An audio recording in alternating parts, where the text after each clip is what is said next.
Well, good morning, everybody. Thank you for being here. My name is Nathan Phillips, and I'm the chair of this Oregon Electrical Specialty Code Committee. And I'd like to start with introductions. Maybe just give us your name and who you're affiliated with and what your background is with code development. Randy Smith, electrical contractor, those have experience as electrical inspector. This will be my third year. And a member of the electrical board. Oh, Oh, don't forget to turn on your mics. Sorry. Yeah. do I got to start over? Yeah. Now you can get it all included. Good morning. My name is Randy Smith, electrical contractor from the coast, and also was an electrical inspector for 5 years, I guess.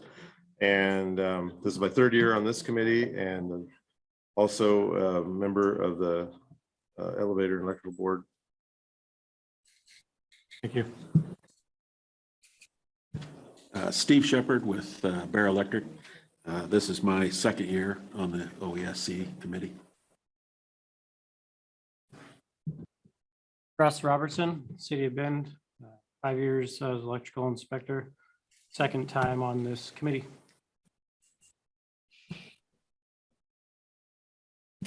Frank Sonnabend, City of Corvallis, electrical inspector, 8 years, also a former contractor out of the city of Florence. What is your first name? Frank. Frank, thank you. Mike Weaver. I own and operate MW Electric in Albany, Oregon. I have been on this committee for many sessions. I can't recall exactly how many, probably almost as many as Nathan. I served on the Oregon Electrical Elevator Board for 8 years, chaired it for 3 of those. I'm served on Code Panel 2 for the NEC, representing NECA as a principal. Now I'm an alternate because NECA's asked me to also serve on Code Panel 17, where I chair Code Panel 17 for and represent NECA. As I said, I'm Nathan Phillips. I'm an NECA contractor down in Eugene. I've been chairing this committee. I think this is either my 7th or 8th cycle, so it's been quite a while. I'm also past chair of the Oregon Electrical and Elevator Board, and I'm chair of Code Making Panel 10 and an alternate on Code Making Panel 5, which I chaired for 3 cycles. I'm Damon Jensen. I'm electrical program assistant chief here. This is my first experience with the code making committee. I'm John McCamish. This is my second time on this code committee. I serve the IBW on Code Making Panel 2. I've done that for a little over 2 cycles, came into a mid-cycle a few years back, and I'm currently an instructor of electrical code. Ryan Richards, I'm a signing supervisor for Cochrane. This is my second cycle with the Oregon Specialty Code, and I am a member of the Oregon Electrical Elevator Board. Good morning. My name is Jim Alexander. This is my 3rd or 4th time serving on the committee. My first 25 years in the industry, I was an electrician and electrical contractor. And then the last, about 25 years, 23 years, I was with City of Albany as electrical inspector, then on to Lynn County, and then I retired. Now I'm just doing fill-in for Claire whenever they need it, May level electrical. I'm John Coulimore, electrical contractor, and also at Code Making Panel 5 this cycle for IEC, and this is my 3rd time on OESC Code Making Panel. Frank Rice, chief electrical inspector for the city of Portland. Second time on this panel, and been a past participant in Code Making Panel 4 and Code Making Panel 13 for the NEC. Bill Goshi, lead electrical inspector for City of Eugene. This is my 3rd cycle on this committee. Been in the industry for about 33 years, so I have a little electrical experience. Gary Boom with Park and Electric. This is my first time on this committee. I'm also on Code Making Panel 9 for IEC. Great. How about those of you in the audience? Why don't you introduce yourselves? Do we need them to come up to the, I guess you'll have to come up to the microphone to introduce yourselves.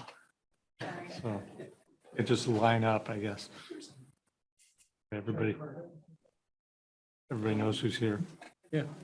Mark Griswold, former electrical inspector, Coos and Curry County for the state of Oregon, and forced into retirement. But I better come back and find out what's going on. I'm Mike Stone. I'm the NEMA West Coast Technical Field Rep, and I've represented NEMA on Code Making Panel 1 for the last 3 cycles. And I'm also based out of California, and I serve on 3 code advisory committees for the state of California. Don't hold that against me. So.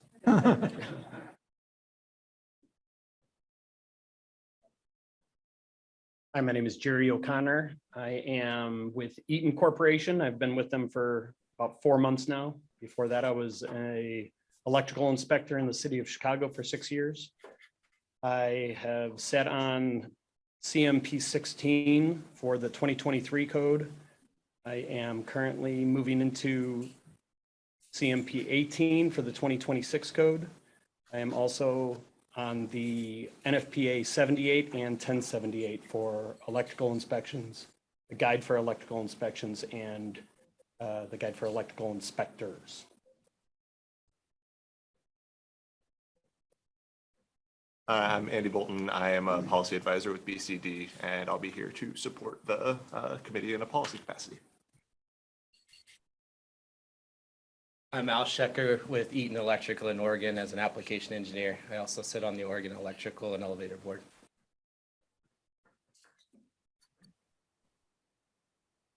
Sean Hagan used to work at BCD as the Assistant Chief Electrical Inspector.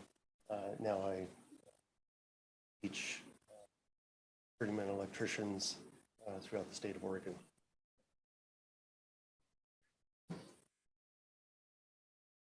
Ralph Bliquet, I work for Ewing Foley. I've represented manufacturers since 1979.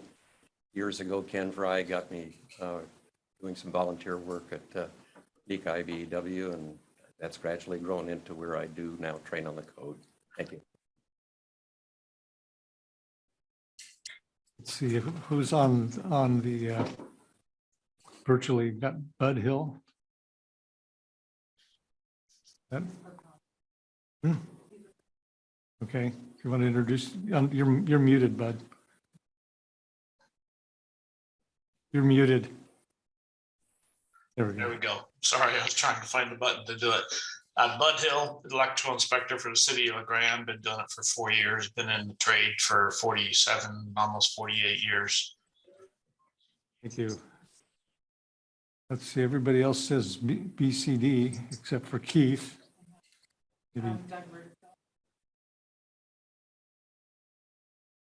Okay. Oh, Doug.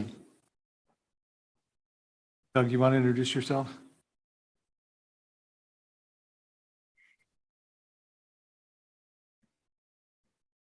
It's not. And Keith, you want to say good morning? Yes, good morning. Keith Anderson, Electrical Program. Yeah, Doug Rudisell, electrician. You want to introduce yourself? Yeah, Doug Rudisell. I'm just an electrician here to watch the events. Okay, thank you, Doug. Keith, did you want to say anything? Yeah, great. Keith Anderson, Electrical Program Chief.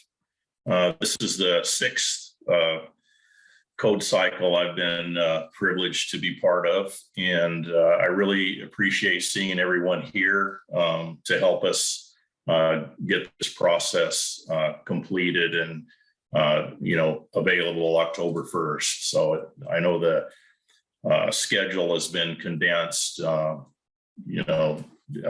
try to get things done in a timely fashion. So anyway, thank you for your participation.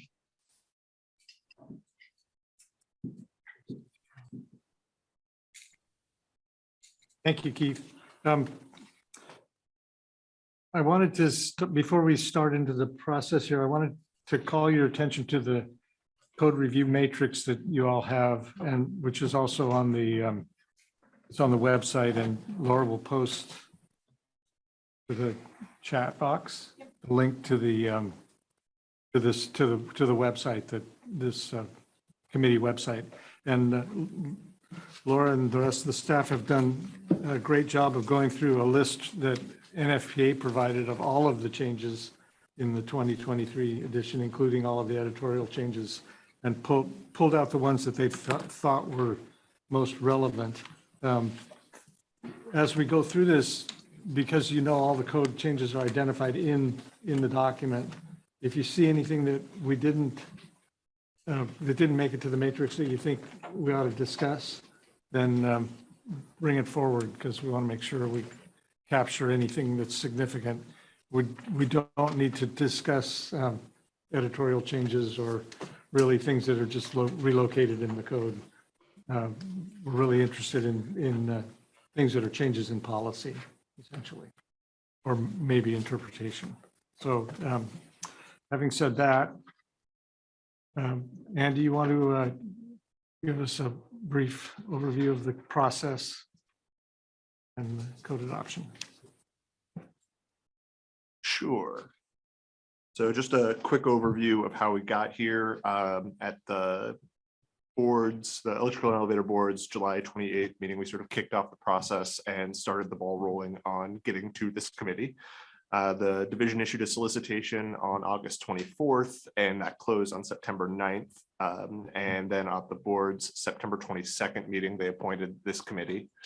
The process now is you all meeting, and as Nathan mentioned just now, you're going over the matrix and the various items on that in order to sort of develop a recommendation to bring to the board when the committee's done meeting on what should be included in the 2023 OESC. This committee will meet several times, and Laura will be coordinating with you on when that'll be scheduled. And I think do we have them all scheduled at this point, or are we still have some hanging out there? Perfect. So yeah, quick note on sort of my role in this part. The committee part is basically pestering you about money issues.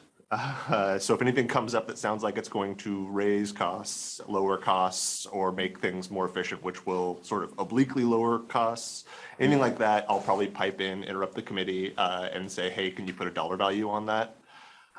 Maybe you can, maybe you can't. Maybe I might sort of press a little bit and ask you to sort of guess if it's not something that can be precisely, just some way that we can sort of put down like this is the fiscal impact of this choice. The reason we do that is because with any rulemaking, including a code adoption, we have to sort of give an estimate of what the potential fiscal and economic impact on these things are. And the reason for that is so that anybody that would potentially be affected by it would be alerted to the possibility that they're going to be affected by it.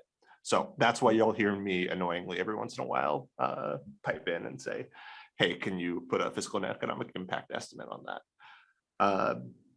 So that's basically my role in all this.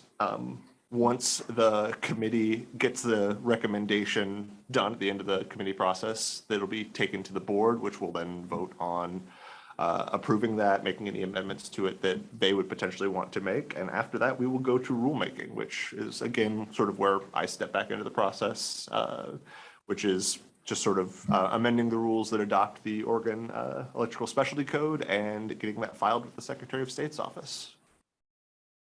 That's sort of the brief overview. If there's any questions for me, otherwise I can get back out of the camera. Okay. Well, thank you. Thank you for that. Well, you all have the matrix, so we'll just dive right in. Laura put up on the screen here the meetings. You can see that we have a meeting on the 21st, and then starting in January, we're meeting every Tuesday through the month of January. And I don't know, have you said as far as you've gone? You're optimistically thinking we'll be done by then? Okay. Well, we have a goal. Maybe we'll make it. Let's just start right in with 90.4. There's 90.4 has some amendments specific to Oregon that are in Table 1E, but maybe we should first consider the changes in the model code, which are identified in the matrix as being just a restructuring of it. Does anybody have any reason to believe that the changes in 90.4 are substantive and are not just a reorganization? I didn't study that, so I don't know. Keith, do you have an opinion on that? Or you?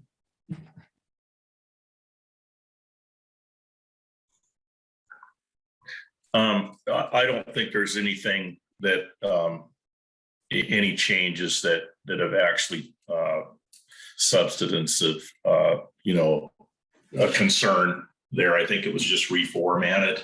I know the things that we have added to 90.4 have really helped clarify things for the inspectors and the jurisdictions out in the field.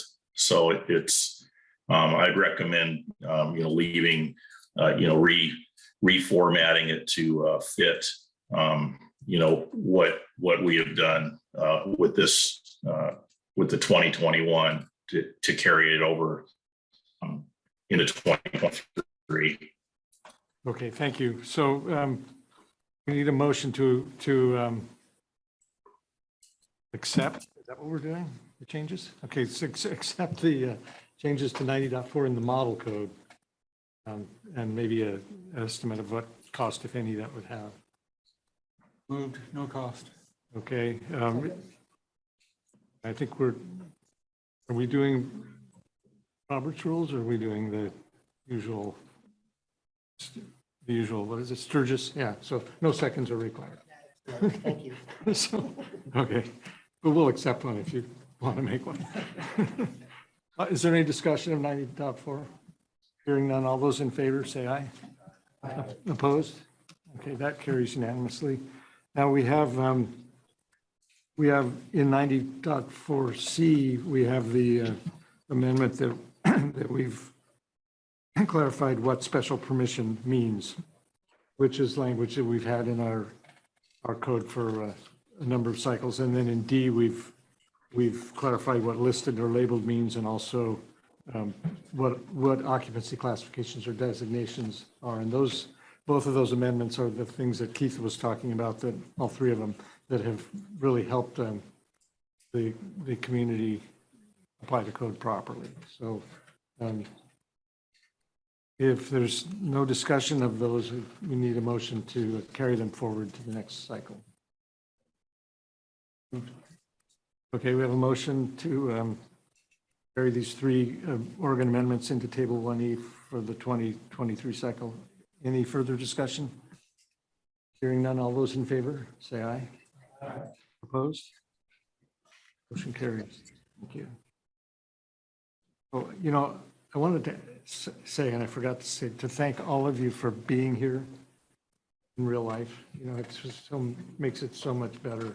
Having been through many of us have participated in the development of the 2023 code, which was done virtually. And I think everybody that participated in that would agree that it's not a process that leads to great outcomes. Being here face to face is great. And thank you very much for doing that. I know it's an inconvenience. So we'll move on to Chapter 1, Article 100. I think everybody knows that the usability task force decided that to move all the definitions throughout the code into Article 100. And so that's a bunch of little changes that are not really technical in nature, and just take a little bit of getting used to. There probably are some actual new rewritten definitions in here that might want to consider. Remember what, if anything. Yeah, big go around panel. And about branch circuit overcurrent protection or something like that.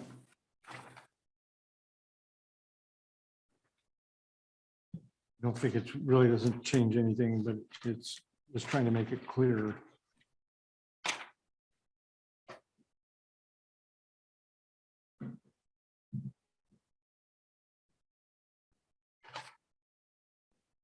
This is really just a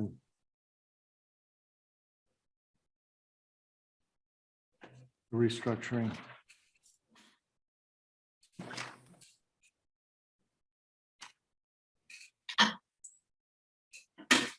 Anybody have anything in particular that they want to pull out of this to discuss? Or do you just want to take the whole definitions? Anybody have anything in one of their panels that you think we need to look at that was on a code making panel?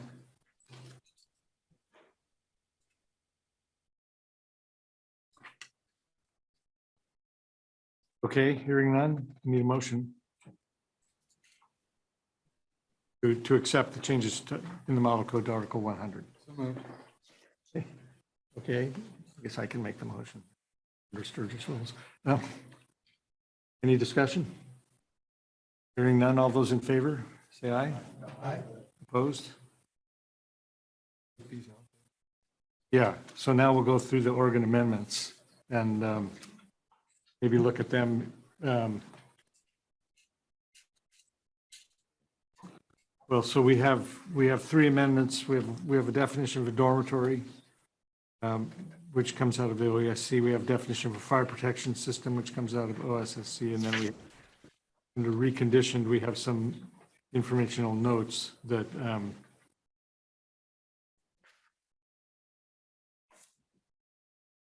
I would say informational note does not fit the style manual for an informational note. It's a mandatory requirement. It really should be probably part of the definition, but I guess we don't have to answer to the style manual gods, so we can do it if we want. Any discussion about any of those Oregon amendments to the definitions? Yes, Mr. Chair. Is the intent to add the definition dormitory? Yes. Okay, in addition to dormitory unit. Is that a new definition? Dormitory Yes. units in the 2026? I think it's a new definition in the 2020. And it's Okay. carried through in the 2023. And I haven't compared it verbatim. We went through a very similar debate at Co-Making Panel 2. We basically made this align with the NFPA version of the ICC code. So you think that we don't need it anymore? Yes. Mike. I saw the same thing John's seeing, and I don't know if Chief Keith has any input as to why this was dormitory's last cycle in the NEC. I don't know why, I don't recall why we changed the verbiage just slightly. It's not a big change, but it's just slightly. I didn't know if Keith remembered why we changed it and put it in there or not.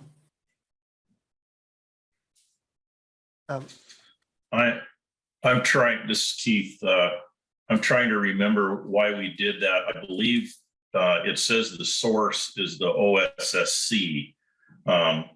So again, we're trying to go back, to align with our other codes, that we have in place for Oregon, I think is why we did that.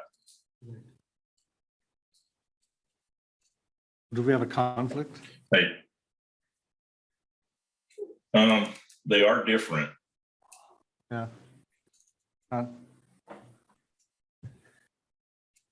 I remember right, Did you state your name for the record? Excuse me, Sean Hagan, for the record. I remember right, the reason why we had our own definition of dormitory was that in the NEC dormitory definition excludes making of meals. And that's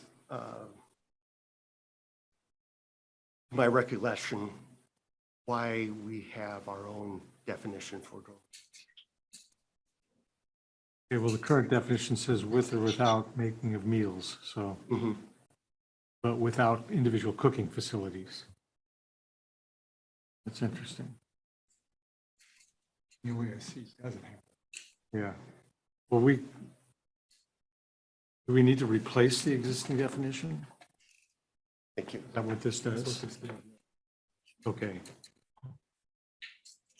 That was my question. If it's the intent to replace dormitory unit, because that is by definition, a different definition than dormitory. Yeah. And it would be very confusing to have two definitions that seem to closely align. And then what's a dormitory versus a dormitory unit? And similar to other debates that have been made for dwelling versus dwelling unit, Yeah. where you can have a multi-family dwelling and which has multiple dwelling units within that dwelling. So by putting these two definitions in here, we may be going down this confusing rabbit hole and creating an argument that doesn't need to exist. Did we delete the dormitory unit in the prior edition? Through the chair, we did not. I see that it was new in the 2020, and I don't know if it was an oversight, but I know that with the 90.4, where our occupancy classification, we say that it says accordance with the Oregon Structural Specialty Code. The intent is to try to stay with the OSSC when we have the two codes conflict with each other. So I would recommend staying with the OSSC dormitory definition and replace the NEC one if you feel like there's going to be a conflict.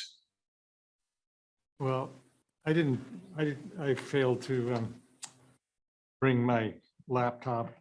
I even failed to bring my code book that Laura gave me hers. So, but somebody who's got an electronic version, is the word dormitory used without the word unit associated with it? Or is it always dormitory unit? To the chair, I have a dormitory up on Oregon Structural Specialty Code, Yeah, and it says dormitory without the unit. yeah. And then the definition is the space in a building where group sleeping accommodations are provided in one room or in a series of closely associated rooms for persons not members of the same family group under joint occupancy and single management, as in college dormitories or fraternity houses. Yeah, and that's what's in the proposed table 1E. Now, if you could look in the NEC 2023 and search for dormitory and dormitory unit, or is it, what I'm getting at is maybe what we need to do is just change this OESC to dormitory unit and then delete the existing language. And that resolves the potential conflict with the OESC. Why don't you, well, we've got that. I mean, I've got that right. How does it appear in the text In throughout the the code? text, yeah. The dormitory unit, or does it say? To the chair, Yeah. NEC 210.60A references dormitory units both in the title and in the general text. Yeah, is that the only place it's used in the code? That's the first place I want to go. Yeah. Well, somebody that can do a search. Yes, if I had my laptop, I would do it. Search. Don't. No, I don't want to do it. You don't have to. Yeah. You should have it. Yeah. So I think that the concept here is that we would just rename this in table 1E dormitory unit, and we would delete the existing text for dormitory unit in chapter 1. I just want to make sure we're not creating a correlation issue by doing that. So I think that's a good call, John, that we don't need to have two definitions for the same thing. 112C is the other place. It's dormitory unit.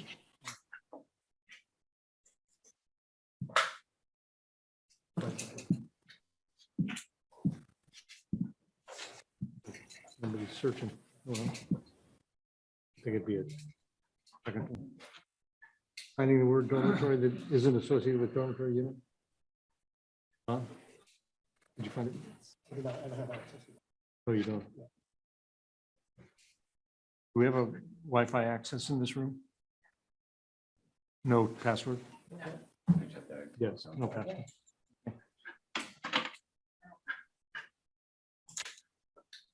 So we can help you with that. Actually, he was just in here. You need to get up on that, your subscription to the code, all the codes, fire codes. Yeah, no, I think you have a subscription to the fire codes, but you have to log in with Richard's login. Yeah, and then they're searchable. So maybe it might be helpful if you did that. Two. Located, the definition of locatable. Unit table 2040.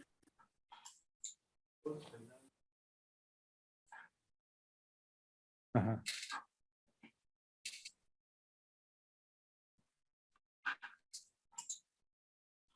I don't think either of those would create a big problem for us. I would defer to the inspectors on that one because you're probably the ones who are going to have to interpret it. So.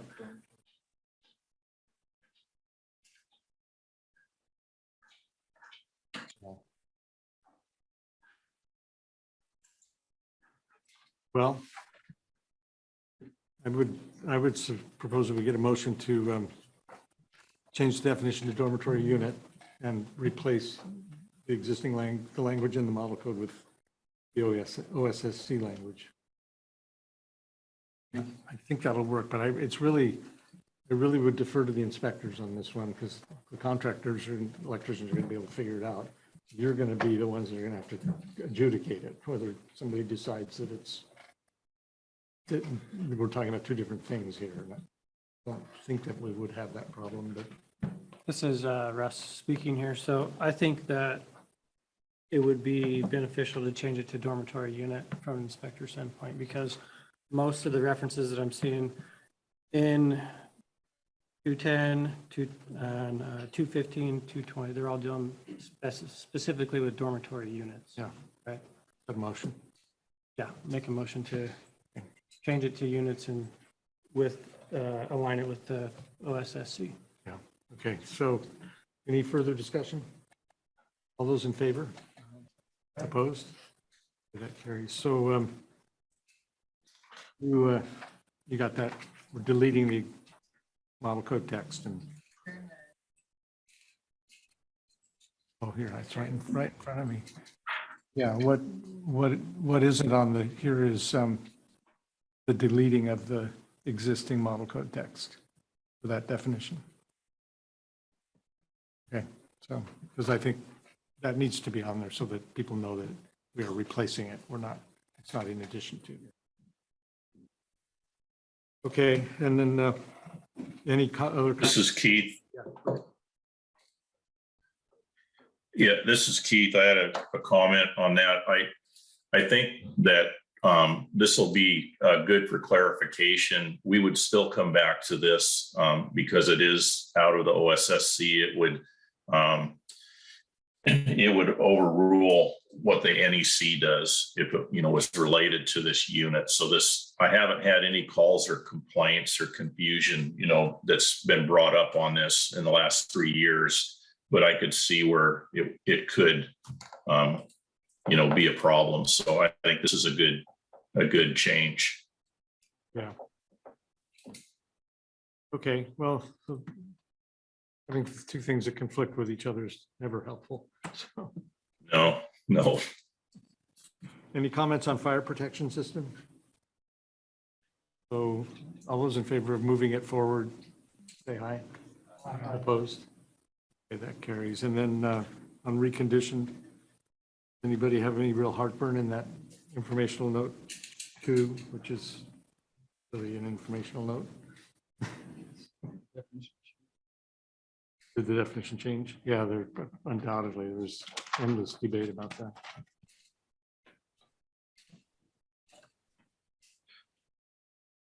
This is Keith again. This has been very helpful. I've come back to this on the mission where we allow the supervising to inspect the code does not allow that. So this has come up multiple times. Yeah, I don't either. If we wanted to fix the style manual problem, we could just put that informational note to that sentence as the last sentence of the definition. Because it is that would be correct, right? That would be correct. Yeah, but it's not yeah. So why don't we just do that too? Any objection to that?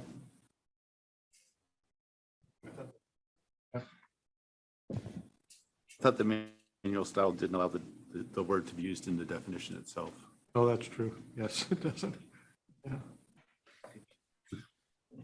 We have to rewrite it.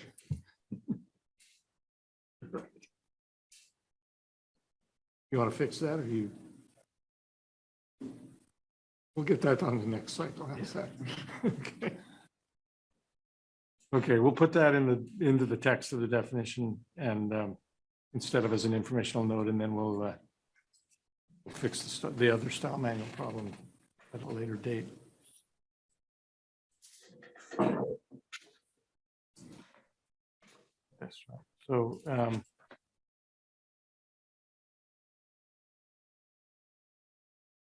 you're going to move that, Laura? Yeah. That's it. That's it. Perfect.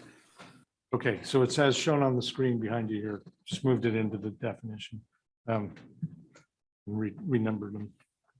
We did, yeah, real quickly. And did you want to revisit? Okay. Okay, so all those in favor of these? Yes. I have a question about this change. Since it's moved out of informational note, that would make this an enforceable component of the definition. And does this mean that any equipment that has been inspected, tested, or repaired with the listed or recognized components is not considered to be reconditioned, and therefore throughout the NEC where reconditioning is not allowed, they would be allowed? And so this would in fact negate any reconditioning that is prohibited in the NEC?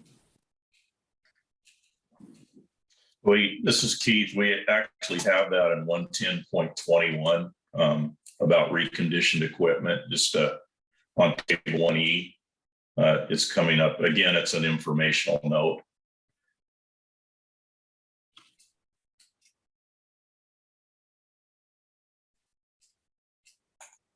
True. So I think my question still stands on this topic. So, I don't know about that. We'll have to change it. Although I'm more comfortable keeping it as an informational note rather than making it an enforceable definition. Because I see, unless I'm way off base, and I will subject myself to that criticism, but it seems like if we alter the definition of what's reconditioned, then wherever that term is used throughout the electrical code, then equipment is not going to be, even if it's, you have a piece of equipment where reconditioning is not allowed, okay, whatever that equipment is, in spite of Oregon amendments. Okay, so let's say GFCI protection, okay? I have a GFCI protected receptacle, and that is prohibited to have, to be reconditioned, okay? However, if I somehow inspect it and test it and repair it, it's no longer reconditioned, so therefore I can recondition it because we've changed the definition of reconditioned. okay, Tim, did you have your hand up? No, okay. My thought on that is it does say that it has to be listed and recognized components. And if it's not allowed to be repaired, then there's not going to be listed or recognized components to repair it with. So wouldn't that negate that? Like you're talking GFCI protection or GFPE where you were not allowed to recondition them. There's not going to be components there to recondition it with. That's my take on it, but I Could be wrong. In most cases, that's probably true. Well, currently, it's in our code as an informational note, but I think it's treated as though it's enforceable, right? I mean, Yes, yeah. there's guidance to the inspectors so that they know what is reconditioned and what isn't. So, but maybe it's going to create some misunderstanding, then we could leave it as an informational note that we treat as enforceable. I don't know. Can we ask any of our guests who are here to comment on it? If they have additional information, if they think this would change? Mike knows a little bit about this. Yeah. Thank you, Mike. Yes, Mike Stone. Turn the mic on. Mike Stone with NEMA. Yeah, I would like to point out, I'm not sure exactly about keeping that as an informational note, and I'm trying to wrap my head around that, but I would like to point out to the committee that there was a new definition for servicing that you didn't discuss under Article 100. And that appears in 110.17. It's a new section. It's servicing and maintenance of equipment. And it's a pretty good chunk of text there. But what it does is it distinguishes between servicing and maintenance and reconditioning. Those are two separate issues. So really what the new text that came up in the code in 110.17 really helps to clarify the difference between those two, when you can service equipment and when you recondition equipment. So I don't know if that's going to make a difference in your discussion on this or not, but I wanted to point that out. Where is it in 110.27? 110.17. 17. Yes. Okay. And again, Yeah. that uses the new definition for servicing that just got put into the 2023.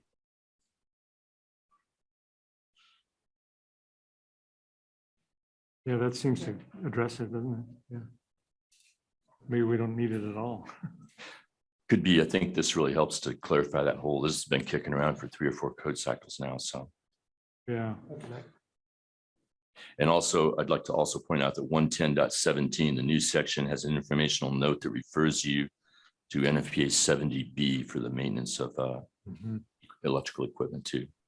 I think that probably helps the situation there.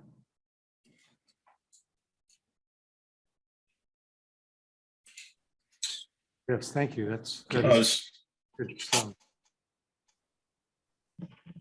Well, I would suggest in that case that we table this and give folks a chance to study that new definition and new section and see if we even needed the informational note at all. Maybe Keith, maybe you could do that while we're at a break or something. Okay, I can work on that. Because it might be that we can just delete that. Because it does seem that it covers it, but I'm just reading it quickly for the first time, so we'll table that one for now.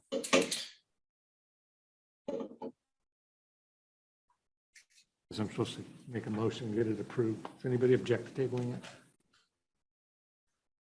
Thank you. So let's move on to 110.10.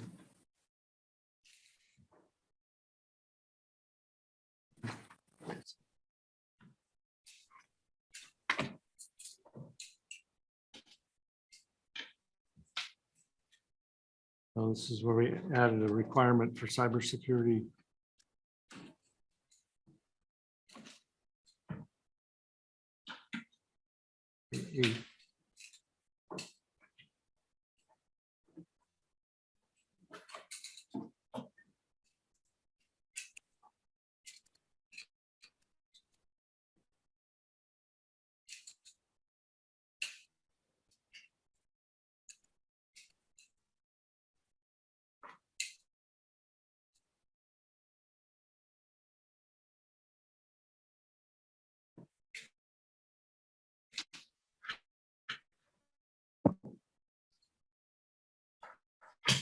Those of you that are inspectors, how would you apply this, if at all?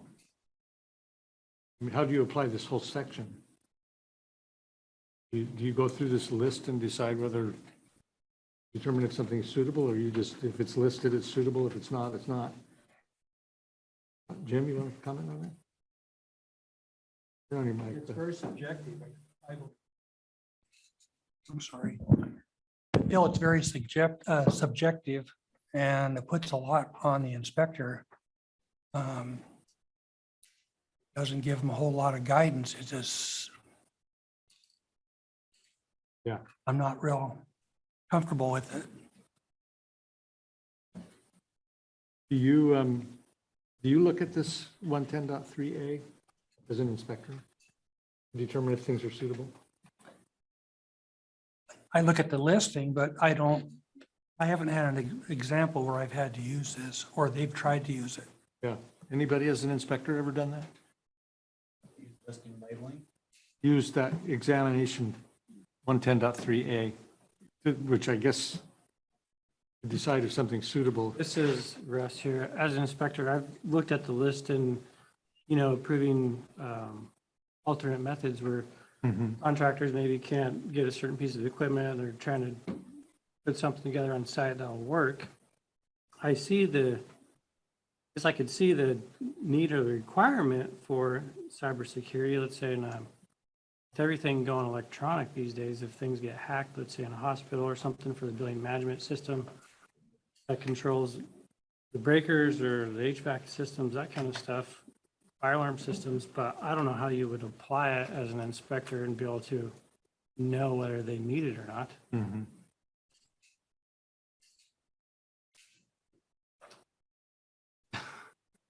You just have to take their word for it. Yeah. Sean Hagan.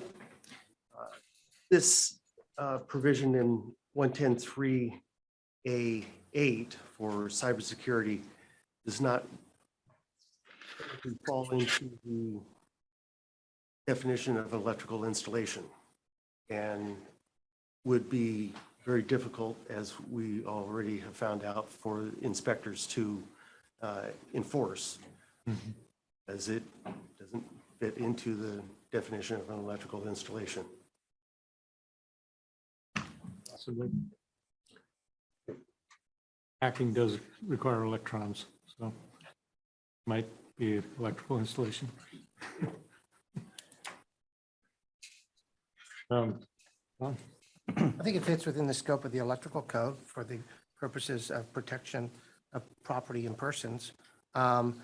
This is something that is really happening across other NFPA standards. NFPA 72, you brought up fire alarm. There's a new section in the recent edition of NFPA 72 on cybersecurity.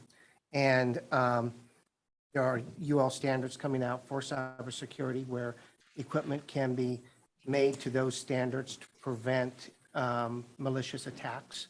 So I think where you have a system that is with data critical, which is most things when you have utilities, hospitals, and so forth, making the customer aware that they need to be guarded against malicious attacks as part of the installation. And by putting it as a possibility here, so the inspectors, we can educate the public or the owners that they need that protection. I think you'll see cybersecurity coming out across many NFPA documents and other requirements. I don't see any problem with keeping this language in 110.3.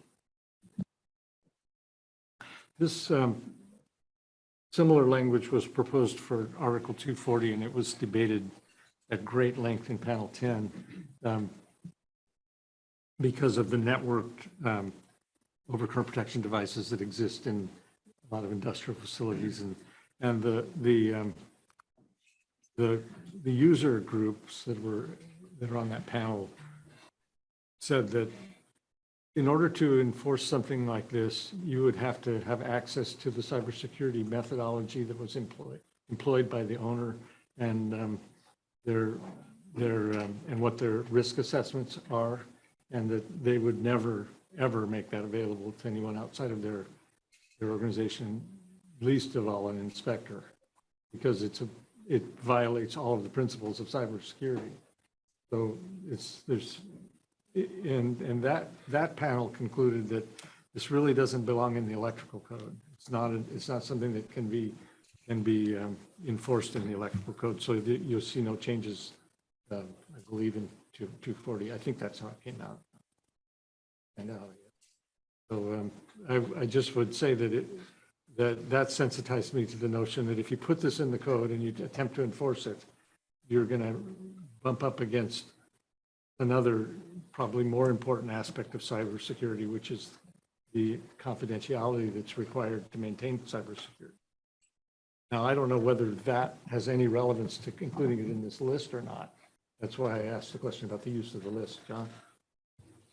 I think it's good to have it there just as a reference, but we could always add kind of our verbiage of the permit holder is not required to demonstrate compliance with this, just so that we don't end up with compliance issues, or, you know, just because not everything is a hospital, not everything is something that falls under that's going to be an issue. And this is pretty blanket statement saying, you know, you got to have, and they might be doing it with just a firewall. It might not be the equipment itself. Yeah. That's a good idea. I think that the conclusion in panel 10 at least was that this is a really important issue and it needs to be addressed. This is maybe not the way to address it, because it's just not enforceable really in any practical way. So, you know, that's how the panel, that's what the panel discussions were about, that I recall. It was, we have many presentations. It was quite lengthy. There's no question that the risk is real. Discussing that. What do you guys want to do?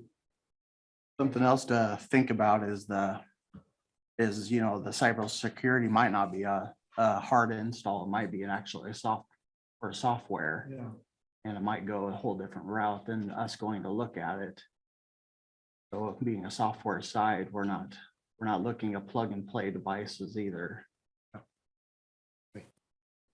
How would you evaluate it? You know, you can only evaluate it by knowing what it is and how it works, and they're not. Why would they want to tell somebody that? It seems like it's like many other things in the code. It's up to the owner of the facility to determine what the use is, and then they can apply it accordingly. So, but adding that language that we have in other areas, saying that it's up to the owner to enforce this, not the inspector, might help inspectors. If you think it's going to be an issue. Keith, what do you think? Do you think you're going to have a problem with this, or do you think it's not something that inspectors will get tripped up over? I was thinking around the same line as John had mentioned, not to remove it, but to use a similar language. They're not required to demonstrate compliance with that. You know, with that section. So it, again, we don't remove the requirement. It's just, you know, we're not expecting an inspector to try to figure out how to enforce this. So this is the language we have in 110.14. The permit holder is not required to demonstrate compliance with this section. What do you guys think of that? Anybody object to that? Move to add that language.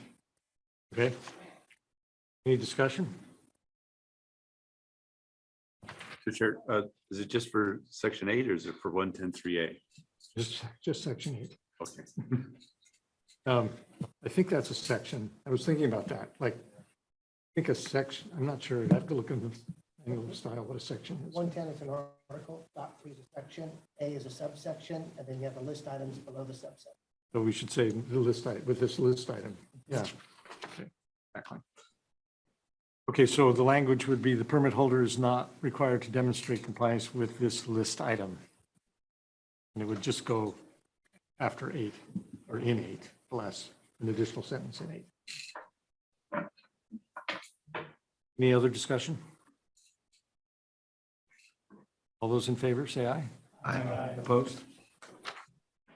Okay.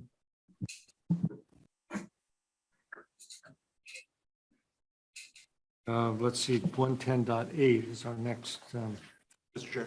Yes. I should pop in here. As I said, I probably would, and this might be one of the more difficult ones in terms of a fiscal and economic impact, but it does seem like we're making a requirement here, even if you're not necessarily going to require demonstration of compliance with that requirement. So any estimate in terms of like what potential impact this would have on the fiscal and economic impact of someone that's installing something like this? Like I said, I know this is probably a more difficult one than some of the other ones, but I gotta ask. The one answer to that is that an owner that has this need is probably already doing it, so this would have no impact.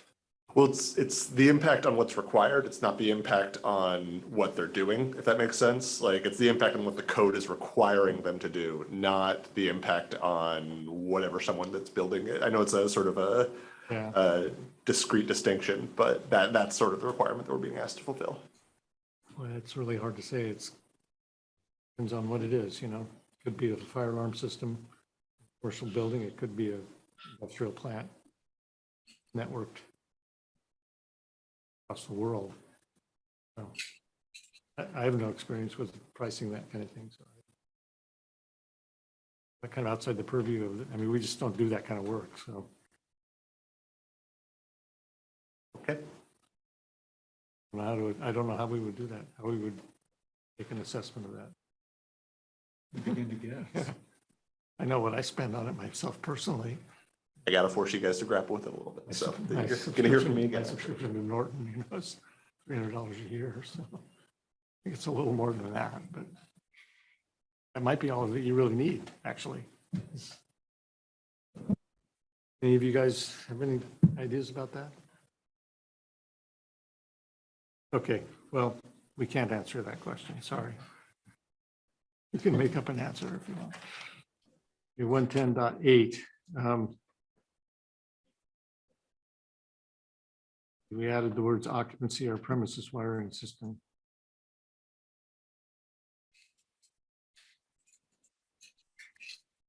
I don't think that that's a concern. I think that's how I would have previously assumed that that's what it meant. But anybody? Motion to accept. Okay, any discussion? All those in favor, say aye. Opposed? Now we go to 110.10. And we have an Oregon amendment.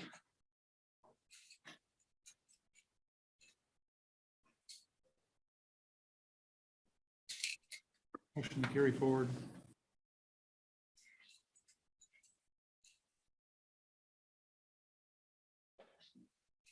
Okay, yeah, these are enforcement clarifications that have served us well, I think. Anybody have had any problems with this? Yeah, Yeah, over the years, and I can't.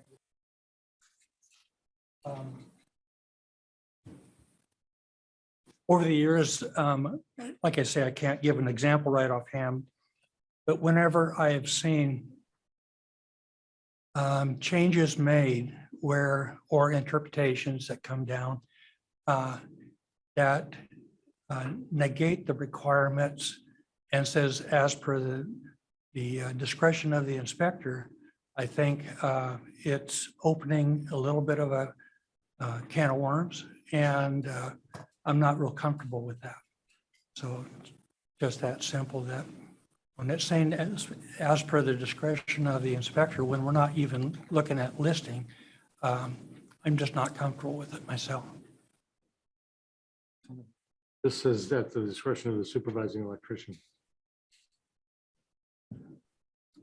Yes, but when we pass that, we are also an accomplice in a sense.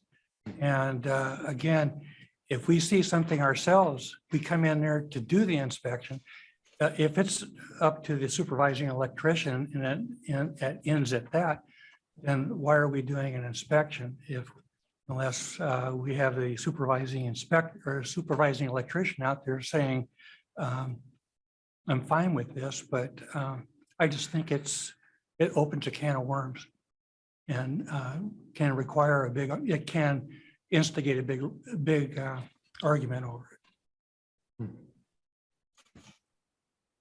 Yeah, Mike? Yeah, if I'm required to provide short circuit ratings of temporaries, it'll be 3 to 6 months before I get temporaries hooked up. Power companies are non-responsive, absolutely zero response.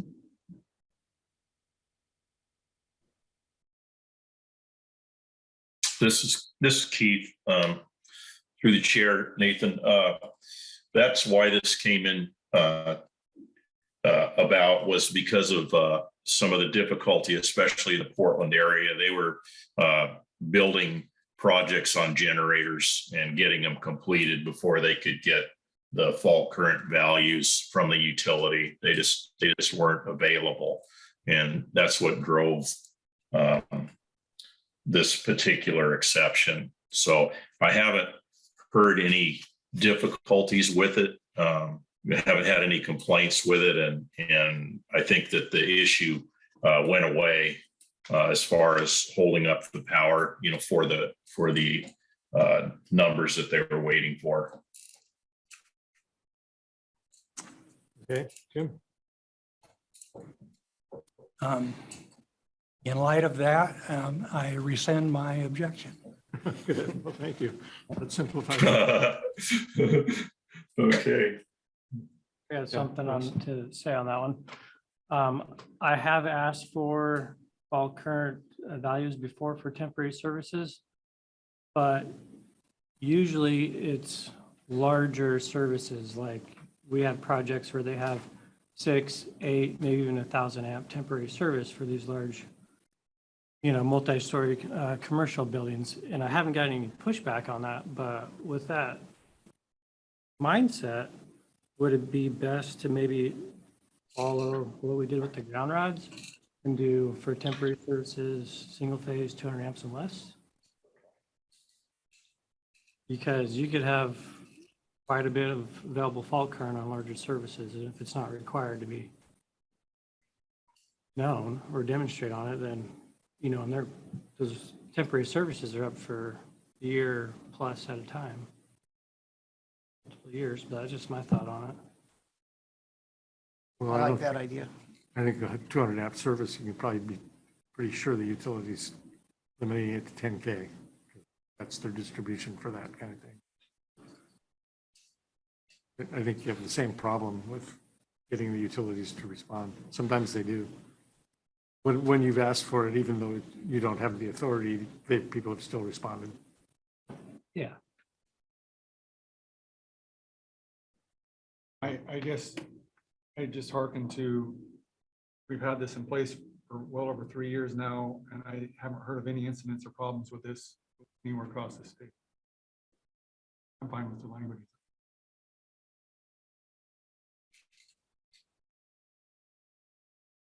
Work for you, Joe?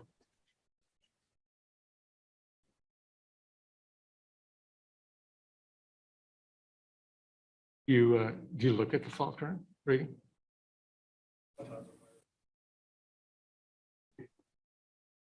Yeah.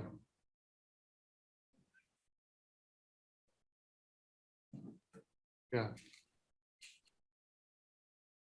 I know as a supervising electrician, when you put the responsibility for basically engineering something on the supervising electrician and you can't just rely on the code, you just immediately think about liability, and it makes you more cautious than you might otherwise be if you're risk averse, which most people aren't. I mean, just from, as a user of the code, not an inspector, but an installer, this requirement puts the onus on me to make sure that I've more than covered my butt. Yeah, that's a concern. I mean, when people say we haven't had any issues about that in Oregon, what does that mean? We haven't had any issues? Nothing's blown up. Yeah, no one's been hurt, no one's been, nothing's blown up. And so that means there hasn't been any electrical accidents yet in the state of Oregon, and with this exception going on. And if someone is working on a temporary service, having equipment that can interrupt the fault current available, I think would be very important. And it does put a huge responsibility, liability on the supervising electrician or the contractor who's taking that risk. I think it's a kind of a two-way street of protection that this is kind of overruling in a way. I could see where in lower amperage services where we are less likely to have, or depending upon location, we may be less likely to have a higher fault current. But to negate this entirely when the argument is nothing bad has happened yet. That's the argument we're using, really, right? And so, because nothing bad has happened yet, is there a way to create a temporary service where we would have some sort of fusing ahead of it that would interrupt those currents? Is there other engineering that we can do in spite of not having complete information from the utilities? So I would propose that that would be examined first before we just make it a blanket exception that could expose electrical workers to high fault currents. I don't know how you can engineer something if you don't know the critical piece of data. Right. So maybe we should go to the PUC and then pass a rule requiring them to respond to requests from electrical contractors to provide this critical piece of safety information. Because we don't have the authority here to do that. This is Keith. So again, we had calls and a lot of issues prior to putting this in the last code, and that's all gone away. I do believe that the utility and the supervisors are responsible. You know, they're licensed, and I think they do take it seriously. So again, it's not a matter of waiting for something to happen. I think that you know, I think people are responsible and they do take liability seriously. And again, I think that's probably more what have the access maybe some states do have, but because we do have a good program, you know, of oversight. Well, Don or Mike, what do you do when you are putting in a service and you can't get the fault current on a, you know, larger service? Currently, right now? Oh, we have to battle to get it. It takes, But if you can't get it, we eventually get it. It takes time. but you're not required to We're have not, it. I thought you were asking about normal services. No, for temporary. We don't ask for it for temporaries, and So power what- companies don't require it, and the inspectors. So what do you do to make sure that it's safe? I mean, what fault current do you assume? Or do you even think about it? Well, we put in, most of our services are 200 amp services. And like someone was stating, our larger gear already comes with, has, a lot of times has 65K, which is pretty much going to protect anything we get. You can buy 65K for almost the same price as 10K nowadays. So you just figure you're covered, you figure it's covered. You cover yourself, yeah. Thank you. What about you, Ryan? Yeah, we've used this rule quite a bit, and, you know, it definitely saves a lot of time installing a temporary service, so. What do you do to make sure it's safe? I've installed fuses, just get a fuse disconnect, because those are a lot easier to get sometimes. So that's how we've done it, so. Plus, I think K fuses are rated at like 100K right off the get-go, and they'll series rate with any breakers downstream, so I think it's a good option. We don't do that much big stuff. Ours is more smaller, but on the smaller stuff, I just make sure we're at least, you know, 25K. Okay. The motion on the table is that I'm just making right now is that we carry. You already did it? Okay. I made it at the beginning to carry it forward. Oh, you did? Okay, good. Thank you. The motion that Mike made is to carry forward the amendments to Article 110 or Section 110.10. Is there any further discussion? All those in favor? Opposed? That carries. Okay, 110.14. E. Well, this is the torque connection, torque connector.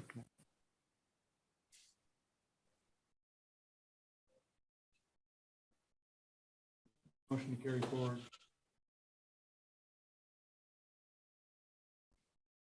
Okay, any discussion? This has worked well, I assume. All those in favor say aye. Aye. Opposed? Carries. 110.16B. Flash warning.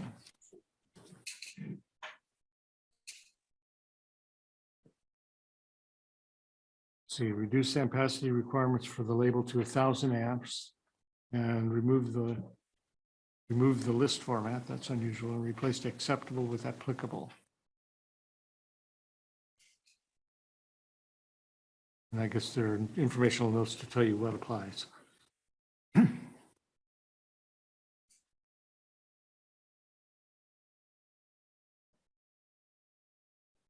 Any discussion? Do we have a motion?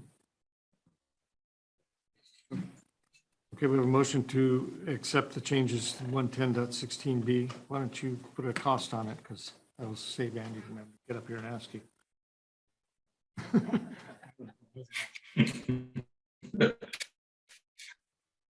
Mike, what does it cost to add these labels?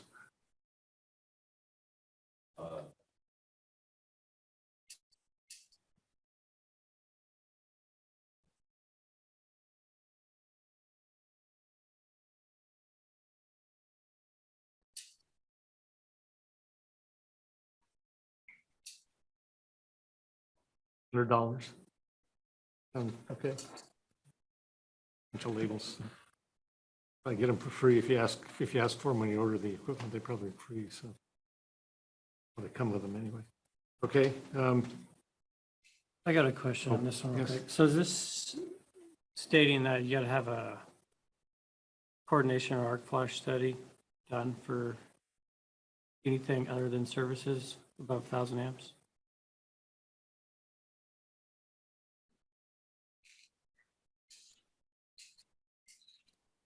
It has to meet the requirements of 110.21B, which is those are the markings.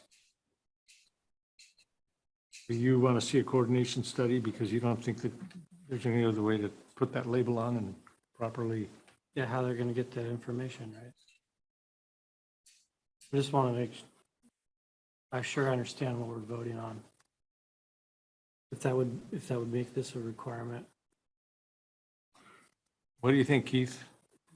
Does that cascade down to including the requirement for arc flash studies? It certainly could. I'd like to hear what someone else thinks on this, but I could see that as a potential. Seems like to me, this is just a point-to-point fault current calc, which can be done, and then you'd have the appropriate label to put on the equipment. So the electrical worker working on that equipment, where they don't have the choice of de-energizing it for whatever reason, knows how to engineer around that. This is something that gets taught in many classes, how to do a point-to-point fault current calc to determine how many amps are available. Mike? We have to do a coordination study, but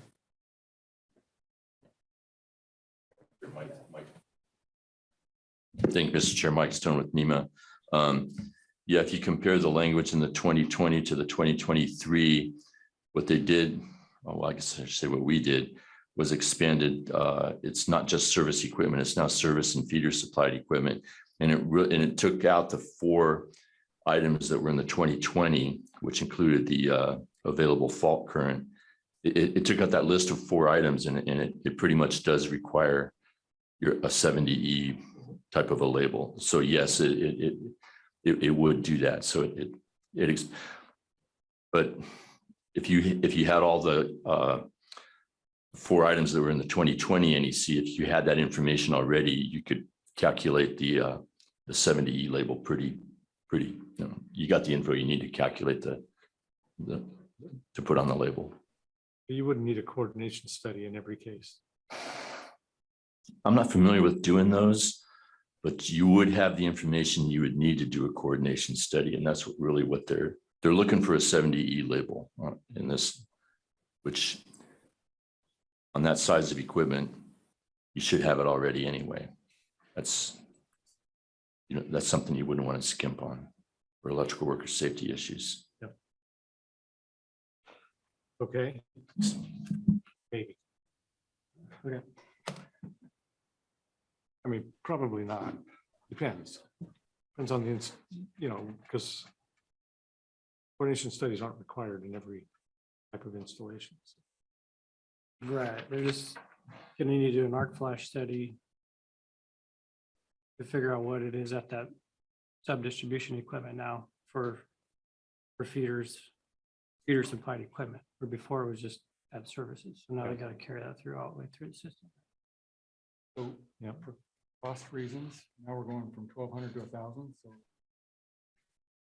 those services, it's gonna be an increased cost. Yeah.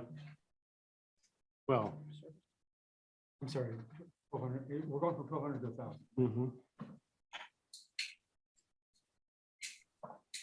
Yeah, One that's installing 1,000 now has got a substantially, it's more than $100. not just a label. Yeah, it's not just a label. Yeah.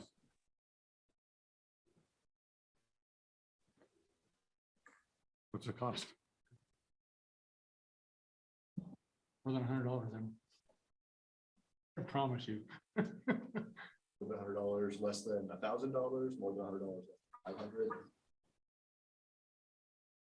Well, you're just talking about services between 1,200 and 1,000 amps. So this is 1,200 for already.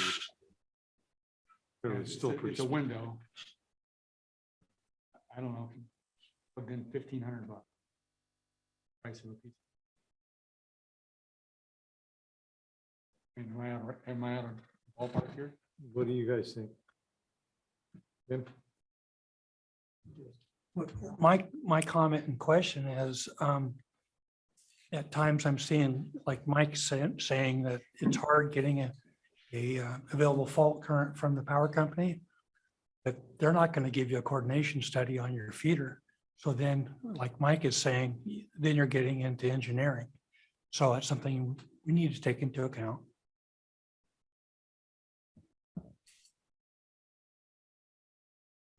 You have to have the fault current from the utility at some point, or you can't comply with any of this.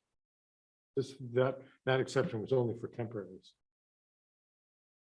This is only for temporary? No, the exception of not having to get the utilities fault current rating was only for temporary. Right.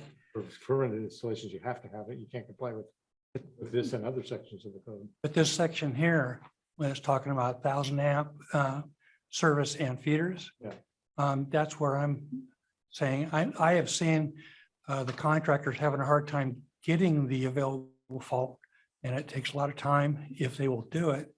But then they're not going to do the coordination study on the feeders itself. So it's just a comment. But may not be a coordination study. It may just be a point-to-point fault current analysis. Quite a different thing. Nathan, We need a bill in the legislature to require them to do it. a lot of the requirements we see in our area, a lot of this is in their specs already.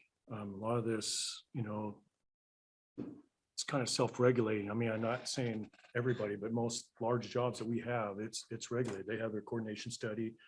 You get it from the manufacturer, Square D, Cutler Hammer, whoever they use. And usually a lot of the specs on our large jobs, they already have the arc flash stuff there. So I don't know, at least that's what we're seeing in our area. So a lot of people are proactive about this already that we're seeing. Well, if it's coming from those guys like Eaton, it's not going to be $100. We know that. To Chair Randy Smith. I just went over a job and it was under 1,000 amps, but so we were able to get out of the study, but the quote I got for the study was $3,500. So, so I presented that to the customer, and the customer said, well, do we have to have it? I said, no. So they opted out of that. So I don't know if $1,500 is, what that was going to add to a cost. So just because it's only going to add to the ones that little window, like you said, correct? That's it. Well, it's that window and it's only that piece of equipment, right? That piece of equipment. So For each piece of equipment. So you're right. I just got an estimate for, it was $3,000 added. That was for a basic service, just yeah. MDP and a panel.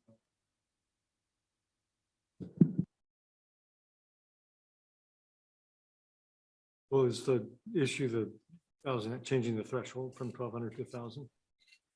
As opposed to the rest of the changes in this section?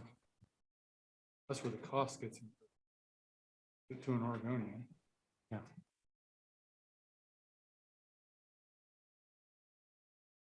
We had a lot of arguments about changing thresholds from 1,200 amps to, I think it was proposed down to 600 amps on some things in panel 10. And you know, this is a question of what you're comfortable with. We don't have any data that says that there have been a lot of accidents on 1,000 amp services that would have been prevented by having label. Or they do occur. One way they do. What do you want to do? Yes, did we already vote on this? No, we didn't vote on it because we were trying to get the motion together, including the cost. We don't know what the cost. Randy, was that cost for a coordination study? I'm having to go back in my memory, but there was two studies. One was up to $8,000 and one was the 3,500. This is not talk, to my knowledge, this doesn't look like it's talking about coordination, which is different. This is just how much current is available at this point? And then based upon that current availability, then we can decide what to do as far as making the label. So the electrical worker who is working on that equipment, whoever he or she is, can take appropriate precautions. I know it's a feeder. Many times it can be de-energized, many times it can't, depending on what that feeder entails. But we have the same requirement as services. That's been in the code. We haven't had much discussion, debate on that. And now we have a requirement on feeders. So if we want to reject this, I want to know why a 20,000 amp fault on a service is different than a 20,000 amp fault on a feeder. There's still amperage there. There's still current. I know you have an overcurrent protective device in one case, and the other one you don't, but there's still 20,000 amps available that the electrical worker can be exposed to. So what the let through current is, I think it's just why this is put in for feeders to protect the electrical worker. So I'm for keeping the code as is. Just to be clear, I made the motion to move forward and we were just hiccuped on cost, how to determine the cost for this. Okay, I just. Yeah, that's all I saw the discussion going somewhere else. No. Okay, good. Okay, let's break this down. Let's see if the motion passes without the cost, and we'll have a discussion on cost. So all those in favor of the motion as to adopt the changes to 110.17, say aye. Aye. Anybody opposed? Okay, now we can talk about cost. So now we don't have that. Yeah. If we're gonna allow like the Busman app where you can just plug in your available fault and then the wires and the thing and it prints off that little report, I mean, that cost is fairly insignificant. The app's free and it does a good job. I mean, I use it all the time for showing my available fault at a set of gear, and it's been accepted by inspectors and I haven't had any issues with it. But if we're going into more of third-party testing, then that's a whole different conversation. But I don't know where everybody stands on it. That was my comment on that. Well, if I understand this correctly, if a coordination study is required, then it's still required. This doesn't change that. If it's not required, it's not required. We're just talking about, Don called it a point-to-point fault current study, which, as you said, there are free apps on the internet. And manufacturers provide them to do that. And they even print the labels for you, I think. So that's a tool that probably most contractors already have. True? You haven't? We outsource it. We outsource. That doesn't cost $3,000. No, I'll be talking to John. You want to get that thing? You probably have it, right? You guys have, do you print your own labels or do you? Yeah. Yeah, so I mean, certainly less, $500 probably or less, even if you outsource it. Yeah. So it's, so and to answer your question, if coordination study is required, then it's required whether this is in here or not. And that's the way I would understand it. Yeah, I was just looking at, you know, where it said accordance with applicable in industry practice. You know, and they had in the 2020 code, they had the list of the 4 items, which included like the amount of clearing time that it would take to clear that fault. Yeah. So I wasn't sure how you'd be able to get that without, you know, if one of those studies with information. Well, I think the informational note 2 is the answer to that question in 7DE. Is what Mike said as well, and on the commission as well. Well, look, we've been at it for an hour and a half. Maybe we should take a little break, maybe 10-minute break. Right, come back at 10:10. Really a 13-minute break, but don't charge extra for that.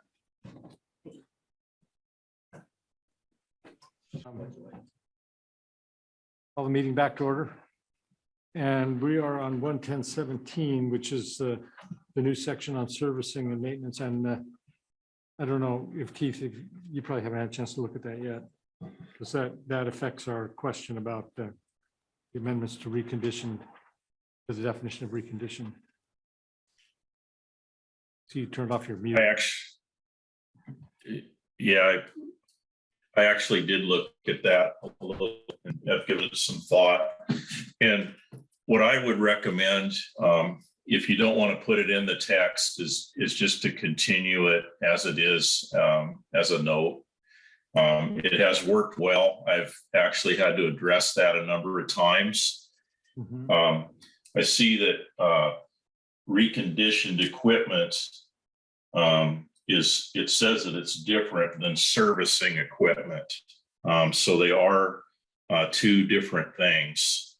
The idea to service has to do with the manufacturer in the definition, servicing it according to their specs. Again, we were trying to leave the door open when we put that in there for a supervising electrician, you know, to recondition something and not be, you know, locked out of putting in new listed parts or whatever and bringing something back, you know, serviceable again. So, you know, my recommendation would be, again, to just move this forward, at least this code cycle. You know, maybe look at it, you know, in the next code, but this has worked well. Okay. If we're going to do that, I think we should leave it, put it back in the informational note so that we don't have the potential conflict that John was concerned about. Everybody agree with that? Okay, so let's go back to 110, the 100 definition of reconditioned. And let's just carry it forward as it is in the 2020 edition of the OESC. So that cut and paste that you did, Laura, you have to undo. I know it's really hard. All those in favor of that? You understand the motion? Any question? Okay. All those in favor? Okay, aye. Opposed? Okay. And then now we're 11017, which is the new section on servicing, which I don't know.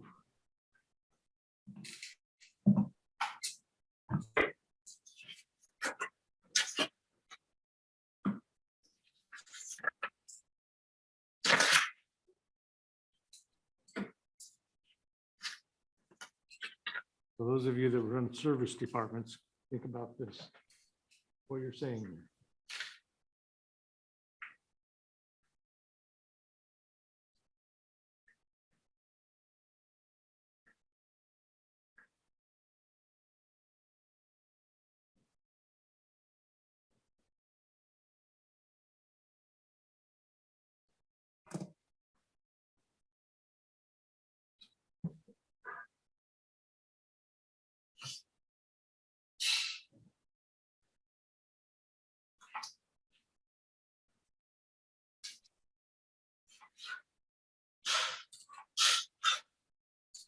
Seems like a potential can of worms for inspectors and installers. They replace a relay with a, Well, just, the relay you have, at the end of the day, you're gonna have to decide whether it's approvable. as an inspector, would we even really be looking at this? A lot of it wouldn't even require a permit, right? Electrical installation might be a minor label. Still requires a permit. I mean, the first part, the charging paragraph is basically our licensing law takes care of that. Have to be licensed to do any of this. Does this mean that I can't use a aftermarket part, that's, I mean, it says it's got to be, the parts that I use have to be provided by the original equipment manufacturer. So I know there's a lot of parts that are, manufactured, aftermarket. So I don't know if that would be a problem. But then it says, or it could just be approved by the authority having jurisdiction. So you're leaving that all up to the inspector to decide if something you just created? Well, there are two parts to this. The part one tells you that you have to do the preventive maintenance in accordance with the original equipment manufacturer's instructions and information included with the listing information and applicable standards, or as approved by the AHJ. And then part two is the parts that you use. And they either have to be OEM parts, be replacement parts designed by an engineer experienced in the design of replacement parts. I don't know how you know if you're buying replacement parts, who designed them and whether they meet that qualification standard or not, or the AHJ. So if you get approved, you don't have to have A or B. You could just create something yourself. I mean, I could, Go out in the shop and build something. yeah, with a hammer and a welder. And if the AHJ will approve it. Hmm. Of course, it has to be a recognized component under other parts of Oregon law. Just stick any old. Yes. I just don't know if you want the inspector, as an inspector, I don't think I'd want to be asked that. To approve something without it being, I guess you could say no as the inspector then. Would part B be a UL listed or a ETL listed item designed by the engineer with the design? Oh, if it said that, that would be better. That it was recognized or listed.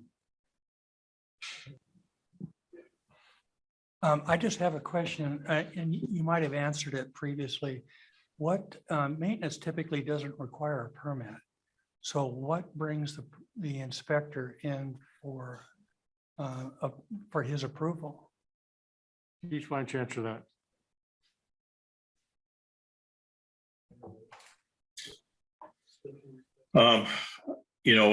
I agree. A lot of times, servicing equipment, if we're not going to be involved, it does. We don't get into appliance repair. Just the installation of the appliance or running the feeder or the circuit. I'm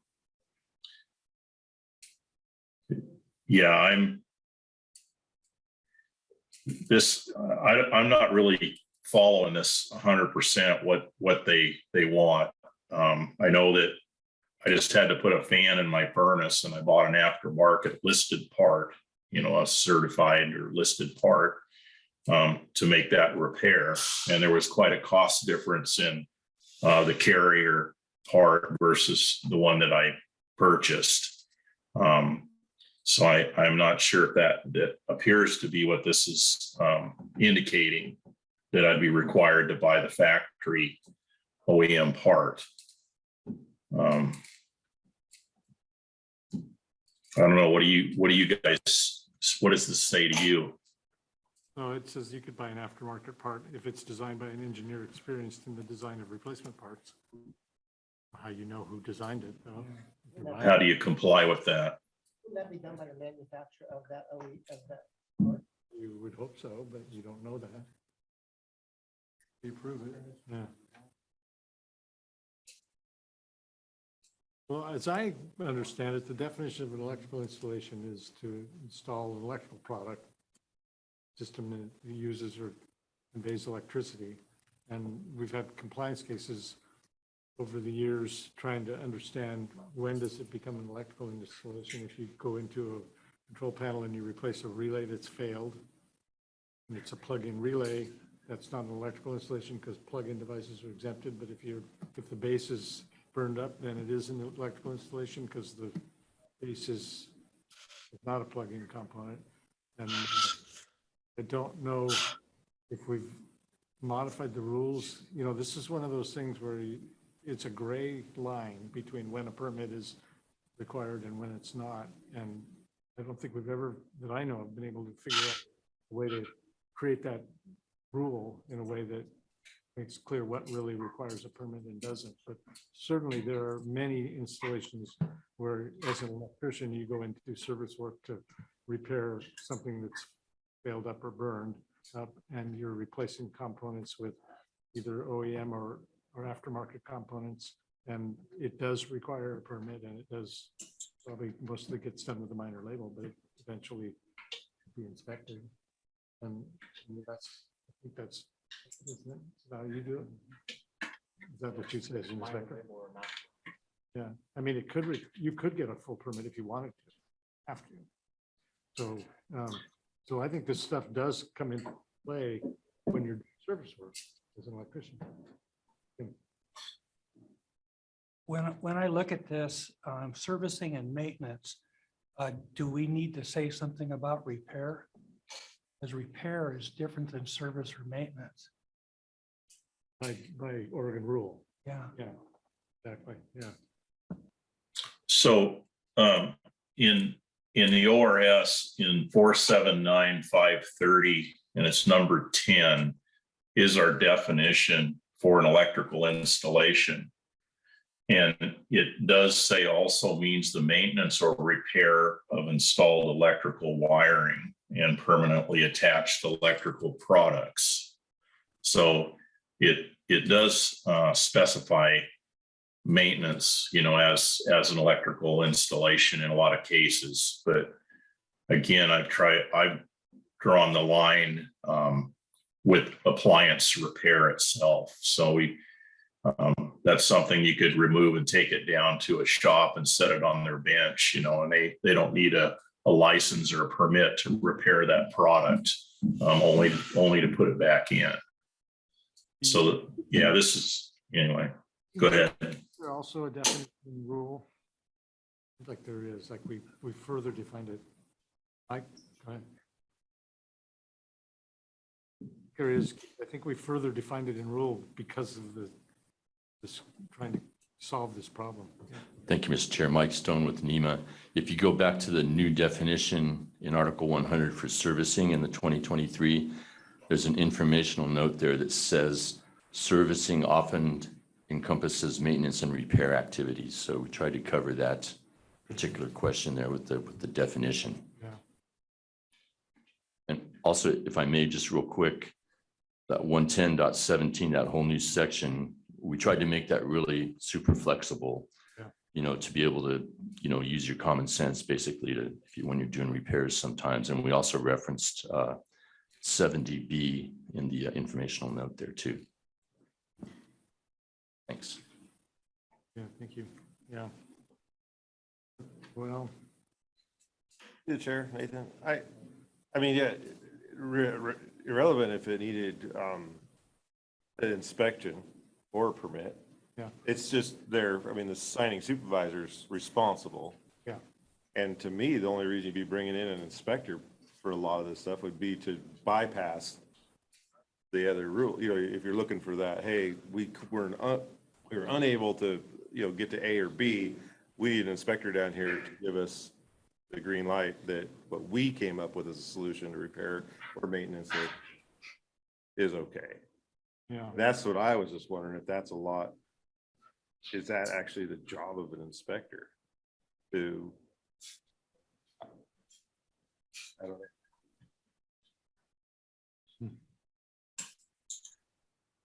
Well, my personal opinion is that we're not ready to take this off the table quite yet.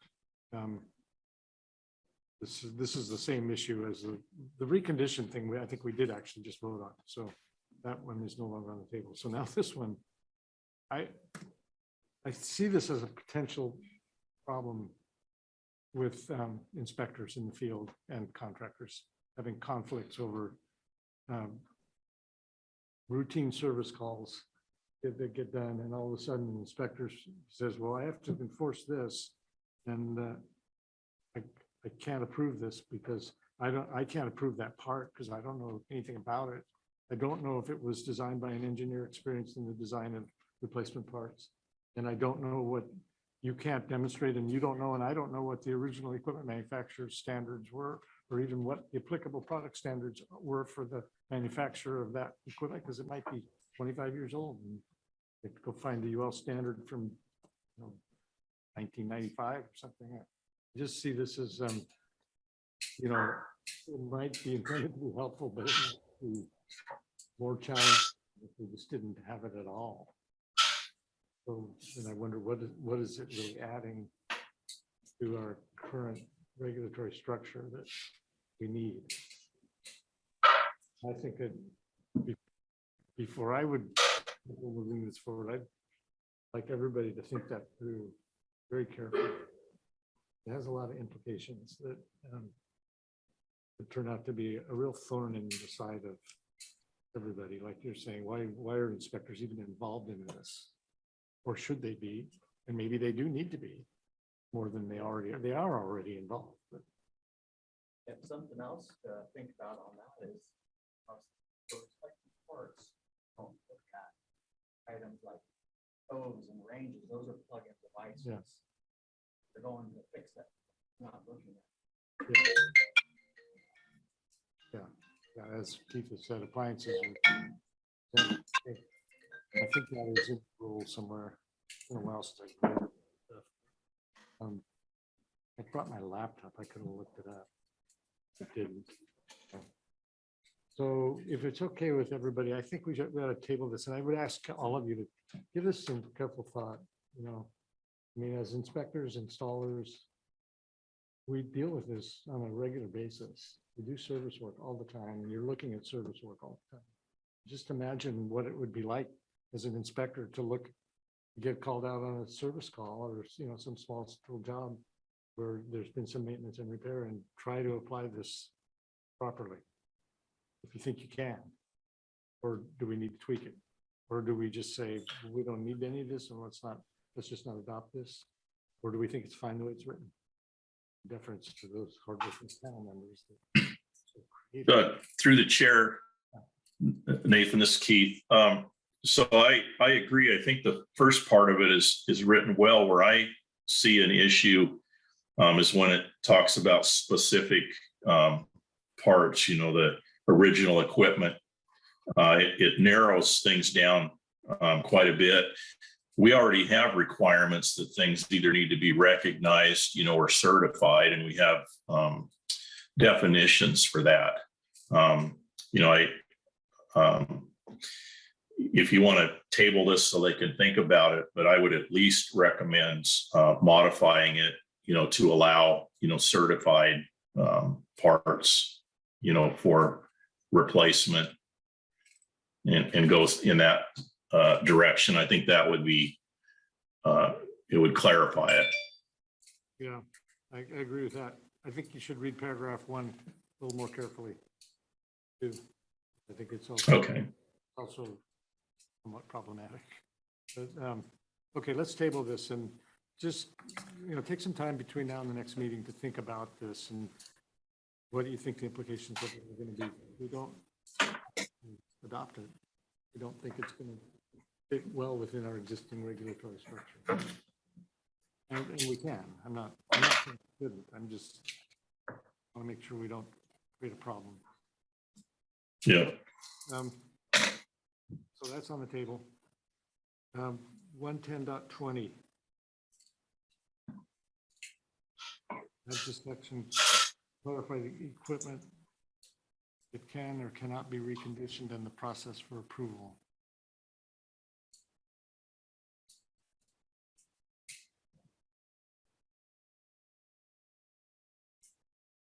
I don't know what changed here because I didn't bring my 20 code book, but is it all, it's all new?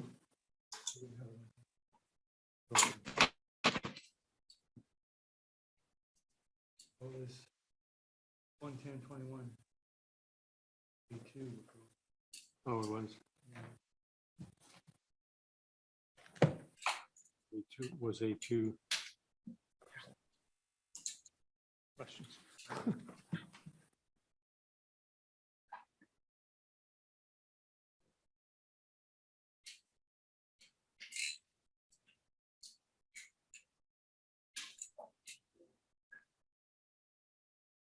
Yeah, this is all new stuff.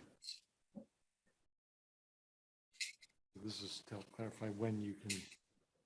Okay, so how does this fit into the whole conversation we've been having?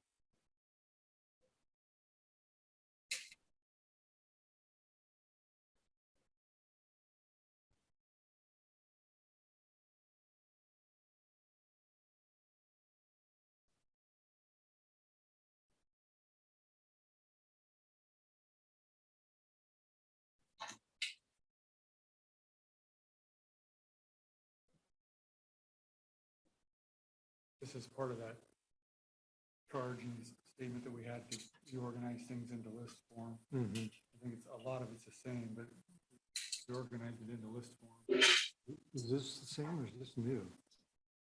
This it looks like 110.21 didn't have much it got put into this. But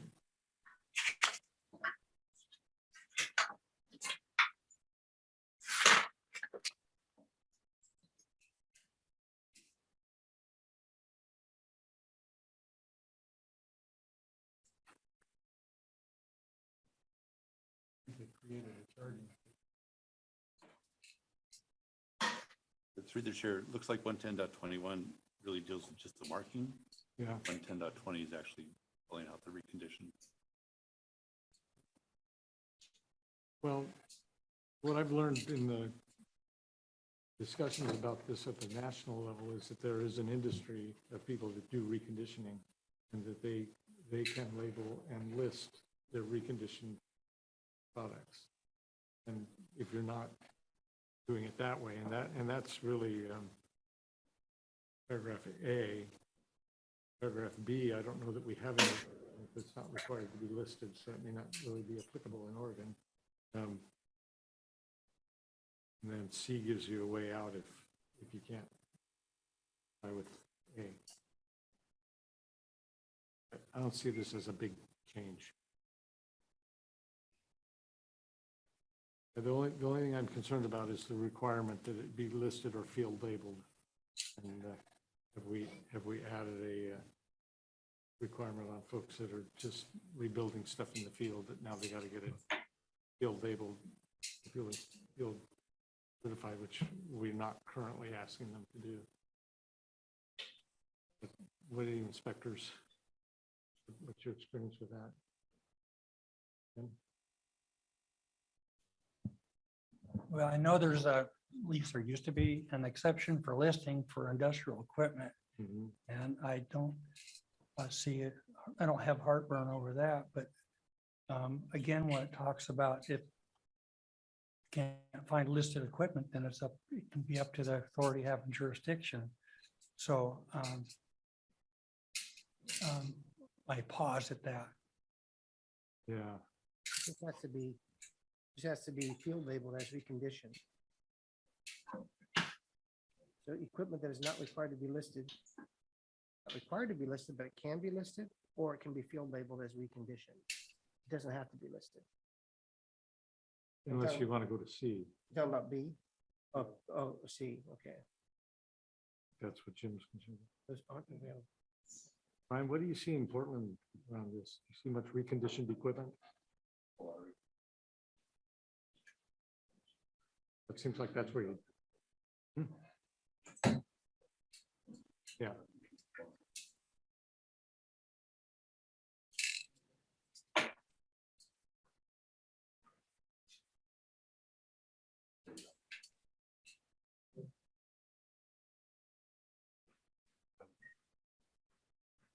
Yeah. Yeah.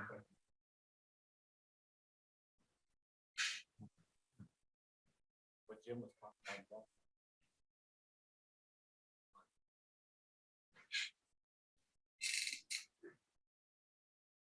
Well, it's in statute.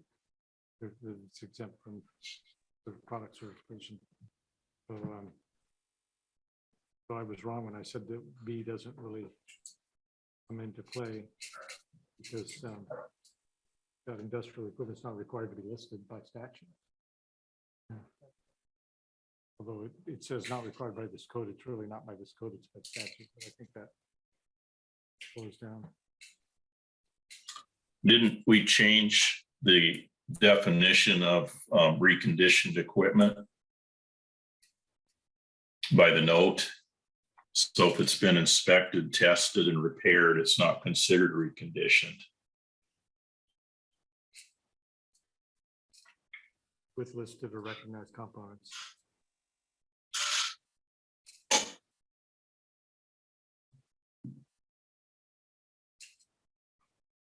You know, we could put that in this 110.20 instead of making it an informational note on the definition.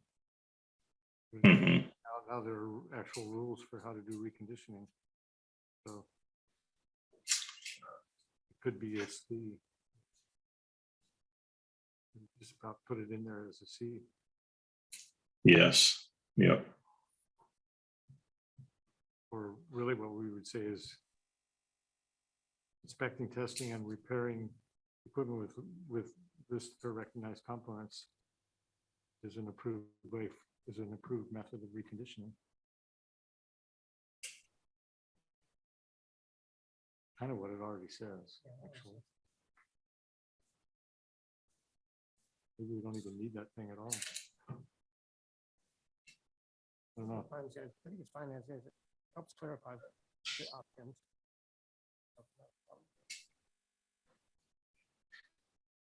Well, we already said that equipment that's been inspected, tested, or repaired with listed or recognized components is not considered to be reconditioned.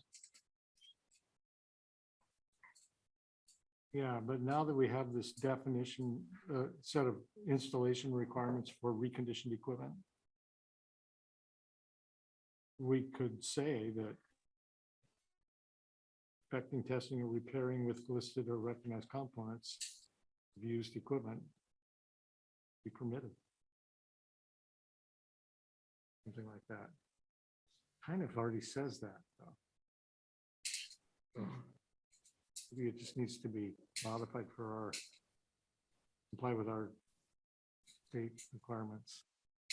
This is the kind of thing where if we don't get it right, it's going to drive you guys insane. Yes. Somebody will be figuring they have to call it. They do. We need to craft an amendment to this thing, to 110.20. I think we can do that and eliminate the informational note that we put in the definition of recondition. Get it all more coherent with the standard.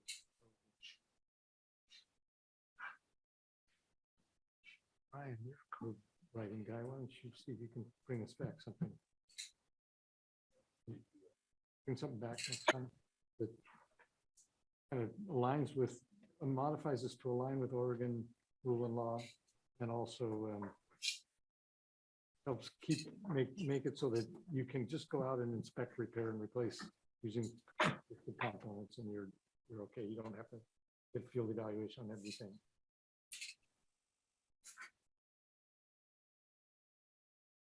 Yeah, I think we take the fine print note, which isn't really a fine print note, put it over here, because now we have installation requirements, we can put it here.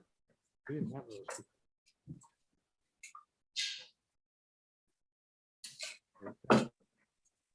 No, was not an option.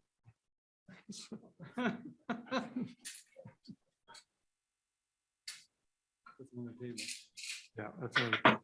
So now 110.21. I don't know if this all fits together, but let's see, in A, 121A, we had Oregon amendment to, we added the same language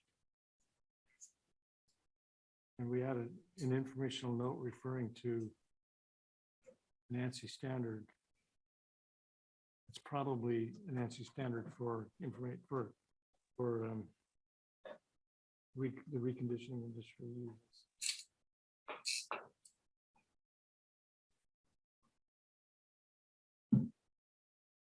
So I don't think we need that informational note, or if we put that into 110.20 we're talking about.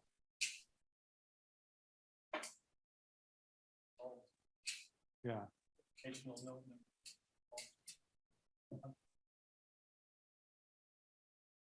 Informational note number 2, existing, the one in the, oh, yeah, the term recondition may be interchangeable with term rebuilt, refurbished, or remanufactured.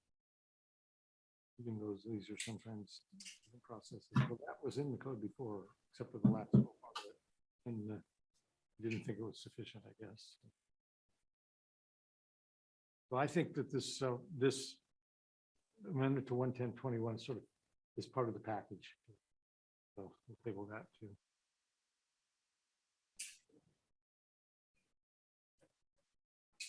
Okay, so now we can go on to 110.24. 110.22A. 10.22A. That's identification of disconnecting means. What if we add it here?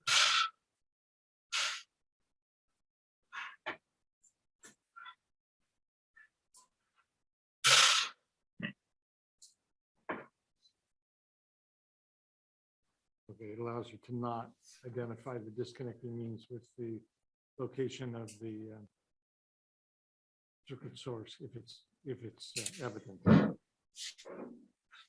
You'll have a lot of fun with evident.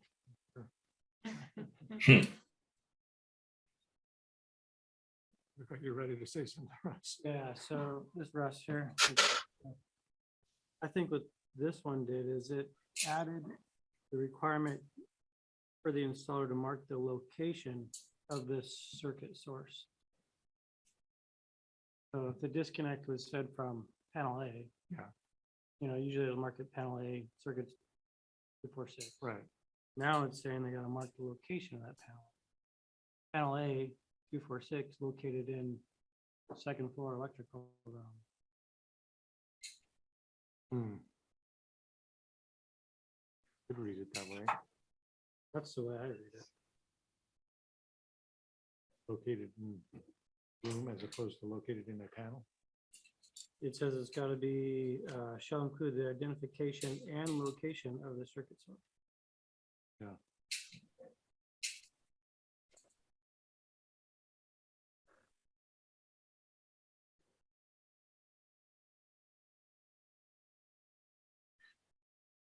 Yeah, that's how I read it too. You're on that panel, right?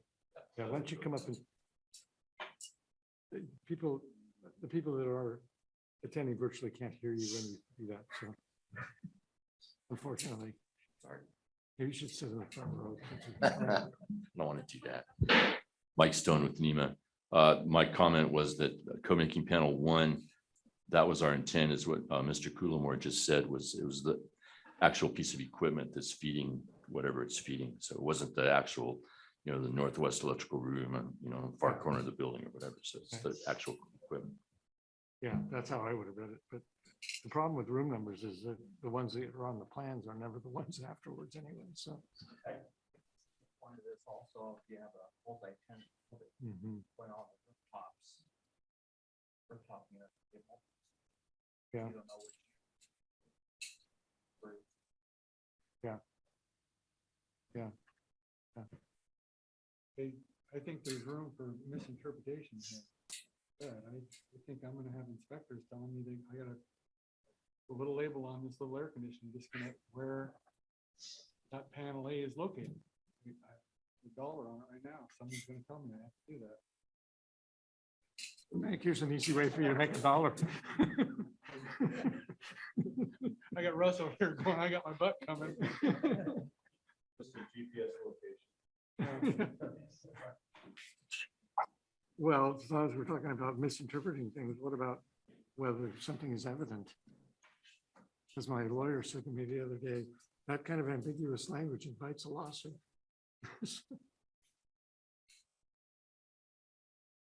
But, you know, Well, evident to me is disconnect around the corner, follow the pipe, there's a panel, and then there's the circuit. is that what you think too? Yeah, I would agree with that, yeah. As a lawyer. Wasn't going to advise it, but I was actually going to offer a quick reminder on, I know it's a hassle, but the microphones, just so that we're, so that folks online could hear, and so that since we're recording for the record in any case. Okay, thank you. Appreciate it, everyone. You can just leave your microphones on as far as I'm concerned. I mean, you know, it's easy to, if it becomes a problem, then we can turn them off. This is Russ again. I don't think that it's that big of a ask to, if an inspector was to interpret it that way, that's the way I would interpret it, is the location. It would just put with label maker on there where it's from. I mean, I don't think there's any real cost.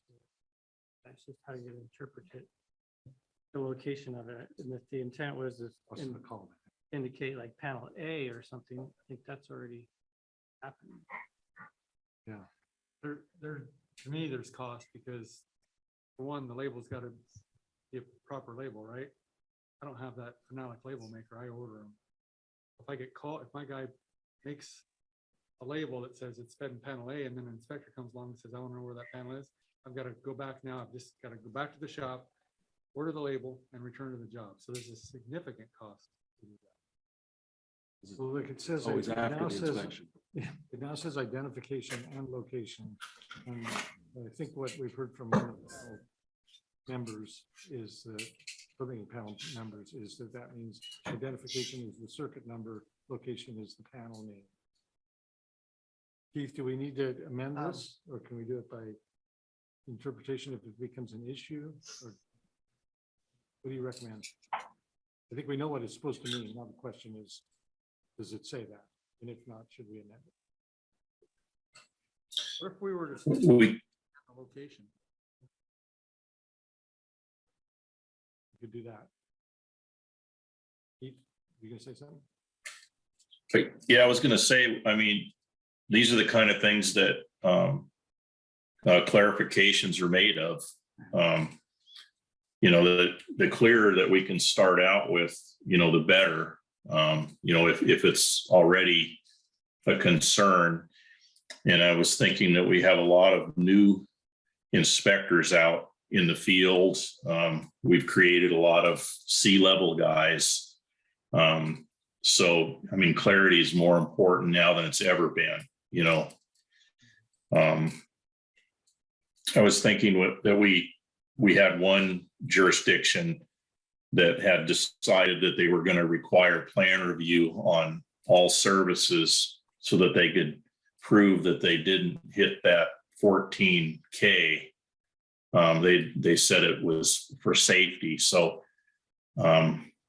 anyway, any time that it can be, you know, clear, it does help, you know, with the jurisdictions. It also helps, you know, on my level where I'm having to explain things to people and get them to accept it. So I do see this, you know, what Mike's saying. I agree. We could either eliminate, just not say and location, or we could say and location parentheses such as panel name. Okay. Yeah, we could add an informational note if you wanted to clarify what that location means. Example. There you go. Yeah, because it may not, it could be a circuit source that's not in the panel. It could be a fuse disconnect or some other thing. So it doesn't have to be in the panel. You could say location does not necessarily mean the locations in the building, but the source itself.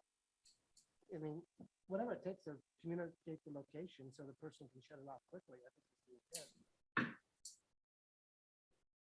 That field, maybe like a suite or tenant space. Otherwise, it's kept general. So are we leaning towards an informational note? Yeah. Okay. You want to explain what location means, that would be Okay, you had the bright idea, bring us back to informational. And do it electronically so you can just email it to Laura. What you said was pretty close to it, I think.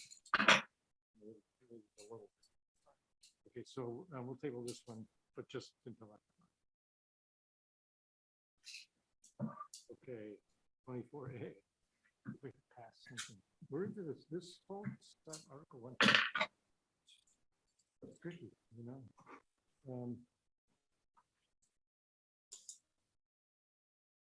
Okay. Oh, in 24A, we have Oregon amendments that we're considering. There's also some modifications, but they look like they're in informational notes, probably this style manual stuff.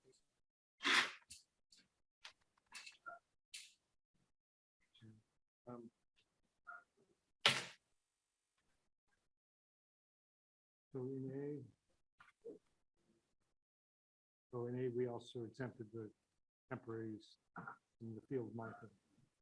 It's required, since we don't know what the call currently is.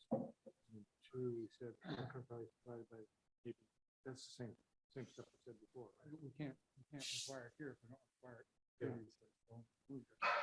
Move forward. Yeah. Okay, these are the same rules we put in 110.10. Okay, motion to carry these amendments forward. Is there any discussion? Hearing none, all those in favor?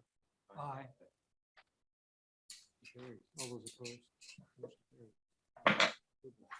4 in a row. We finally got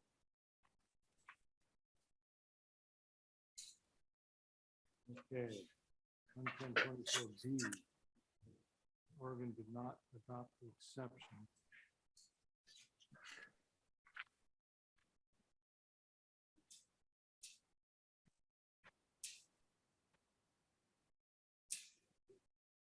We don't like those conditions of maintenance supervision things.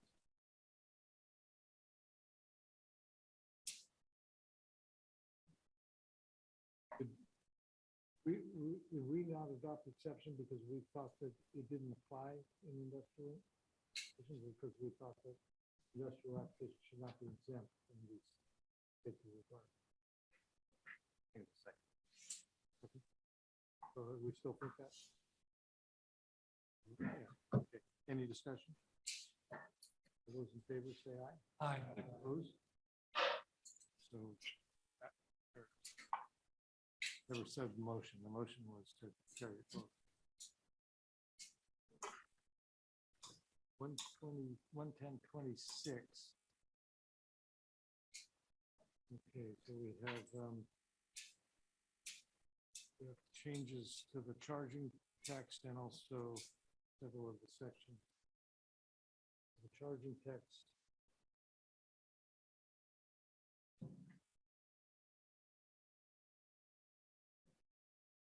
Adds the doors. We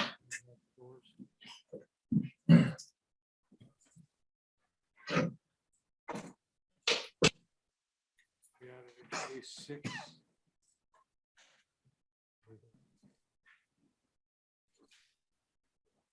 A6 is a whole new section. Well, let's see. Let's just deal with the charging paragraph. Does anybody have any issues with the charging paragraph?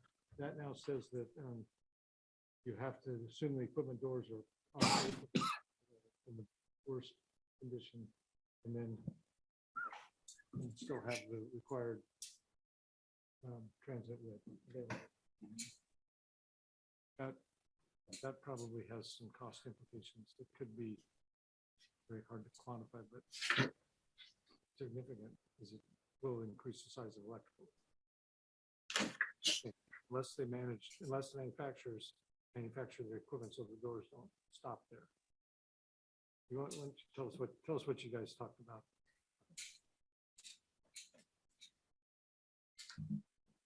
Thank you, Mr. Chair. Mike Stone with NEMA. Some of this rewording of 110.26, the charging statement is editorial, sort of, but as far as the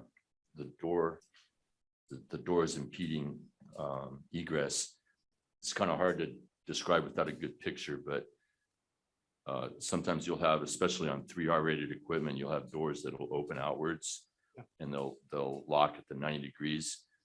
And what this section is trying to prohibit or to avoid is that space being locked in where you wouldn't have that 2 foot wide by 6.5 feet high on either side of the door. So where the extra cost might come in is you would have to have that extra room, but it's probably usually going to be on outside equipment with those types of doors open up. So for example, if you had a retaining wall or a fence behind the electrical equipment, you have to make sure it would be set back far enough to allow that extra egress room. So that's where you would have an extra cost. But this was, it's important, it's for electrical worker safety if they're working on the panel, so they'll have egress out of there if they need it. That's the main thrust of that.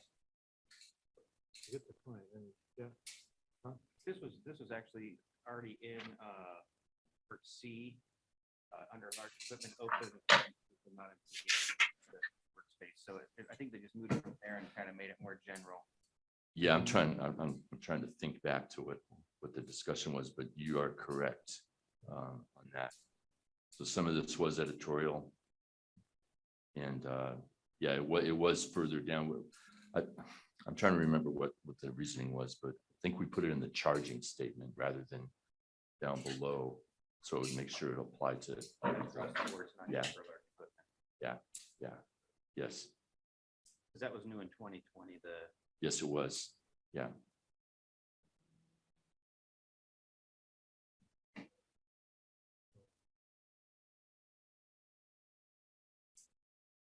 you saying it was in C? C, it's on 2017, C, part C2, right after the 1 and 2. Yeah. And because that had a size limitation. Did that go away? Yeah, since it was put in the charging statement, it covers all electrical equipment, not just the large equipment. Yeah. And you're saying from your NEMA standpoint that those kind of locking doors only occur on NEMA 3R, or typically only? Well, typically, I mean, there could be other situations as well, but typically that's where that's probably the most common application. Is that what you guys see in the field? So we're just talking now. That means if you have like a pad in front of the equipment for people to stand, it would have to get bigger eventually. Maybe if it's not fenced. Well, you just need the egress, so it wouldn't the working pad wouldn't necessarily have to extend all that way out. Yeah, fence or retaining wall or some kind of obstacle that's in the other side of the equipment. So, to say again, what the cost would be, very highly variable. It could be nothing. Probably Yep. It is nothing in most cases. Yeah. Unless you forget to do it ahead of time, then it gets really expensive. But, Yeah.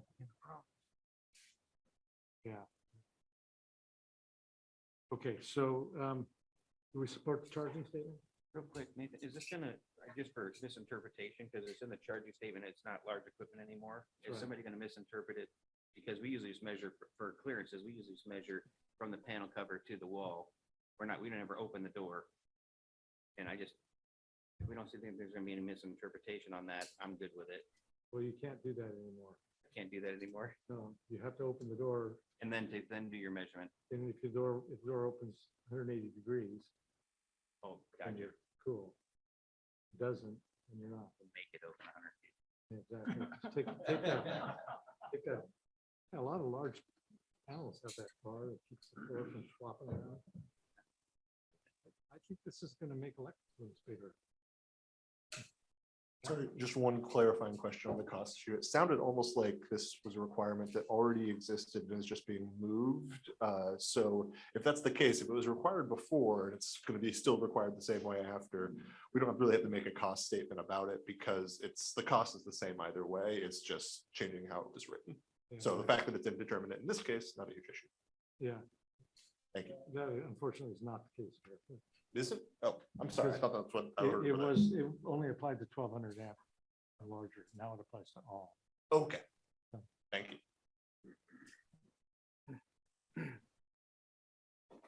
Probably those doors that latch open are probably typically 1200 amp larger services anyway. So Yeah. Okay, what do you guys want to do? You want to approve this change in the charging language? Yes. I make a motion to approve it. Okay, all those in favor? Opposed? That carries. Then we go to A2. A2. Two doesn't have any changes. Relocated requirement for open doors, not impeding working space from C2. It got relocated to, relocated to the charging statement, not to A2. What are you thinking about there, Laura? Just a you don't have your code book, so you can't.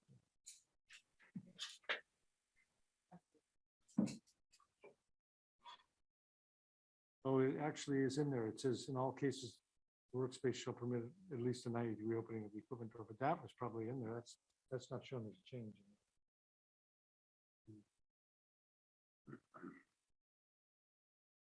That was already in there. The only change that's marked in the book is in 1B. All our working permission. Nathan, in her statement, if you read all the way across, it talks about 11026C2, not A2. I'm wondering if it was stuck on the wrong spot. Which is that open equipment.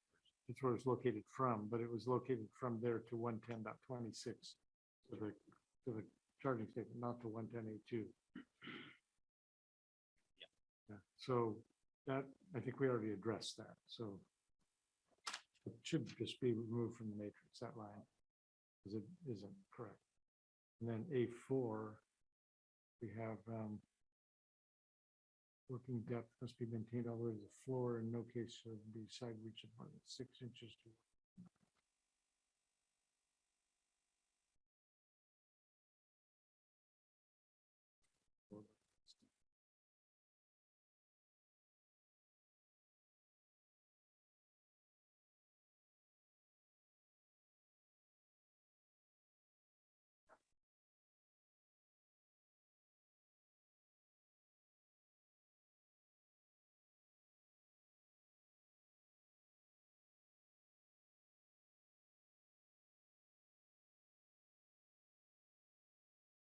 It's not really a change, is it?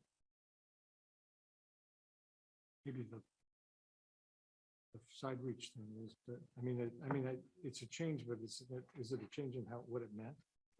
I think what, I may, Chair, what this is referring to is limited access, which would be the stuff like above the T-bar ceilings. In a lot of cases, you'll have HVAC equipment or something up there that meets the limited access. What it's saying is that the space on the floor can't be obstructed by fixed cabinets, walls, or partitions that would prevent you from getting up to that, above the ceiling or something like that too. Goes all the way to the floor. Yeah, right.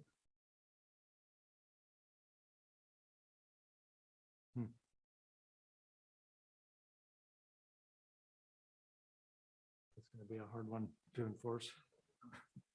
I mean, sometimes it'll be easy, but not always.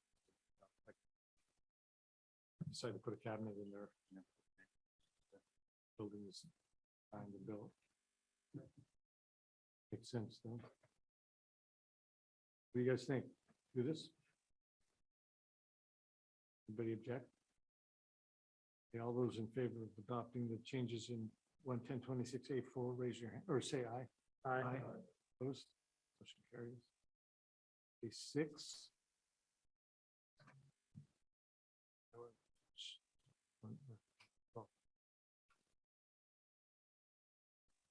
It's fine, we just break for lunch now. Everybody ready? Ready back? Okay, we'll get started again. We're on 110.26 A6. Which is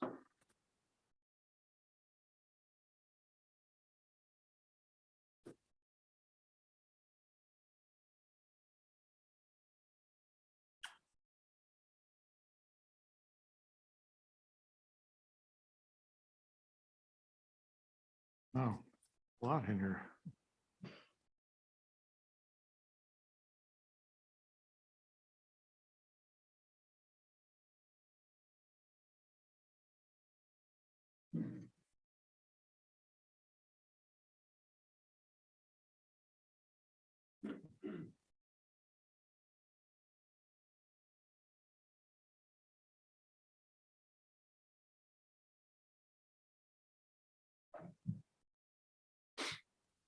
Anybody have any comments? Yeah.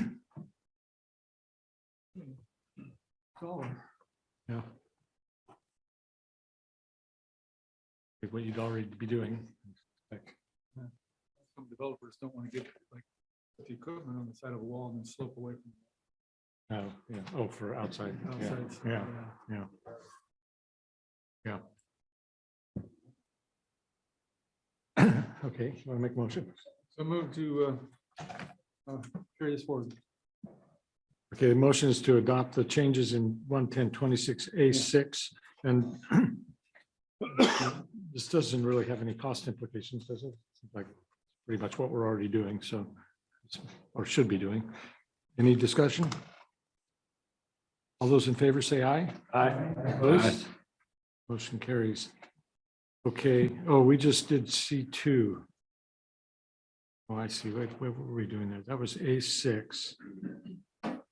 Now we're going on to C2. Okay, got it. And this one, the change is in little 2, sub 2.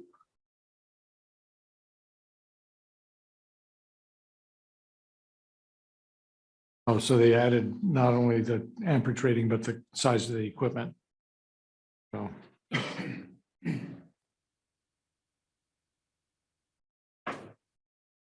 That's pretty significant. It could be 3 200 amp panels or something like that. They're 2 feet wide, and now you're down to 600 amps. Well, doesn't it say and? Hmm? So it would have to meet both requirements? Am I reading that? It's an or. Oh, maybe not. And where? Oh, I guess I got the or in the wrong spot. So 1200 amps and 6 feet wide. So if it was 1200 amp, 4 feet wide, you wouldn't have to do it. What you think? If it was 1200 amps, you'd have to do it. What if it wasn't 6 feet wide? Yeah, you're right. Yeah, I was reading that incorrectly. Yeah. It has to meet both requirements. Yeah. Okay. So that actually is a little bit of relief. Save money. You don't care about things that save money, right? Yeah. That's a good fiscal impact, I think. Well, I don't know how often it happens, but it could happen. Got a 1200 amp disconnect, maybe 4 feet wide or something, and give a little bit of money. Any discussion? Okay, all those in favor of adopting 11026C2 changes, say aye. Aye. Opposed? Motion carries. And C3, personnel doors.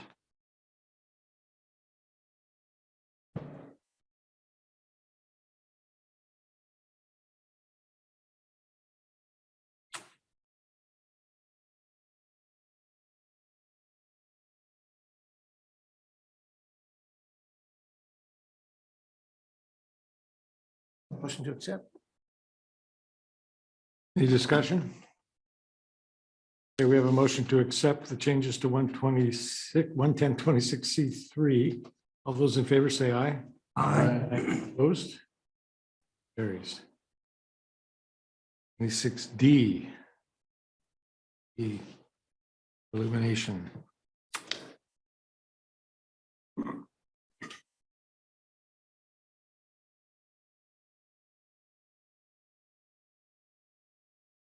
Wait a minute, do you, oh, we have an organ amendment. That's what we're referring to. Yeah. Well, we had an amendment on C3. Different. Well, that's what we're talking about. I got it. Okay. It's an informational note on the OSSC requirement for panic hardware. Uh-huh. And we also exempted 1 and 2 family dwellings, individual multifamily units. Yeah. From the requirement for panic hardware and a 90-degree.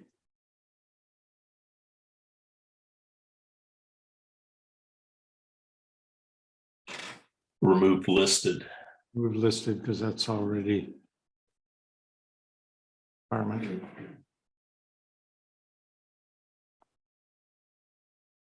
Any discussion?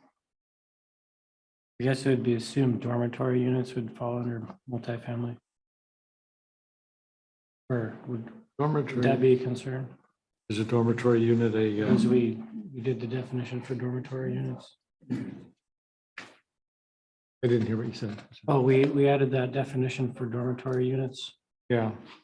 The dormitory unit, a dwelling unit. No. Doesn't fit the definition. Doesn't have cooking.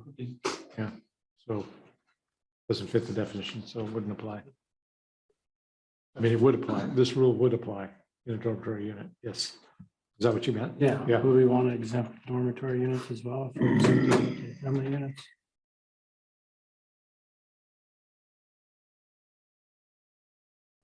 I don't know if it's been an issue. I just thought I'd. Trying to picture an 800 amp service inside a dormitory unit. A what?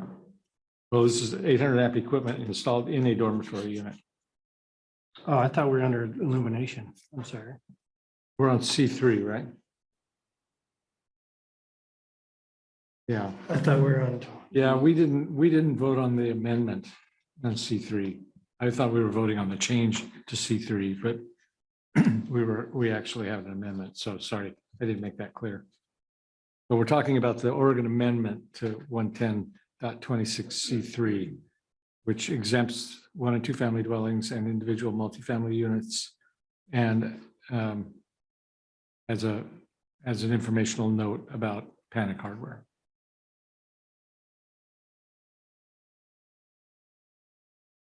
Eliminates the word listed. We can carry this forward.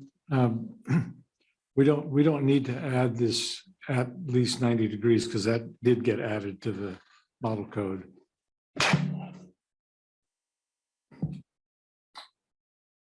Okay, any discussion?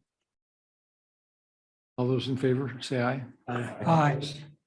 Motion carries. Okay, now we're on the illumination, 110.26D. Illumination. And we defined the level of illumination. Just-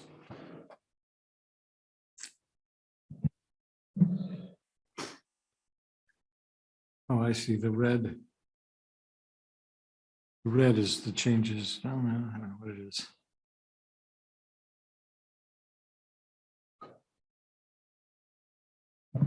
So any discussion about this? All those in favor of carrying forward the amendment to 110.26D? Say aye. Aye. Opposed? Motion carries. And 110.26E.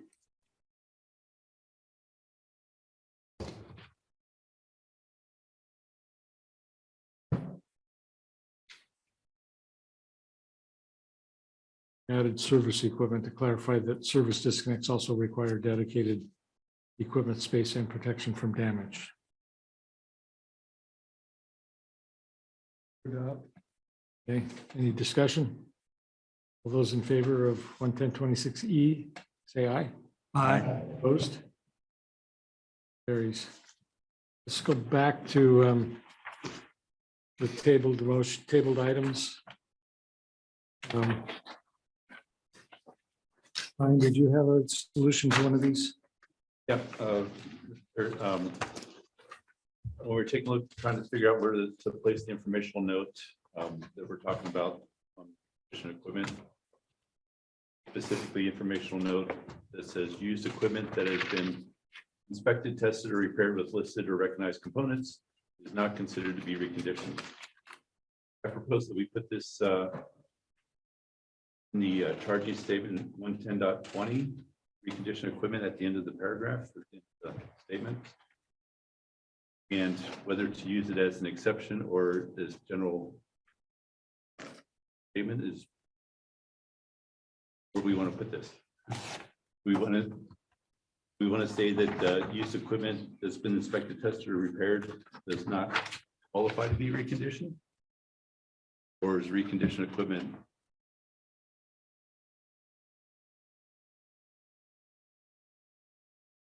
Well, we can make it an exception, or we could make it an informational note, or we could put it in the body of the text.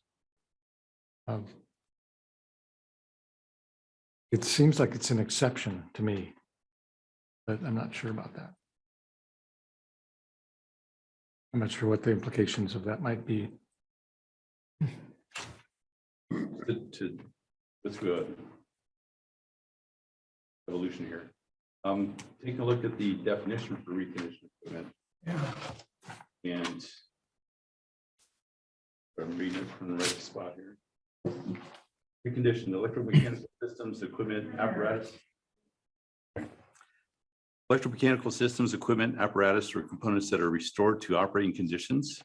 This process differs from normal servicing of equipment that remains within a facility or replacement of listed equipment on a one-to-one basis. And then the informational note there says reconditioned is frequently referred to as rebuilt, refurbished, or remanufactured. Three terms with re in the front of it.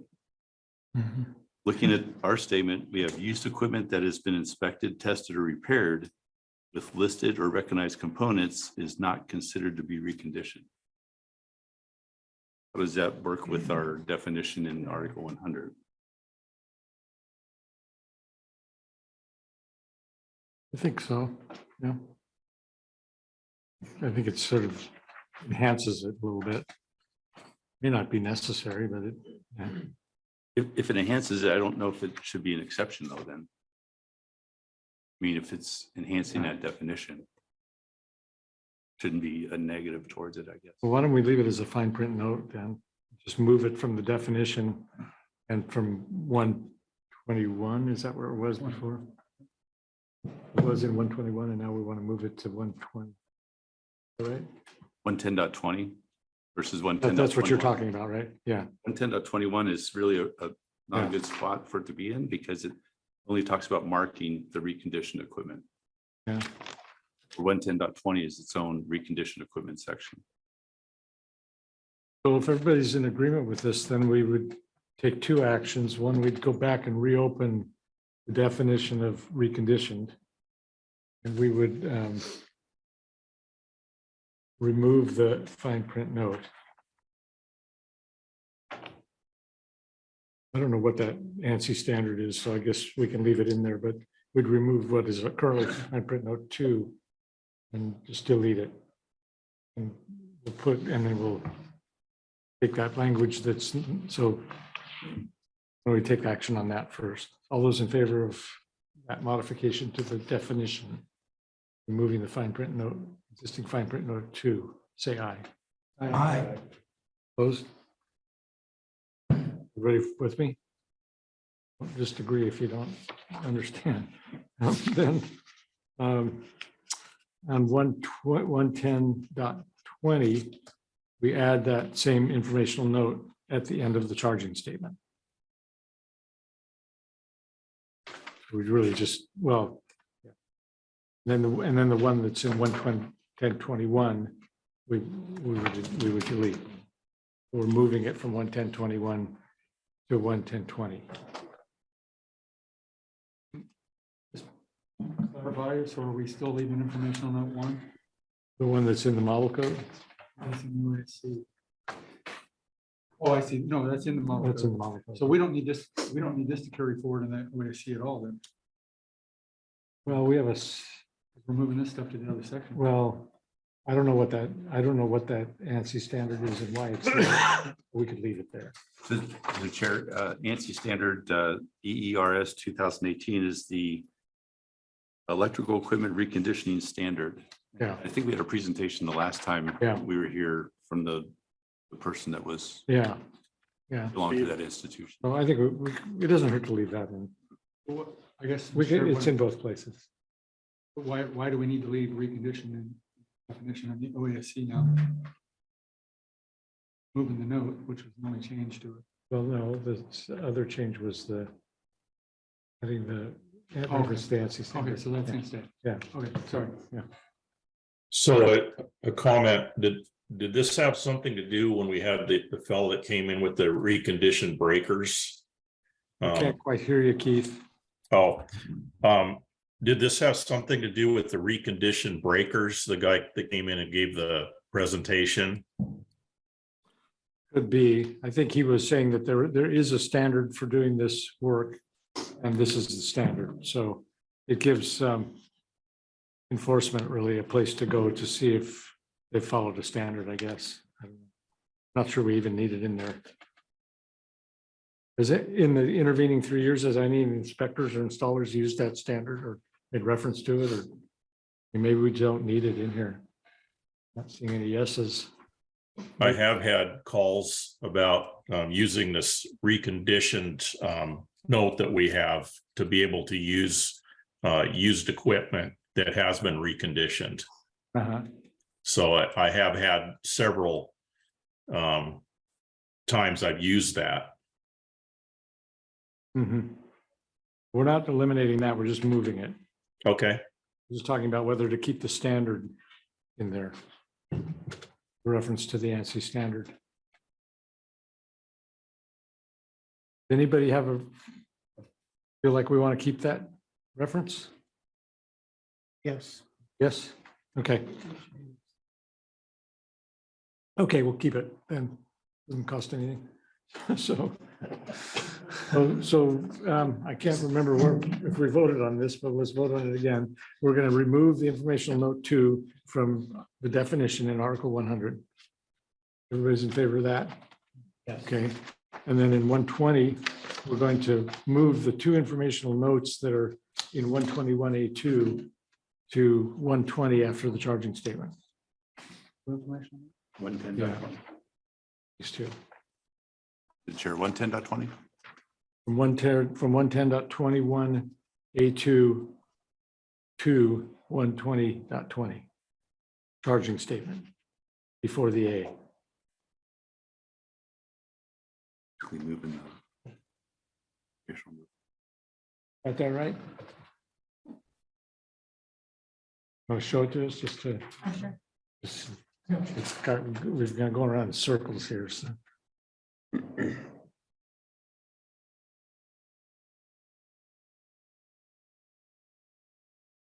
Okay, all those, any discussion? We'll see it on the screen here in a minute. Just a quick question. Would it be better to just move both those notes to that? I mean, for the ANSI standard, if somebody's going to look at it, they're going to be looking at it in 110. I did say to move both of them. Oh, you did say, I missed that. I'm sorry. But I don't know if she did. That's why I wanted to see it.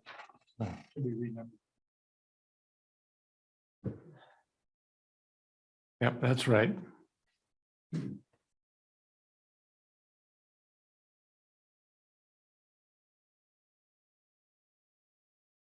Yeah, those, except they should be 1 and 2.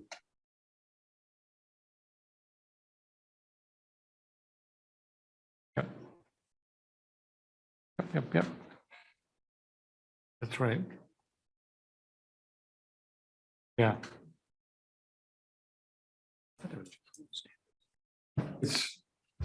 Yeah. So you know that it goes in there before subsection A. After the charging statement, before the A. Is that what that is? Yeah, I'll add that. Okay, good. Okay. I think we haven't voted on this last change, so all those in favor say aye. Aye. Opposed? Okay, that carries. So this is now done. And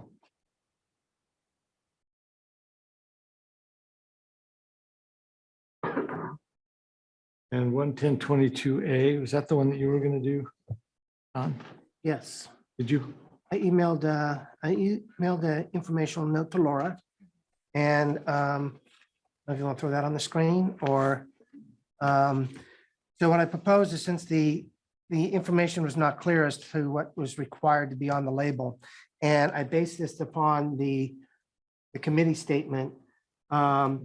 And it said, the committee statement from panel one, it says, it will be very helpful identification and location of circuit sources indicated, especially in large and high-rise buildings such as schools, high-rise multifamily, large commercial buildings, Walmart, Target, Costco, et cetera.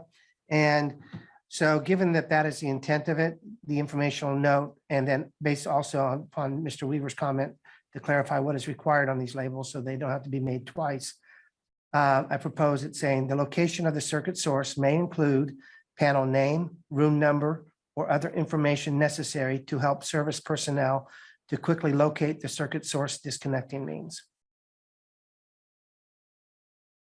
Good. Any comments? They're going to read this and require all of that on the name, on the tag. So Even though it says or? It says panel name, room number, or other information necessary to help service personnel to quickly locate the circuit source disconnecting means. So quickly, what is the definition of that? Is this an emergency situation or is this, we're there to work on it and we need to turn this off? Okay. I can remove. I'm just asking. I could just see this question coming up because there should be emergency disconnects already on the equipment, correct or no? But if this is emergency, then I say yes, quickly. All right, we could remove quickly. How about if we remove everything after information, that whole clause starting with the word necessary? What we're reading. You can't see it? We can look right here. Right. I guess I was just clarifying what the intent is. I think the intent is to spell out the location so they can find the disconnecting means. So if something is going wrong, it can be disconnected quickly. Okay. So, That would be very detailed then. I mean, right. I guess that's what I get, because quickly might require you to say, hey, it's down hallway. I mean, that might require directions then to get to it quickly, or because panel number. yeah, you electrical can room remove number. the adjective quickly. Yeah. I'm just asking. I'm not- I just kind of copied and pasted from another statement that was made. So, Yeah. I guess I'm not necessarily in favor of room name or room number because it's implied that you could just put that on the sticker. Well, if I'm an electrician, and I go to room 6, but there's 6 panels in there, it still hasn't got me into panel A. I think the intent is to label it panel, it's coming out of panel A. okay, so where's panel A? Doesn't matter, it's coming out of panel A. I agree.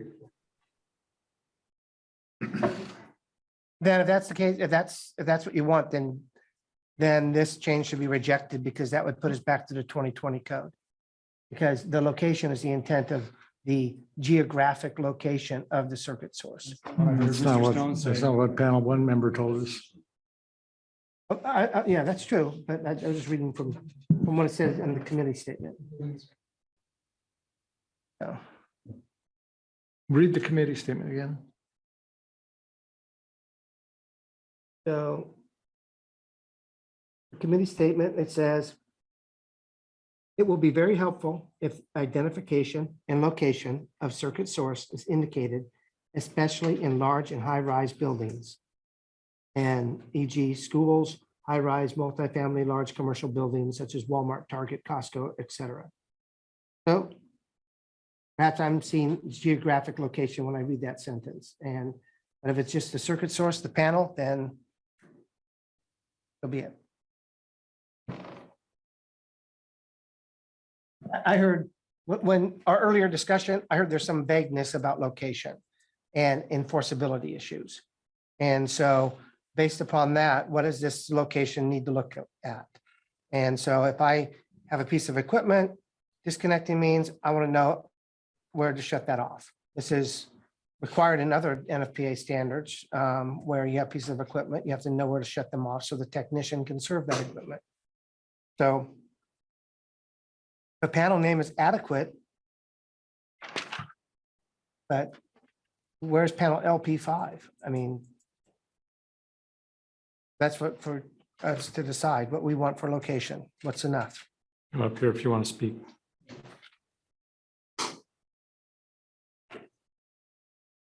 And turn on the mic, turn on, sir, turn on the mic and state your name for the record. No, it's green. All right, Mark Griswold. I think the intent of the code is to meet the minimum standard. And we can expand on that, but I think if we just require panel name and circuit number, that's going to be the minimum that we require. So I think that's probably the direction we're going to go on that. Okay, that's not what you think, so. I'm not. No, but I'm not you the- I'm not the you board, but were charged with writing the. yeah, things. so I think as an electrician, I would like to know if something's located far away, where to find that. Because if it just says panel A, I'm walking into a room, a building I've never been into, panel A, XYZ, ABC, where in the world is that? It'd be nice to know that would be on the third floor maintenance closet. I think that would be helpful too, just to say, what corner of the building, but how do you identify that or put that in text so it's easily enforceable? That's why I said may include. So there's flexibility in here, trying to clarify the intent for a technician to locate it. I have a question for clarity for inspectors. How do you treat, what will we do on a reconnect on an air conditioner that we didn't even know where the source was? You worked it hot. What he worked on. Right, and all we did was turn off the disconnect and reconnect the whip. This code now says we have to identify that for new circuit installations. Yeah, the whole code's for new circuit installation. Not installing that disconnect, so. Yeah, the disconnect can stay. You're not installing the disconnect. I worked on it. Now it says it has to be labeled.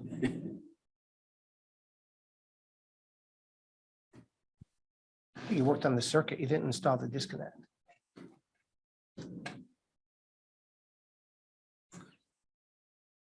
Mike, could you come up to the thing again? Tell us what the intent of the panel was. You were in the meetings. Now, not what you wanted, but what was agreed to. Mike Stone, NEMA. The intent of the panel was right now, the way the code is written, you don't have to label anything.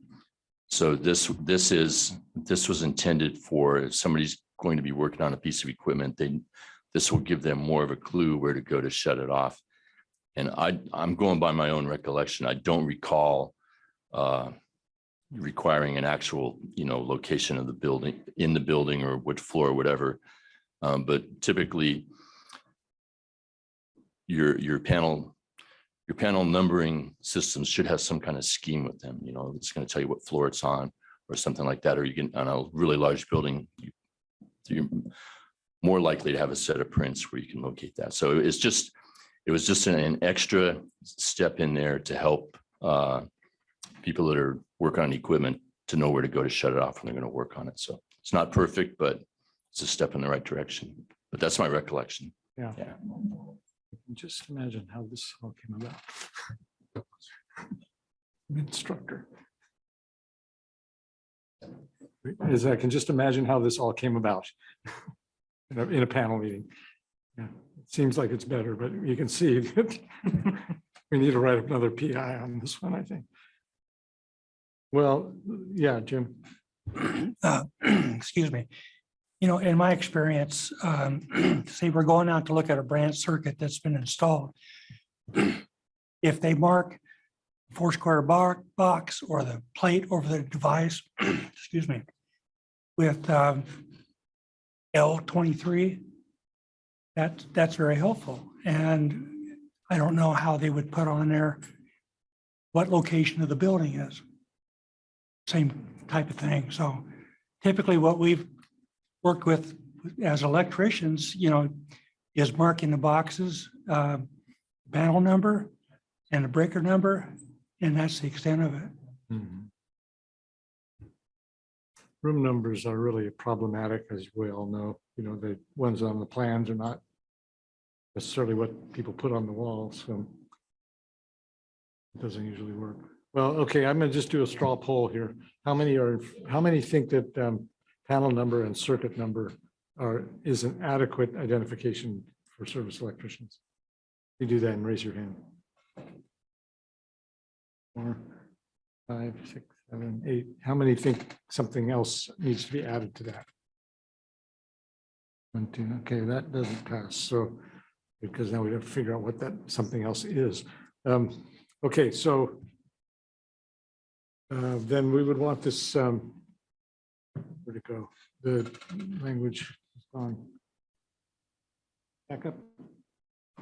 That, yeah, we're still beating it up. Okay.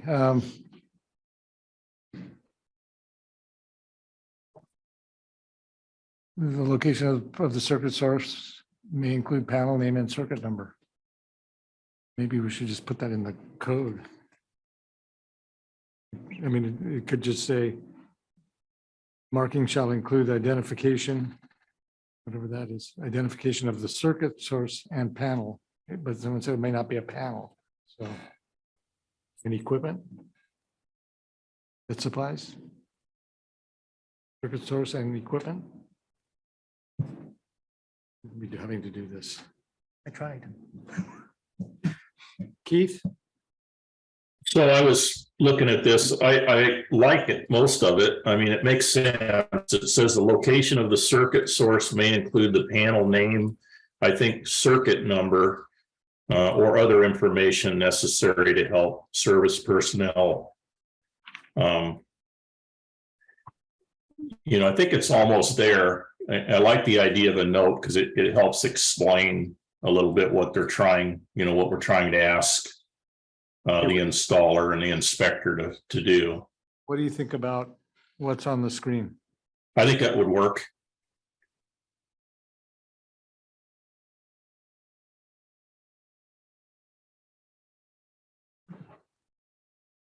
Everybody okay with that? It's still potentially problematic.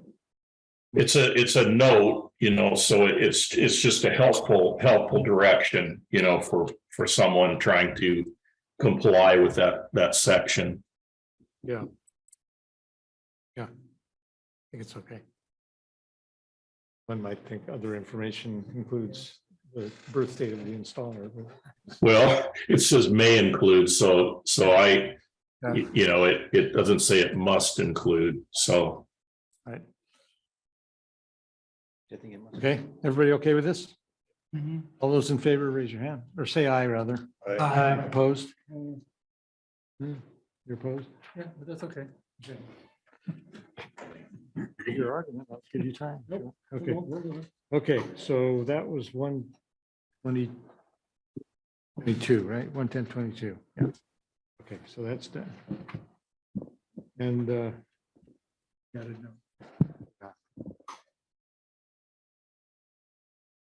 Why do we have 1:10:24A tabled?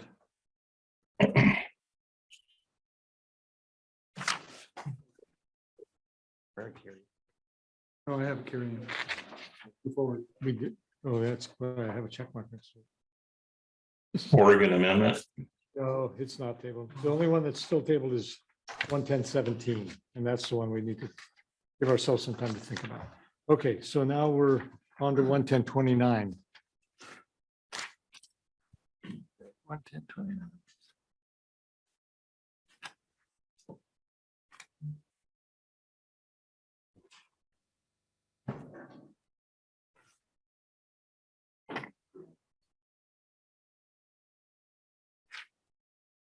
It looks like it got moved from a definition, didn't it? Is that right? That was a definition? You decided it didn't fit the definition of a definition? Definition's still there. The definition's still there? So they wanted it to be enforceable, I guess. Yeah, Is that why? Make it enforceable? they changed the definition. Equipment that is visible and not more than 50 feet. Thank you, Mr. Chair. Mike Stone, NEMA. Yeah, what happened on this one was it is in the definitions and it always has been. And there was some, I guess you could say, legitimate contention that there are requirements in that definition, and you're not supposed to have requirements in the definition. And so it got moved to 110.29, but the panel left it in Article 100 because it's such a long-standing item in the code that we were concerned that, you know, that people would think it just disappeared. So we wanted to leave it in Article 100 for now. So it's in two places. I think the definitions are pretty close. I mean, the two statements are pretty close. I don't think there's any substantive difference there. And we tried to clean up the definition a little bit so it was less of a requirement. So that's the reason why it's still in those two places. It'll probably eventually get removed from the definitions. Yeah. Okay. All those in favor of adopting 11029? No cost. It's a existing provision. Did you get that the label things? Cost? Which one? Which label thing? One previous to this, labels on the disconnects? No. Gotta come up with a real number. Depends on how big the building is. Doesn't matter. Are you pricing the label by letter? It's not. No, that's. So just to drill down a You little bit on already that. have to identify. them. That's not very much. Just adding a panel name. Oh, that's right. Sorry. Yeah. Sorry. Yeah. Yes, sorry. No cost? Yeah, it's the same. It's a- there's a cost, It's it's not minimal, increased yeah. cost. I mean, if you, Okay. you're gonna find the panel, the circuit number, you gotta. know the panel. Sorry. Appreciate looking out. That's good, that's okay. Okay, 11031A4. Okay, oops, 31A4, what's happening there? An informational note. Right. Added a requirement that workspace floors must be flat and as level as practical.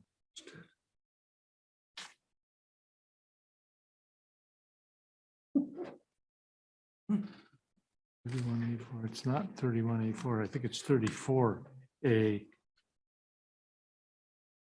34A is what it is. Ones that have We've done bollards behind them. 34A, which is down here. There is no change in 11031A4 other than an informational note, which probably got rewritten to comply with the usability task groups.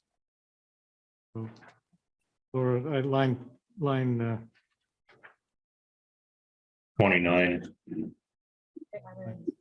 At least 90.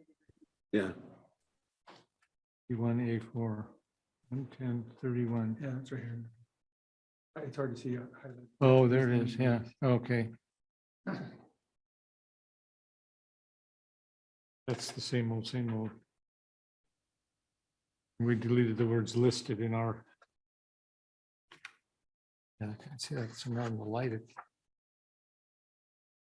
I blame the light, blame the blindness.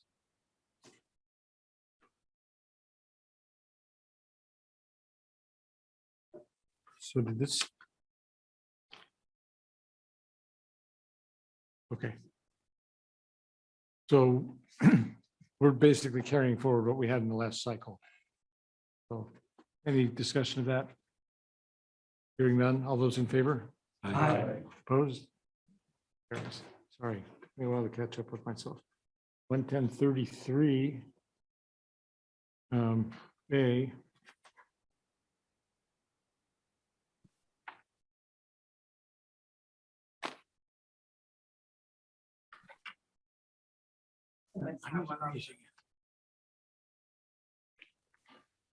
Didn't add 110A.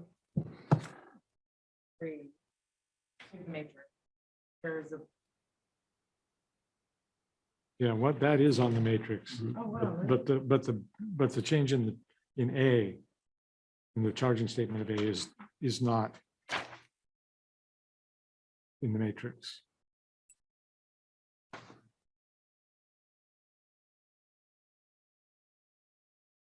This is basically the same thing again, so it's just occurring in, are we in higher voltage or something? Yeah. Yeah, okay. So it's same rule, just for over 1,000 volts. So, and the same amendment for over 1,000 volts.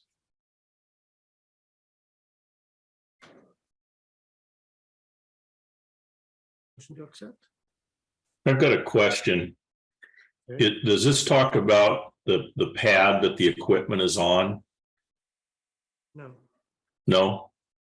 Okay. Has that been a question? Just when we were back a couple sections when we talked about this earlier and it talked about that 6 inches. It just came to mind. And, you know, if the housekeeping pad was out 8 inches past the equipment, would that be a violation? So. But if that's, you know, if it's saying something different.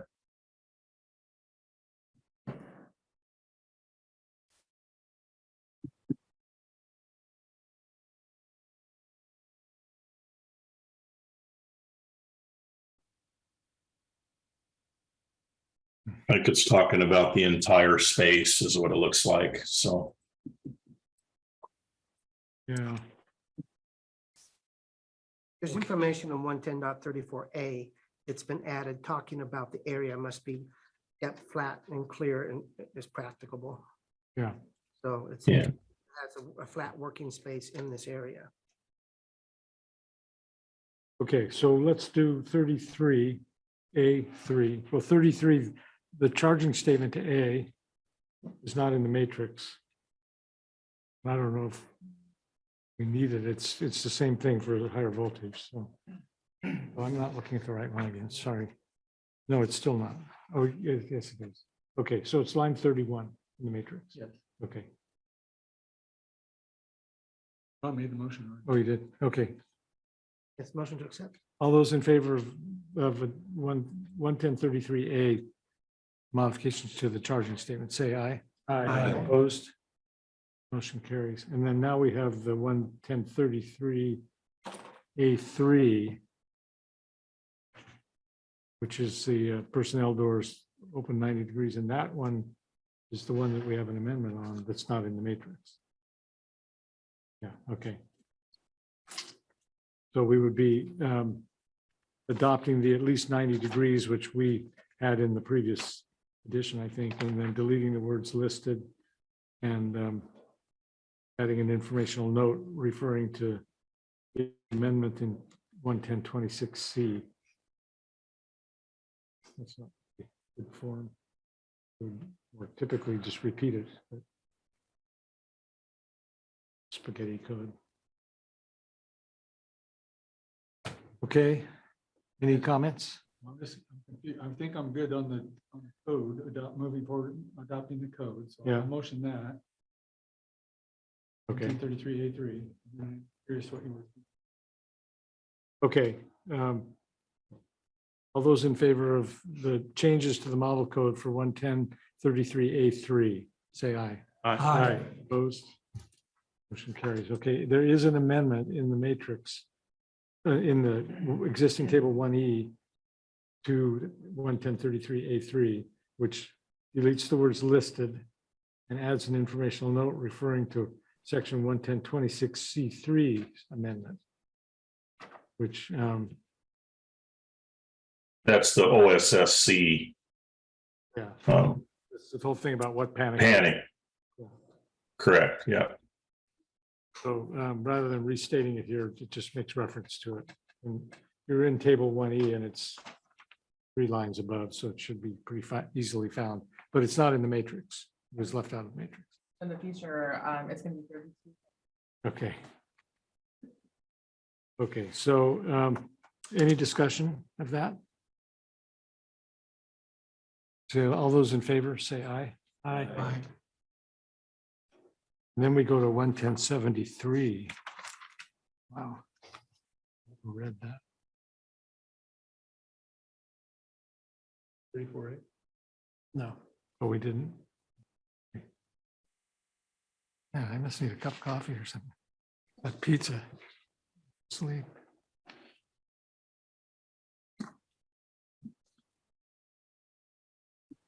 Oh, okay. 34A. Yeah, this is the grade. The workspace has to be flat and clear. Pull wept and dipped and motion to adopt. Is there any discussion? All those in favor say aye. Aye. Motion carries. Now we go to 73.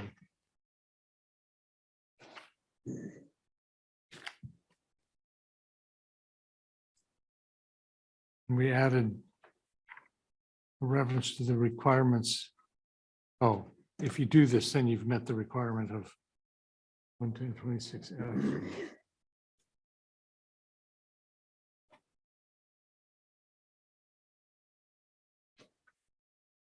Dive into this.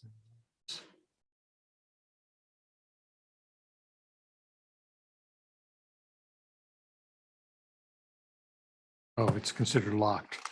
Okay. That's a good test question. Yeah, really.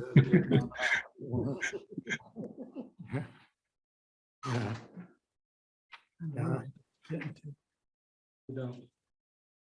All those in favor of adopting this reference to 11026F, say aye. Aye. Opposed? Motion carries. Yeah. If a manhole cover that weighs 80 pounds, what do? How do you put a lock on it? Not lock. Just to do that. Okay, golly, we finished the whole article. And we're skipping 210 for now. Because. So let's go to Article 215.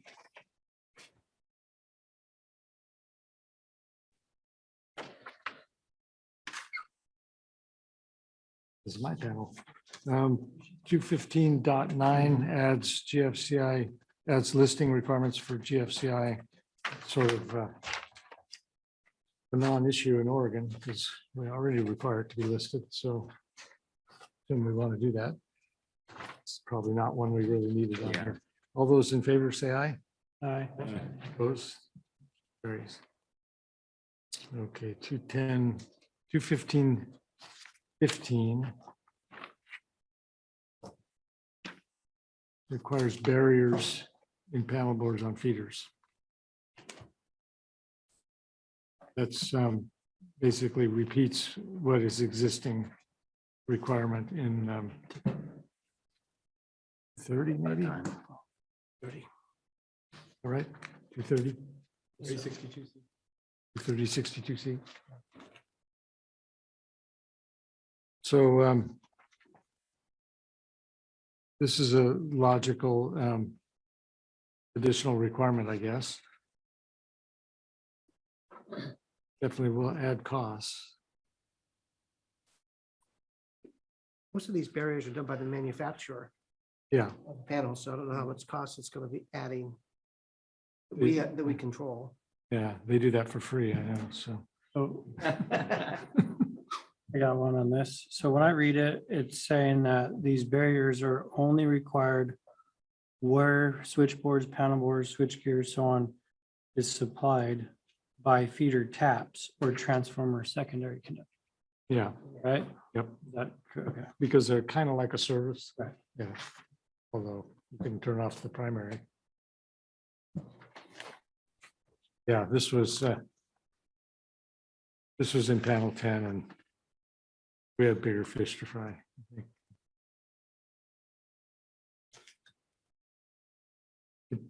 I don't know, how much is this going to add to the manufacturing cost, Mike? That's your clients.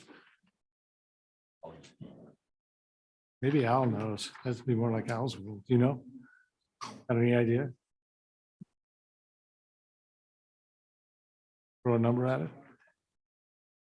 Talking about the little plastic adapter that goes over your wire and covers your terminal. Yeah. For the most part. You had a picture of.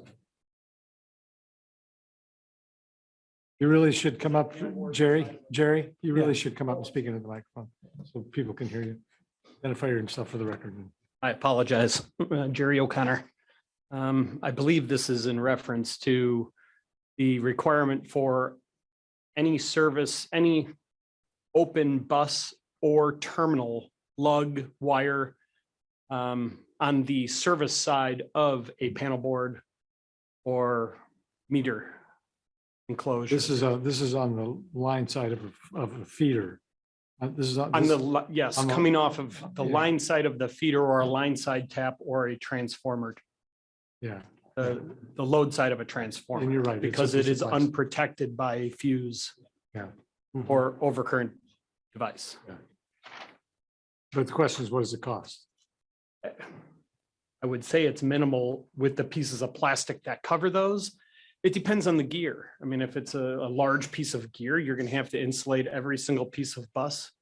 If it's just a regular panel board, I can't imagine it costing more than $2 or $3 for those plastic pieces, but I don't know the cost to the plastic and the design. So in It's other words, minimal on a single highly panel board, but if you're talking about a multimeter piece of gear and Yeah, still It- still relatively insignificant. Unless you go to buy it after the market, and you need to order a replacement. Then it will be really expensive. Okay, all those in favor of the amendment to the new article, new section 215.15. Say aye. Aye. Opposed? Motion carries. 215.18. Surge protection. These are new requirements for surge protective devices that we decided were a safety issue because smoke detector might fail if it didn't have a surge protector on the feeder. So what I thought. And if that surge protector blows one time and then still stays there, does that, we still have the same risk down the road then, right? That's a maintenance issue. Yeah. Have lights on ones. So we did not adopt 23067 last time, which was the surge protection for the service.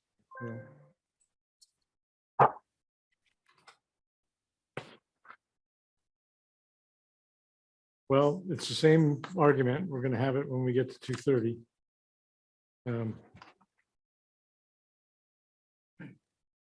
Mr. Chair, we'd like to table this until we get to 2:30. Kill two birds with one stone at that time. Well, I mean, doesn't matter. We can kill it now if we want. Could look at 230.67 and see. I think it's the same language, if I'm not mistaken. Mhm. I think, it did get modified, but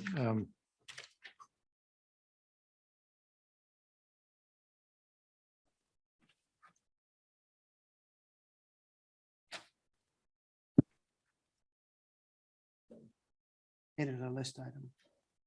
yeah. So we limited the requirement.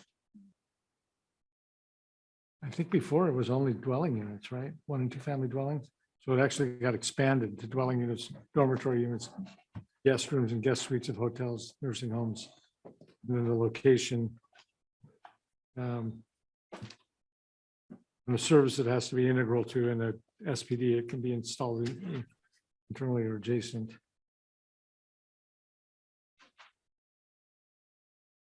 Yeah, it was just dwelling units before, and now in this edition, the panel expanded it to more locations. And then the type is still type 1 or 2, and the feeders replaced. It's pretty much the same. It's almost exactly the same. It's slightly different, but yeah.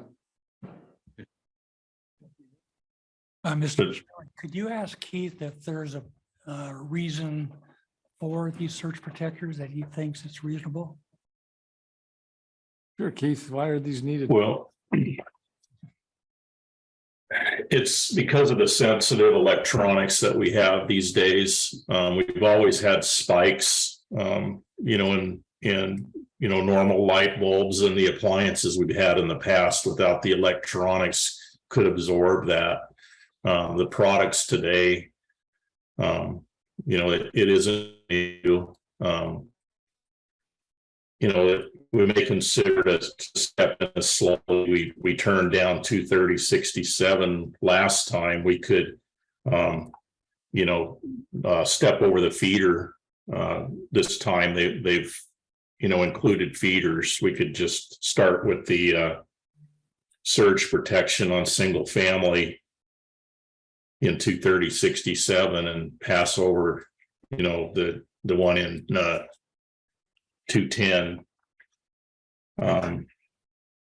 But They do provide protection for the electronics. So I'm trying to think of the name of those they're a little wafer that takes that surge, but once they're hit a time or two, then they don't work anymore. So they're good for a time or two, and then they need to be replaced.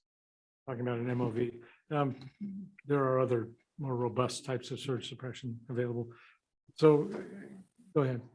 Just a quick for clarity. So if we have, because it's on the service, so we have a service feeding a bunch of dwelling units.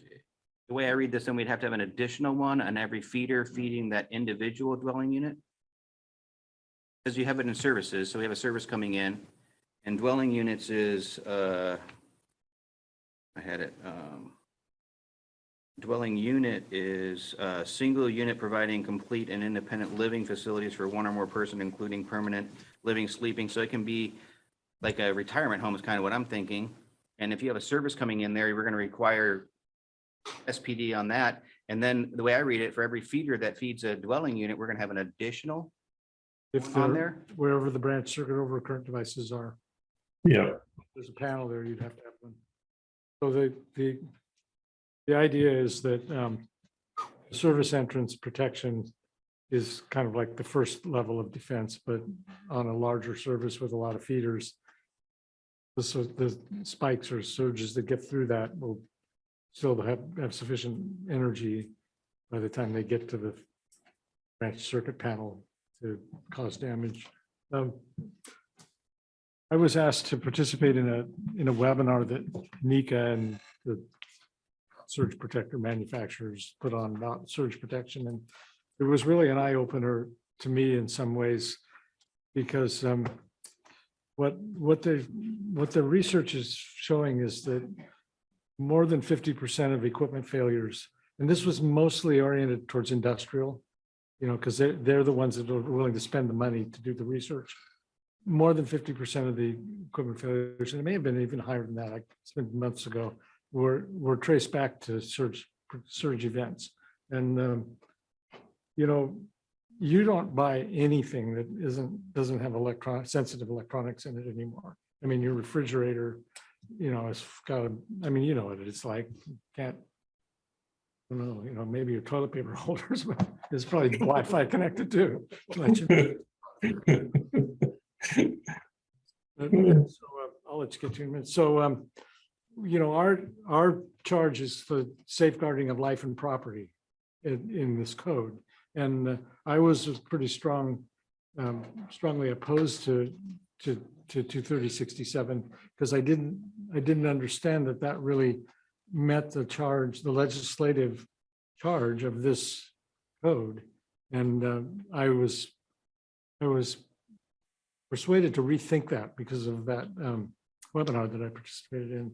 And so I just would say that to think about what it means to protect equipment that has sensitive electronics in it, and how protective devices do that, and what the consequences of the failure of those devices is in terms of life and property.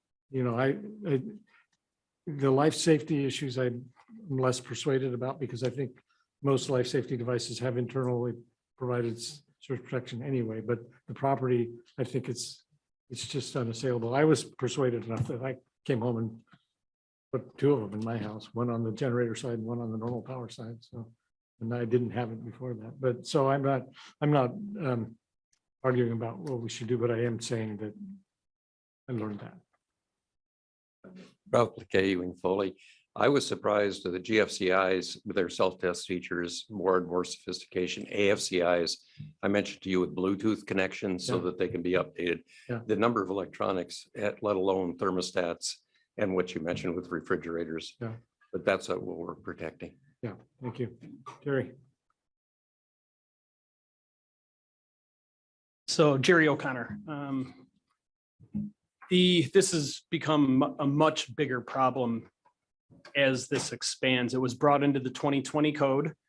It did not have a minimum rating on the 2020 code. The new 23 code has a 10K minimum for services.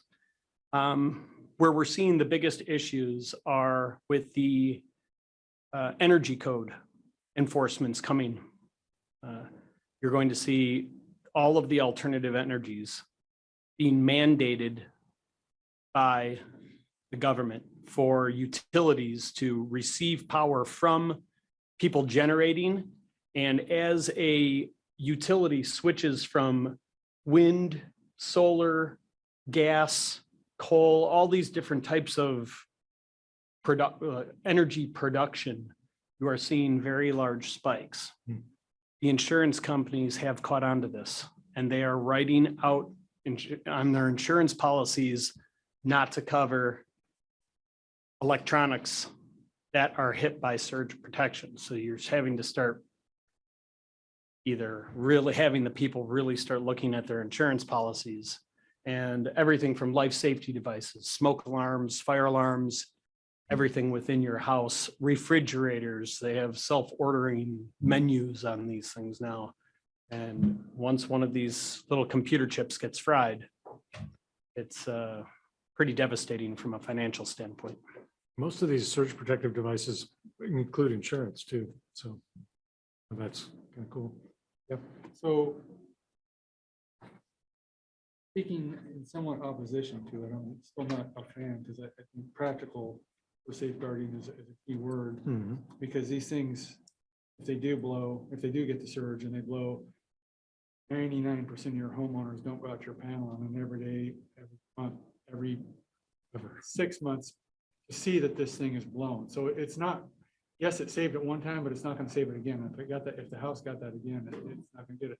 The question, I guess if I'm moving forward to this, I'd like to see some kind of delayed implementation to let contractors understand that this is coming to Oregon, because we have not adopted this.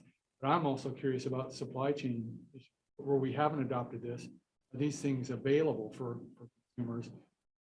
We're being hit big time with delays in products right now. We implement this tomorrow or when this goes into effect and we can't get them, what do we do? So.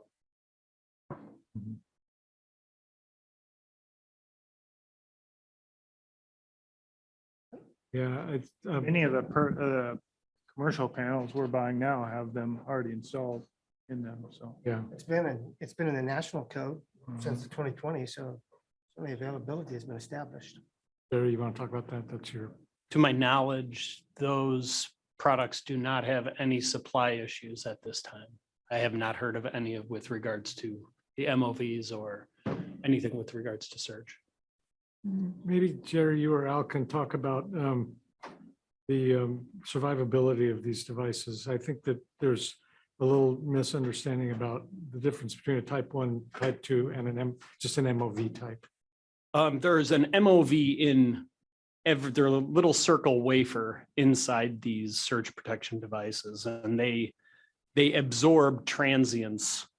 And as the wafer, it has fins on it, and those fins eventually melt or break away. There's a minimum 10K rating on the service in the 2023 code. There was no minimum during the 2020 code when it got implemented. If you get hit with a direct lightning or somewhere close to your home, these are not made. You need lightning arresters. Nothing will save your home from a lightning strike and the equipment inside of it. These are meant for variants that are put into the electrical system, either from an air handling unit, or there's up to 40 to 45% of these variants are put onto your system from inside your home.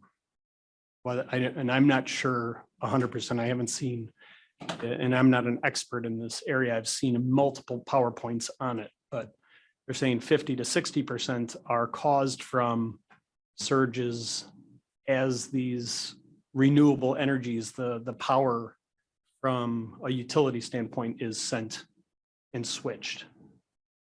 That's right. You're reminding me in that webinar I attended, they talked a lot about internally created surges that in these industrial plants, a high percentage of the sources are within the plant. So from what I understand, on an apartment building that has a chiller on its roof, and that chiller kicks in, it's a pretty big inrush. And that inrush will cause variance based on, it depends on the size of the motor, or depends on what the technology is and how insulated it is, things like that, how efficient.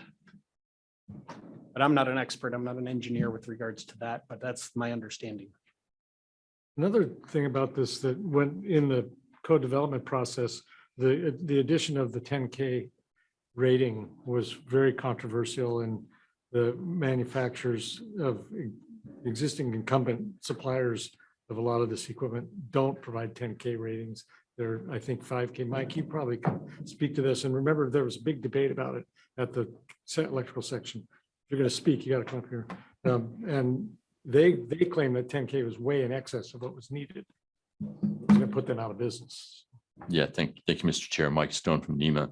I likewise, like Jerry, I'm not an expert in this, in the super technical aspects of these, but that is a controversial topic even amongst the manufacturers, where that 10K rating should be. That's how it came out. But there is some controversy on that, whether that is maybe an overkill, maybe, but it'll do the job. The 10K will do the job. And, you know, Jerry pretty much exhausted as much as I know about surge protectors as well. Although I will say that I think not in that webinar, but in other information, really 80% of your surges are not related to lightning. So we always think of surges as lightning, which we don't get a lot of it on the West Coast, but it's really, that's only a smaller percentage of the damages that surges do. Yeah. And I think at the electrical section meeting, those who were in opposition to this 10K said that they really described it as, you know, the big guys, you know, the guys in the back of the room here, versus the little guys. You know, the big guys all make 10K stuff and the little guys don't. But that's, for whatever reason, the voters in that meeting supported this language, so that's what's in there. So I bring that up because I think these, if anything, these are overkill, and so they probably have more survivability. But they will eventually get killed if they get hit hard enough. I have another question. So we have something coming up. We're going to be talking about the overcurrent device, the service disconnect on the outside of the building, right? We will, yeah. So if that was to pass, that's the service. Yeah. We have to have one there. And the conductor feeding from that into the panel inside is a feeder then, right? You have to have two. I think that if you put in a firefighter disconnect, that's not a service. Unless you put a main disconnect in. The service disconnect. That's what we're going to be doing. Yeah, you don't have to, just to be clear. Right. It can be an infused switch. Yeah. Just to let you know, back in 230.67, there is an exception for the location. Yeah. Talking about the SPD should not be required to be located at the service equipment. As required in 230.67B, if located at each next level distribution equipment downstream toward the load. So I would say if you put it in the panel in the garage or whatever, you probably don't need it out of the service. Okay. But I was pretty concerned about this this feeder level requirement because it's pretty significant, you know, and especially in multifamily. But on the other hand, if you think that the protection is appropriate, then that's what you got to do to provide it. If you don't do that, you're not providing it. Maybe there's also this you know, capacitive coupling that happens downstream from these devices, and the further you are from the device, the surge, the spike is essentially amplified by this coupling. And so if you go way down the feeder, you know, if you have it at the service and you go way down through a couple of feeders before you get to the branch circuit overcurrent device panel, you may have a pretty good size. What got through the big sieve at the top, by the time it gets down there, can be damaging. So that's the logic. Like these guys, I don't understand the technical aspects well enough to be really conversant. We could probably get somebody to call in if we want to get a lecture on it.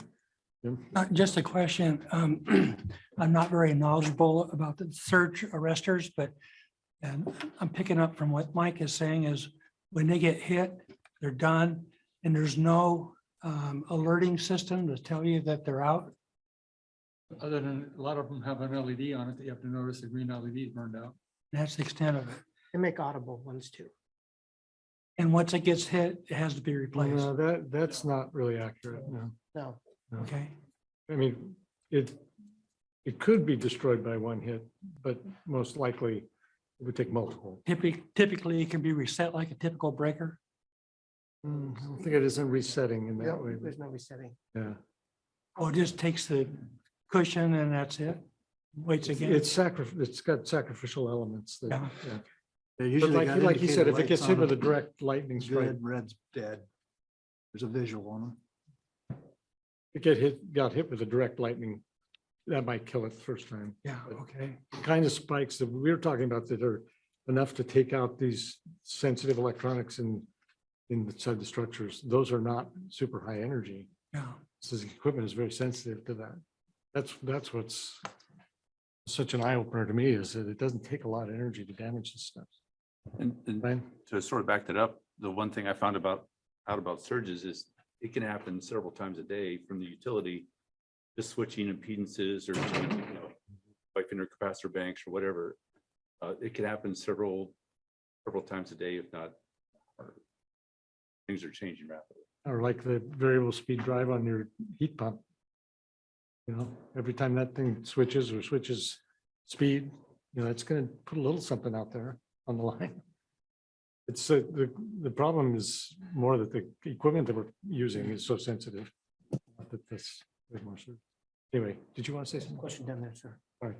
Yeah, something I'm reading in here also, it says, look, installed in or adjacent to the distribution. So if it's in a homeowner's, it means it can be installed inside the panel where it may not be visible. Yeah.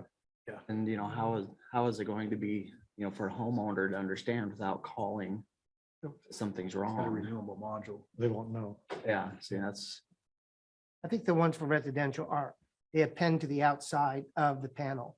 It gives you options for other things other than residential. Well, the ones I put in my house are they just plug in like a breaker. Yeah. They're in the panel. Oh, they are. Yeah, they just take up 2 spaces in the panel. Oh, okay, yeah, they're on, but you can still see They're them. connected directly to the bus. Okay. You can see them. Those are easy to install. Yeah, those are nice. Sorry, so I believe type 1 are, they can be used at the panel or at the service entrance. Type 2 are at the panel. There are some that can be attached to the side of the panel and wired directly to your feeders. There are others that look like a breaker. They have the LED light on them and they snap on just like a breaker. This is all described in Article 242. Yeah. That one? Is that a surge device? That's only a single pole. Is that a 2-pole? Single pole. That's an industrial DIN mount unit. Okay. That's got a renewable module on it. I believe you can unplug that center module after it takes a hit and replace it. Oh, Yes, LED goes that's out. renewable for industrial. That's when You're not going to put that in your house typically. that's where somebody actually looks at the LED to see if it's. That's nice.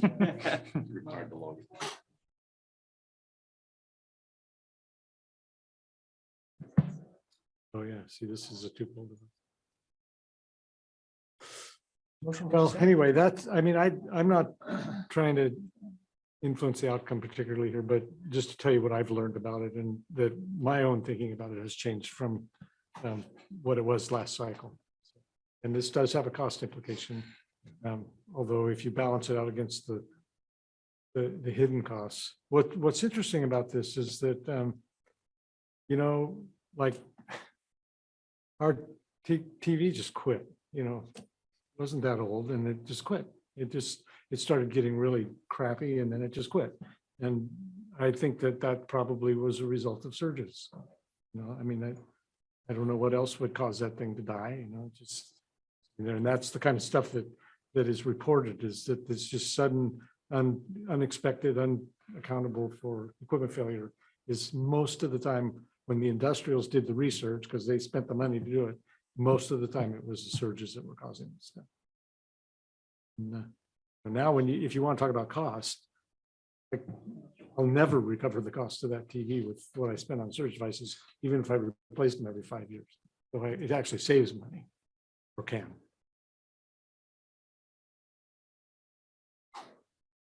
Thank you, Mr. Chair. Mike Stone, NEMA. You mentioned about, well, I have a proposal in for 23067, which we haven't got to yet, which is all the same issues pretty much. And you mentioned about having somebody, call in online that maybe somebody that was participating in that webinar or whatever. I could arrange to have that happen if you want to table these items. It's just a suggestion until the next meeting. And I could get them to do that and they can answer, they can cover anything related to surge protection. If you would like, I can arrange that. It's a, I mean, I was in the webinar, so I'd probably, I would be interested in hearing it again, but if you guys would like that, we can table this and feel like you get a little better education about what it is we're proposing to do. Or do you feel like? I would like that because one of my questions is for my electronics and stuff, they all suggested you still put an SPD at the local plug-in besides the main panel, because the main panel one doesn't protect it. I mean, it will protect lots of the smaller ones, but not if something really hit it. That's, I don't know if that's still the same way or not. Yeah, well, that would be for electronic. Of course, the NEC is life safety. So one of the side benefits for this is it's going to protect, it'll help protect. And that's my point. We're talking about electronics, but yeah, the main one for the panel is just basically protecting things. And I'm no expert on this, but what I've been taught in product seminars is, like I was saying, that there's capacitive coupling that goes on down the line, and that surge that got through the main device essentially grows, and when it gets to the receptacle, it's still there. So that's where you would use something less than a type 1 or type 2. It's just, that's additional protection, whether I think the manufacturers will tell you don't really have to do. but if you'd like, we can talk afterwards. Do you guys if you'd want to like. do that, or do you want to vote on this? I would like to hear it. John did already motion to table this. Whatever you'd like to do. I mean, I know how I would vote right now, but if people need more education to make a legitimate vote and they have concerns, by all means. All those in favor of tabling this, raise your hand. Home builder. Okay, we'll table it. I'll talk to you afterwards on that. Okay, cool. Okay, so we'll table this and we'll table 266, 23067, because I'm sure we'll get that. That was rejected last session. Okay, Article 220. You finished an article, kind of.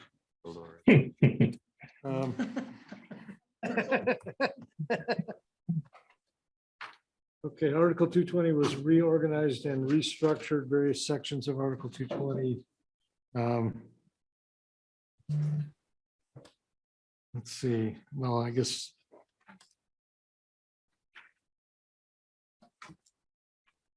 Sure what that was referring to at the beginning. I think we got rid of the 220 the table, that listed on, no, we didn't either. 220.3. Well, I'm not sure what that item 98 refers to. But what are we? The entire Article.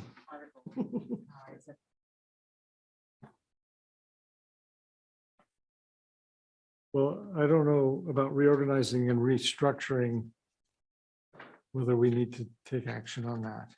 I mean, Action. yeah, no action. Yeah. I mean, I know there are some that would say that those things cost money because they have to train inspectors and installers how to read the code again. But, so 220.48.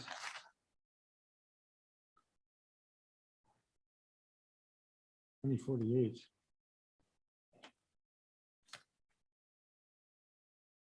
Oh, 48. Book doesn't have a 220.48. My code book doesn't have it either.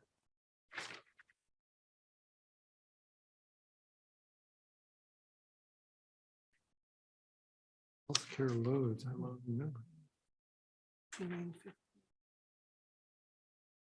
This is your panel, is it? Yeah, Healthcare load calculations? I think it's, yeah, 110. 110? Yeah. 2110? Just going off the description there, Yeah. healthcare load calculations. Yep, 220.110, that's all new. Weird. I think like Six. 48. 110 in here. Yeah, there's 220 dot point part 6, which is the same thing. Item 105.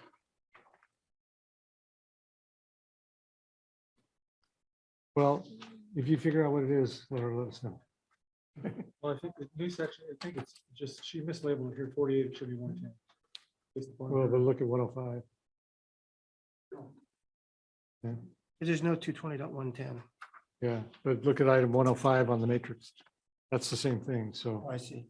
yeah, so, don't know, let's put a question mark. Boy, it goes really fast for me, I don't do anything. 210.53 is appliance loads revised to not allow demand factors to be applied to electric vehicle supply equipment. Okay.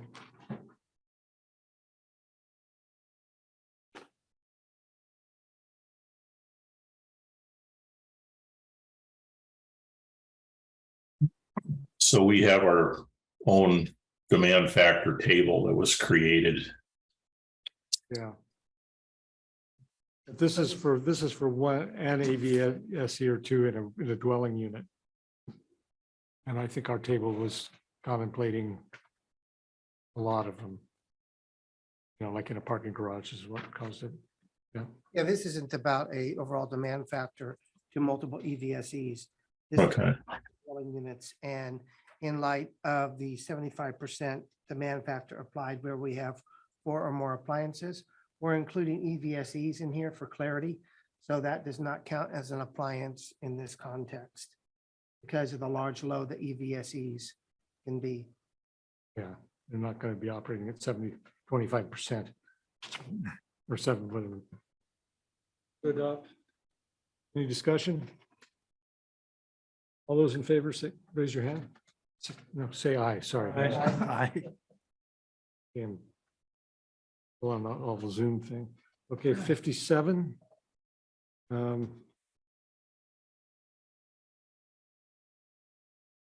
Okay, so there's a default rating of a EVSE unless you have a nameplate.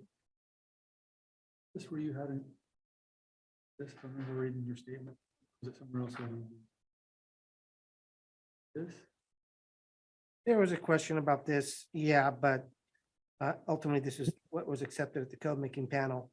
And the question was concerning whether this would be continuous load at this value or not.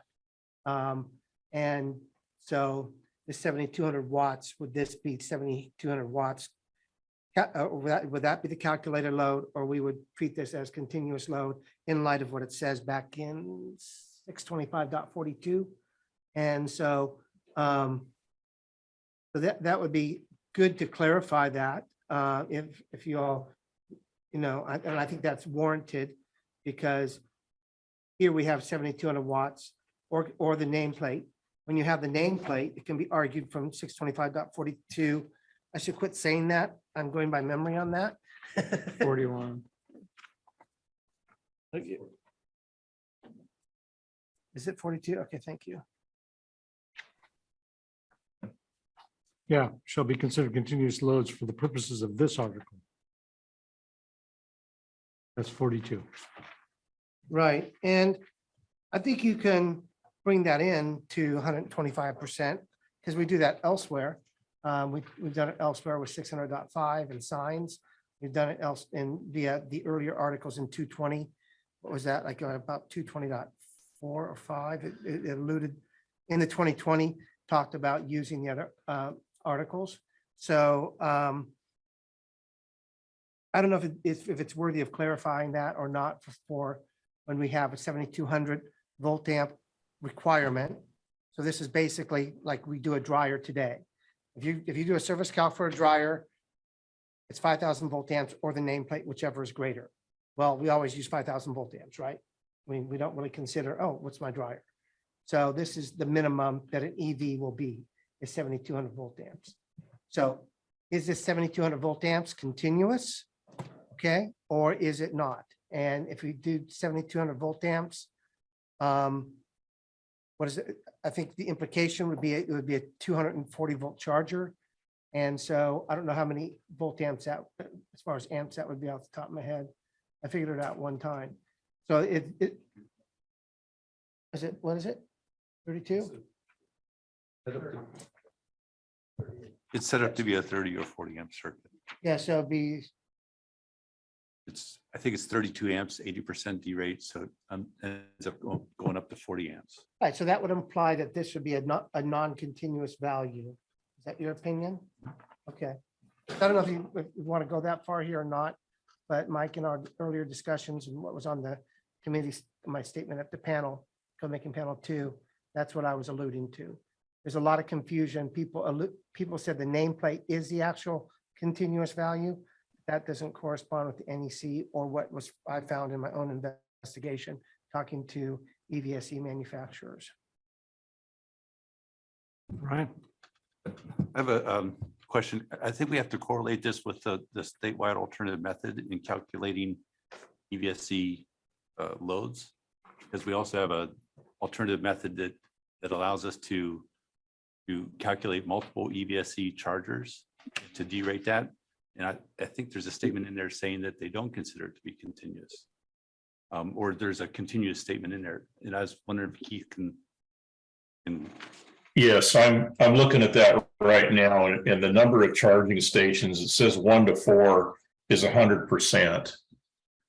So, yeah, and then we go 5 to 8, we go to 90%. So yeah, it's considering it 100% load. 7,200 divided by 240 is 30 times 1.25 is 37.5. Put it on a 40 amp breaker. Now, when you say, if you say that it's continuous, that means it does not require derating, continuous load. I mean, what does that mean if you say it's continuous? Okay, oh, that's a big, that's a big, okay. Time is it? Okay, so when you say continuous load versus 125%. So when the code says something is a continuous load, like it does in 2023 for a water heater, water heaters are now 125%. They are no longer continuous loads, which in most people's mind, this is my opinion, but in most people's mind, they would treat continuous load and 125% as having the same implications. But when you calculate and you do demand factors for adjustments or corrections per 310.15, then continuous loads mean something totally different. And so when I say a continuous load, all those things would also potentially apply. It's kind of a moot point, but there is a difference between 125% and continuous load from a code standpoint. And so given that, this is just, do we want this to be 7,200 volt amps, period, on a dwelling unit service? Or do we want this to be 7,200 times 125%?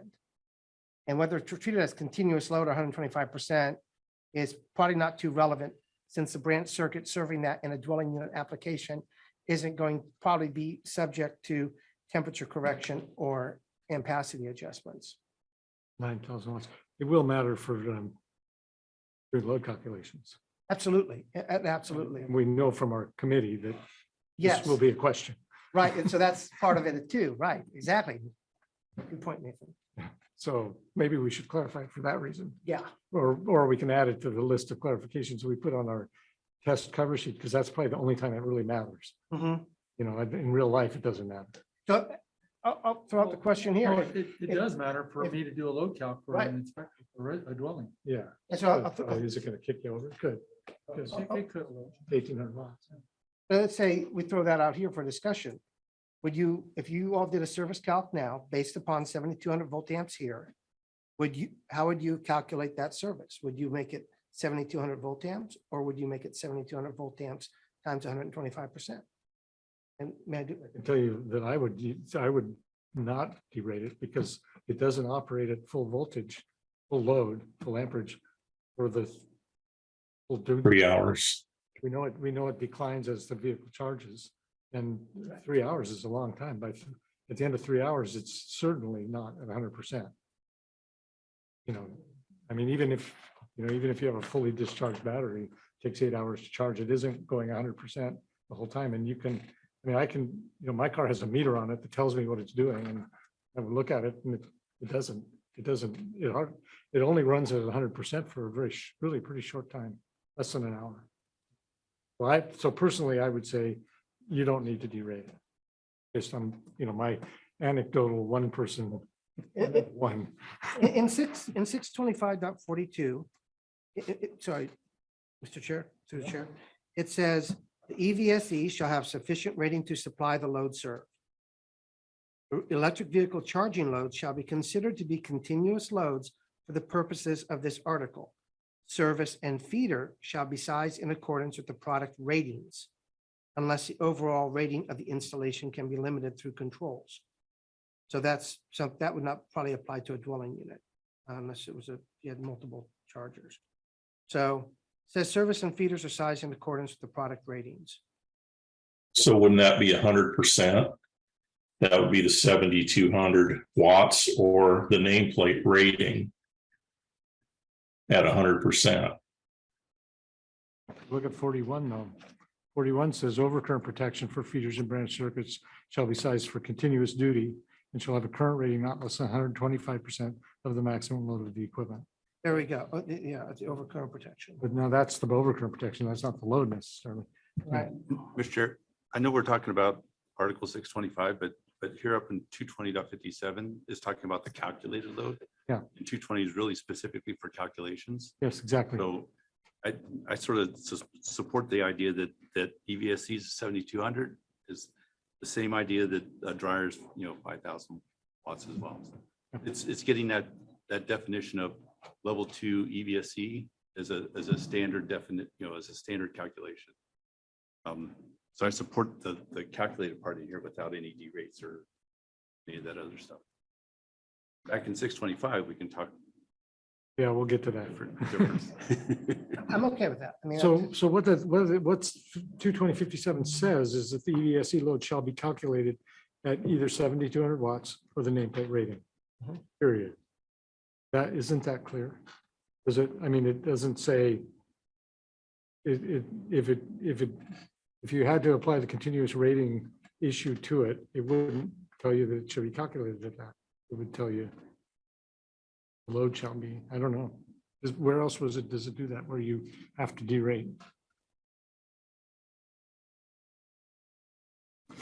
for other signs where it does that in the code? Yeah.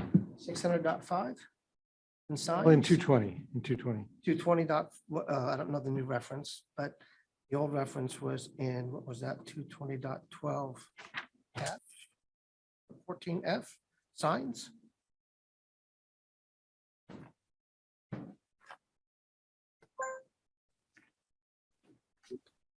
I can get a flu shot.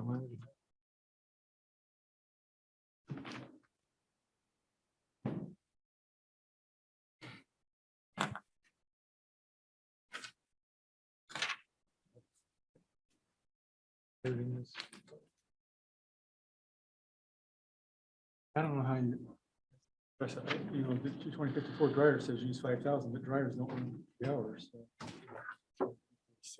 So I think I'm good with using 7,200. I just don't want people bogged down or try to take a test that's, well, it's going to run for more than 3 hours, so therefore I added 125% to it. My answer is correct. Oh, Mr. Chair, back to your earlier question about where else does it do this? In 220.14F, sign and outline lighting, we have a 1,200 volt ampere load. We've talked about this before in other meetings. And then, and then as specified in 600.5A. You go back to 600.5. We find that those sign circuits are continuous loads. And then substantiation for the continuous load value of 125% being used for the sign circuit is given in the annex in one of the examples. I want to say D3, but I can't remember. Yeah. So that's where you see it, where because of the structure of the code that chapters 5, 6, and 7 can modify chapter 2. 625 can modify chapter 2. And historically, any other EVSEs have always been done at a continuous load value at the services or feeders. So I mean, like Brian was saying, maybe this is a total discussion for a different time when we get to 625 and how that's implemented. Because right now, our only motion step before us is, do we accept the 7,200 volt amp so we have a constant starting place? John? I kind of go back to, if we look at the general lighting load, like even for non-dwelling, we used to always think, oh, you had to add 125%, and then they came back last code cycle and said, no, it's just the number. And I kind of feel like it's just the number. If they wanted to add more to it, they should have put it in there from a code making panel. We shouldn't have to guess to add. I mean, Do that with signs then too. what's that? I'm arguing we should do that to signs then too. I'm 100% with you. We Yeah. should make it more clear. I mean, the only way you know about signs is by looking at the example and see what they did. And I went back and looked at the example, and they did not, in their infinite wisdom, add this in there. They didn't add it at all. No. Because they don't have one. They don't have an example. That's not the problem. Okay, well, let's not spend any more time on this. How about the motion to adopt this article? Or section, I should say, 22057 as written. Any discussion? All those in favor say aye. Aye. Motion carries. Okay, if anybody comes up with a idea about how you think we ought to address this question about how to do the calculation, bring it forward and we'll talk about it, because it obviously needs to be addressed. It's going to be a problem on the supervisor's exam, if nowhere else. Okay, 22070 energy management systems gives you the ability to change your current. Motion to adopt. Any discussion? You understand with this one? One says if you have an energy management system that will limit the load, you can use that as your calculated load, not the connected load. In brief, is that correct? Did I get that right, John? Yeah. Okay. Oh, I guess you know. Okay, any discussion? Yeah. I'm just thinking about that statement you made, but this is going to be a problem in the supervising electrician's test. Yeah. And it could be because there isn't anything written down. Yeah. Is there any way you could put a fine print note that this load shall not be considered continuous in your calculations? I mean, I'm just paraphrasing. but- Yeah, we certainly could do a fine print note if we could figure out how to word it. Yeah. We also, the supervising exam review committee that just finished its work created a cover letter for people who are taking the exam that answers little questions like this that aren't clear in the code and just says, if for the purposes of this exam, if it's an EVSE, derating is not required. Okay. Something like that. We can certainly do that. Yeah. As a minimum. Okay, thank you. Because that seems like that's the consensus view. But a fine print note's not a bad idea. Because it's really, although it's enforceable code, so maybe it doesn't need to be a fine print note. Maybe it needs to be another section. Like Something to refer to it. yeah. Okay, the MS thing, any discussion about that? All those in favor, say aye. Aye. Opposed, that carries. 85 is where 2 dwelling units are supplied by a single feeder or service, calculated load under part 3. So, yeah, it's interesting. Wonder why this didn't say feeder in the first place. I mean, service in the first place. We just hadn't really contemplated that, I guess. Just thinking about multifamily feeders feeding 2 units.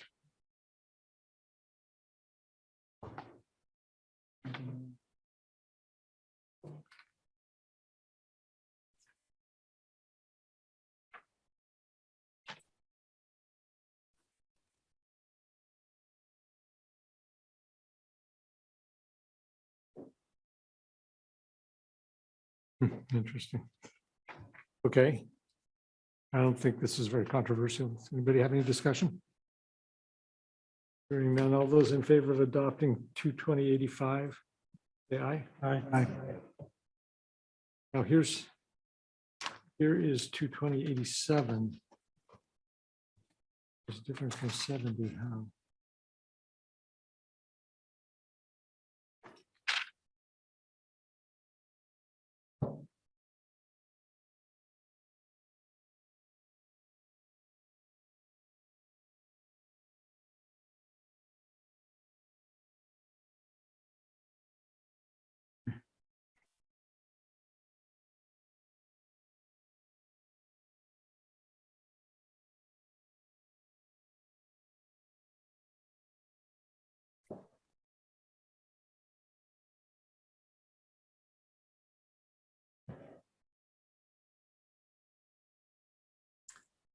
This is a pretty mean little thing. It's Yeah. very- I don't know, I've never used this. Probably not something you're going to use on dwelling units, I don't think. Well, it certainly makes sense, except the last sentence. This exception is not a valid exception if you have variable sources of supply or peak shaving. Any discussion? All those in favor of change to 22087, say aye. Aye. Opposed? Okay, so now we have the 220 part 6, which is 220-110, which I think is what 220-48 was supposed to be, based on your note anyway. This is a whole new section.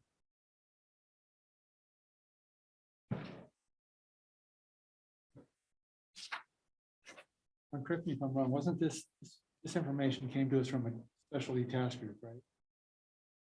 Yeah, that's correct. So what happened, a couple things happened was there was a lot of talk about healthcare facilities and the loads for receptacles and the general purpose brand circuits in these areas. We had multiple presentations from hospital engineers and so forth. And whether this should be in 517 or in 220, that was decided by the correlating committee. And so they decided that that's the purview of code making panel 2, since we have calculations. And so similarly, we have, what was it, marinas going in here as well. And so those demand factors that were for in marinas and so forth back in 555, those have been put into Article 220 as well.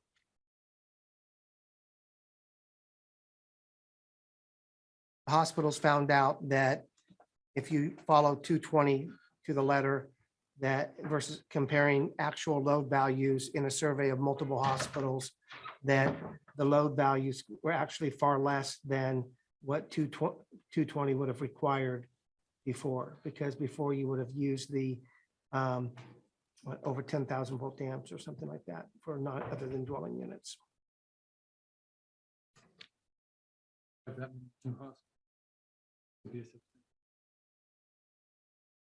That could be an addition.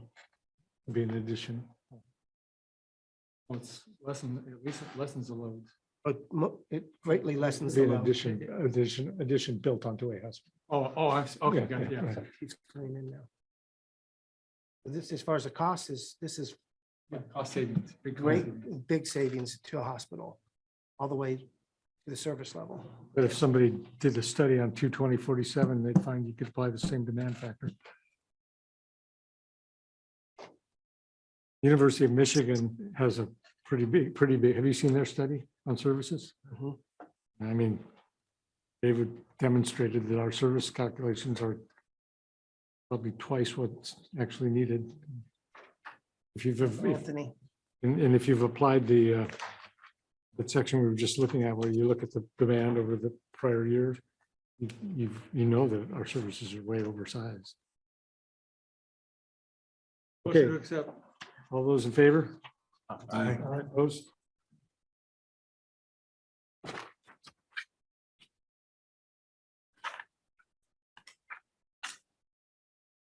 We must be on marinas, I bet. Yep, we are. So who convinced you to do the marina one? The marina guys? No, this is just handed to us. Basically, we didn't really take it over. It was just more or less this put forth as a public input to put this here and in light of what happened in the 2020 code cycle with us being given purview over other calculations. And so, and that was accepted. I don't know what that panel, I don't think that panel is probably too happy about it. There might be some turf war going on, but Well, this is just relocated essentially. basically, yes. Okay. Any discussion? All those in favor, say aye. Aye. Opposed? Carries. 22120. Just did 22120. No, that's the same thing. Okay, part 7 and 22120 are the same thing. And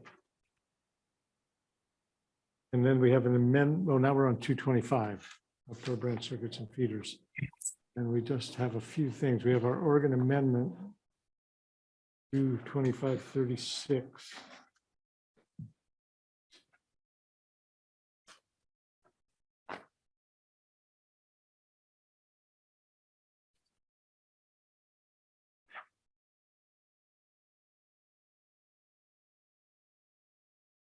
That's been with us for quite a while. So this is the one for the light poles. Mhm. Yeah, we use it, we allow them to use a fuse holder. Yeah. Yep, haven't had any problems with that I've ever heard about. Have you?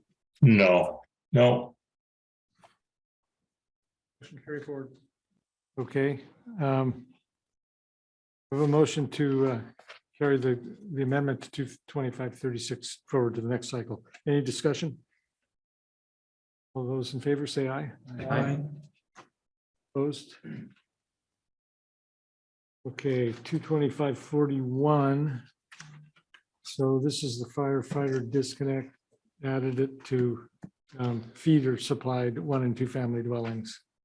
The argument being that if it's necessary for a service, then it ought to be necessary for the dwelling unit supplied by a feeder.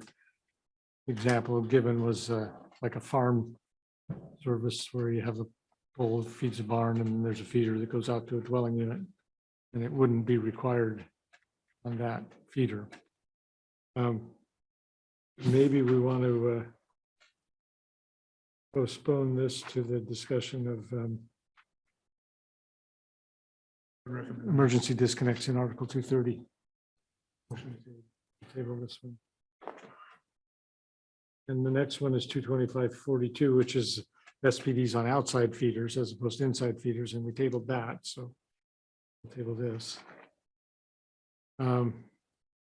We're supposed to quit at 3, is that 3:30? Okay, then let's take a break. Okay, we'll call the meeting back to order and we'll move into Article 230, start with 230.7, which is a revision to ceiling requirements. And it adds a reference to 300.7A, which I can't remember what it is, and a couple of conductor types that were left out. It's pretty 230.7. Oh, I'm looking at 230.8. Yeah. 230.7. Sorry about that. Yeah, this is the one about conductors in the same raceway, cable, handhold enclosure, and underground box, not allowing those circuit conductors to be installed in the same raceway. Circuit conductors other than service conductors. Yeah, as service. Can't mix other conductors with service conductors in a handhold. Pretty straightforward. I think we might have already thought that was a requirement, but apparently it wasn't. Any discussion? All those in favor say aye. Aye. Okay, we'll move on to 230.30B.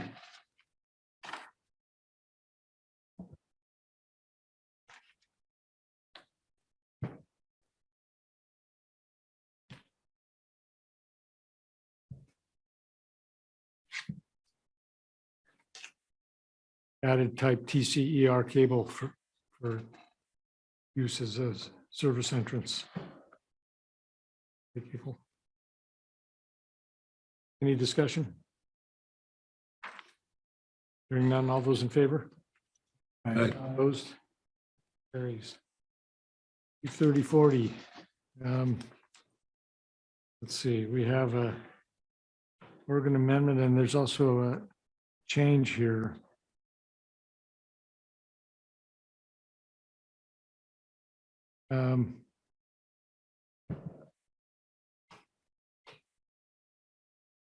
Oh, yeah. This just allows us to do what we've already been doing.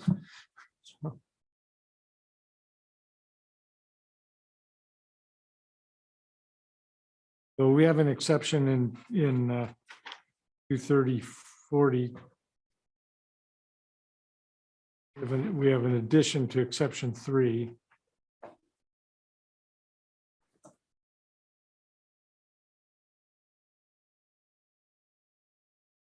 We require a equipment grounding conductor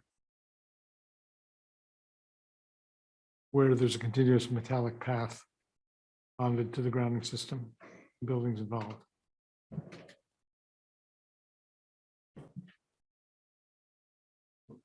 Already in 25032. Yeah. Clarification, is it when there are continuous metallic paths between the buildings?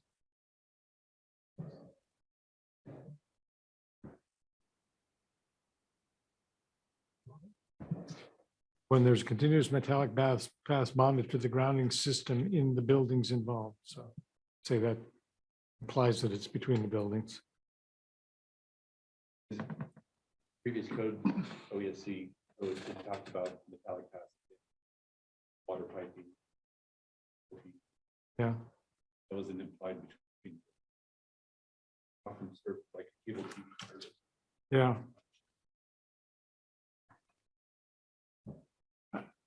I don't understand why this is in Article 230, except for the disconnect, maybe. The grounding requirements should be in Article 250. So, and I think they are. I think they're in the 25032, is that right? Multiple structures, yeah.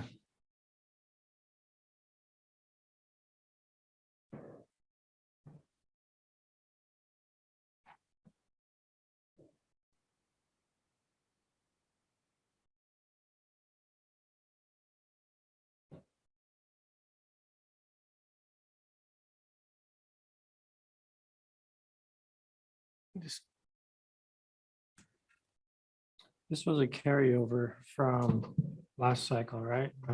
Last cycle, we got rid of that provision in 250.30, which allowed for the 3-wire or that was installed with previous editions of the code, been referred back to 2005.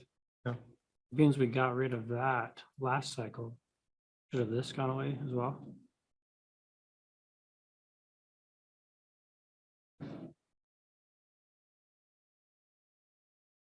Well, it's surprising that it didn't get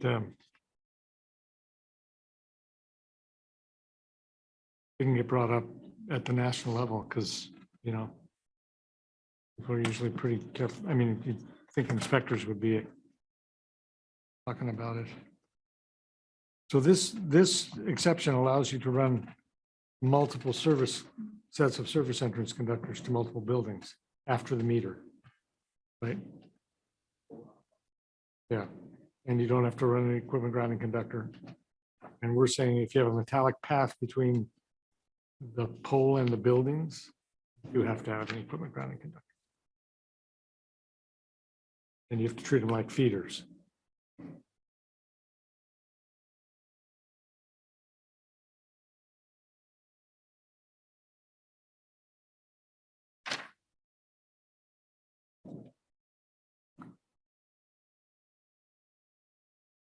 I mean, you're essentially saying you can't use this exception if there's equipment, if there's a continuous metallic path. You have to sort of disconnect. Yeah, but that would be a little bit clearer. I mean, I guess that's what it says. Yeah. Jerry O'Connor. So wouldn't 250.118 for type of equipment grounding conductors? equipment grounding conductors. Correct, but this, you're talking about multiple services, Yeah, then are you saying you need to run a separate GEC for each path? it says where there are continuous metallic paths bonded to the grounding system in the buildings involved, a disconnect, a grounded conductor, and an equipment grounding conductor shall be installed to meet the provisions of Article 225, which is outside feeders, 230 services, and 250. So essentially, it says they're not service conductors, they're feeders. It would be a feeder, Yeah. which means an equipment grounding conductor would be required. You only use your grounding electrode conductor for your service. For your service entrance conductors. Yeah, you'd have to, you don't treat them like services, so. No, so then you'd go to 250, 118 would be which would be if it was in a metal conduit, that conduit, as long as it met items 1, 2, 3, 4, which is rigid metal conduit, like intermediate IMC, as long as you're not going into, as long as it meets the requirements for wet location. If you're going underground and it's in a metal conduit, IMC, rigid, That that conduit would qualify for your your There might be a EGC. continuous metallic path that's not that conduit. In which case you would need an equipment grounding conductor. Like it could be. Yes, you are could right. be a Phone cable. phone cable. You'd need an equi. That's the way I interpret it. Yeah. This is through the chairs, Keith. I believe this was a carryover from when we allowed the 3-wire feeders. Oh, okay. So I think that's where this was from, and looking at it now, I don't know if we just left it in there because it'd been in there for so long, or if it was, I don't know why we did, but when we went to 4-wire, I think it pretty much took care of this being an issue. Gotta get my phone to shut up here. I thought I did that already. Surprised I wasn't operating earlier today. Nobody calls anymore. I've gotten 600 text messages.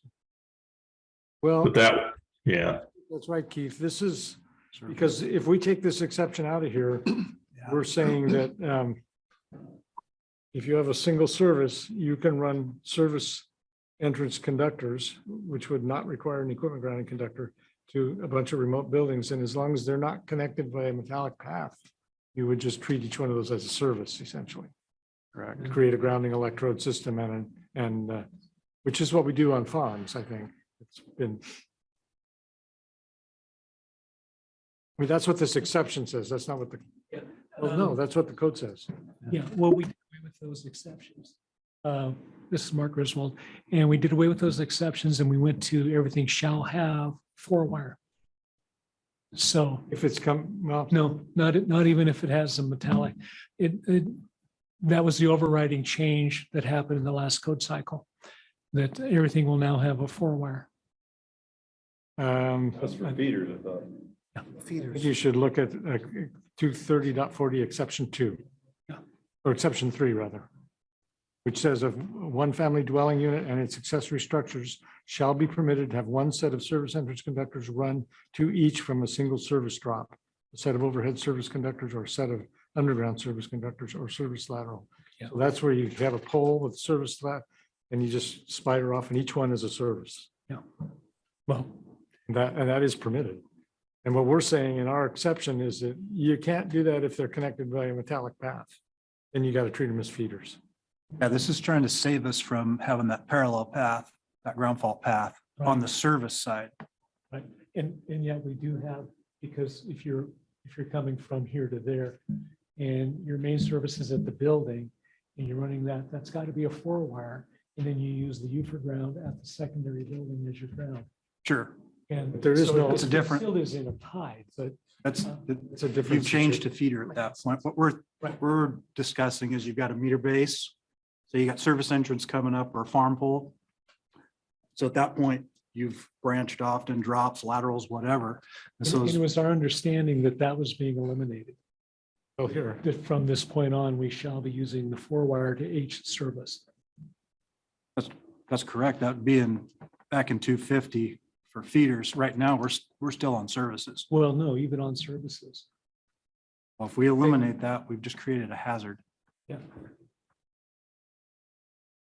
I have a question.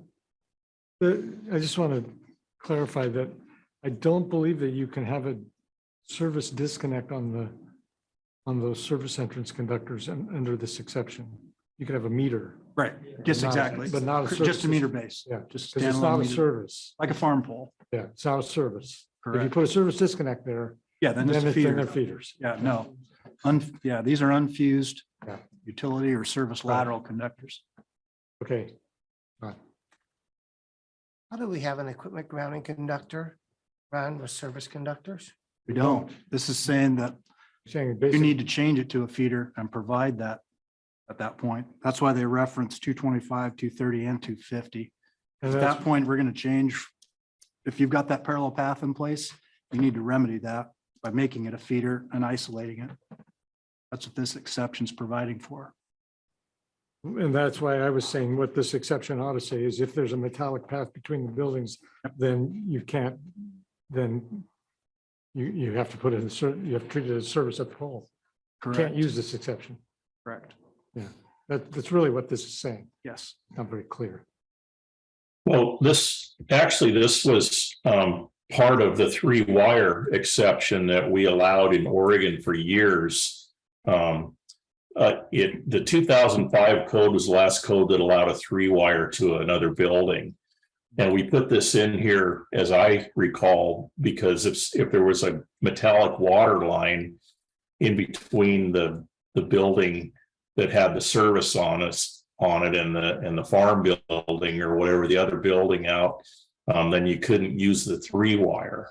And I know we rewrote this, I think in 2017, a little bit to clarify, but I can't think of a situation where you would put a meter base on a pole and not go to the building with the 3-wire. If we did a farm service, which it allows you to do a disconnect or a switch, you would still be required to run the 4th wire for the grounding. So I believe this is a carryover from that 3-wire exception that we had for so many years. Well, if that's the case, we should not carry it over anymore. I don't think. I mean, I guess if you have a metallic path between these buildings, unlikely to have anymore, but nobody uses underground metal pipe. If what you're saying is correct, Keith, it's in the wrong place. Yeah, if we have a pole and it actually has a service on it, we would never do 3-wire now. We would do a 4-wire and we'd have a grounding conductor run with it. And then even the farm services don't allow to do a meter, just a meter and then branch off. They require to have that disconnect right there, which would turn it into a feeder. What about if you Side up. Go ahead. All right, Keith. What if you had just a standalone 320 meter base? Yeah. On the side of a house, you jump out of that 320 unfused, run out to the shop building, but you've got communications coming from the house. You got water coming from the house. There's where your parallel path will come into play because you're still unfused. You don't have a 320 meter main. You just use a 320 meter base with a 3-wire service lateral going to it at that point. We put those on posts all the time. They're not attached to a house or anything. That one goes to the shop, one goes to the house. But we could still do that by Yeah, today. yeah, but then if the house had something, if you ran a cable over, That would then this would take come into effect. play and say, hey, you have to put a feeder out there. And a disconnect on it. Yeah. I see what you're saying. That is a situation where it could apply. I think we need to keep it in here. Yeah, so this needs to stay, right? Yeah, I think so. Well, you're I just gonna, don't think it's not very elegantly written, but that's okay. We'll live with it. We've been surviving all these years. It only took us 10 minutes as a group to figure it out. Yeah. decode it. Okay, all those in favor of maintaining the exception additional language in the exception 230.40, say aye. Aye. Opposed? Aye. Somebody opposed it? 230.43. What's happening with 230.43?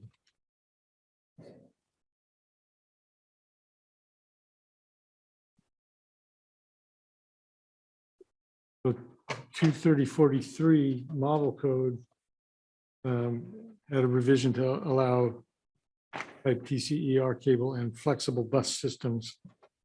Same thing as before, just over 1,000. No. Still under 1,000. We're service entrance conductors. What was it before? What's service entrance? Well, one was overhead, and one was underground, maybe, no? 230.43.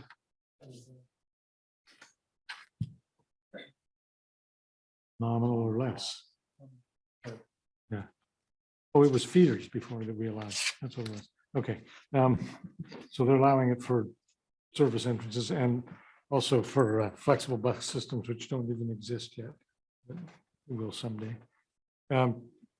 So any objection to that change in the model code? All those in favor say aye. Aye. Opposed? Okay. That carries. And then we added 2 exceptions to that. Exceptions, we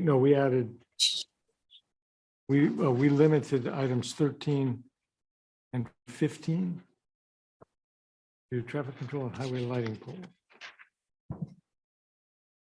Exceptions, items 13 and 15 are limited to traffic control devices and highway lighting poles.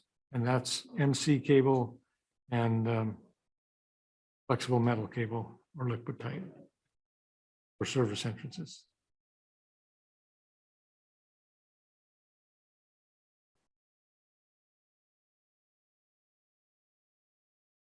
I don't know. I was just wondering. I think it might have to do with the problems with flex over at the coast. Service entrances, you know, that historically, we never allowed flex for service entrances because of the code. Sean Hagan. Go ahead.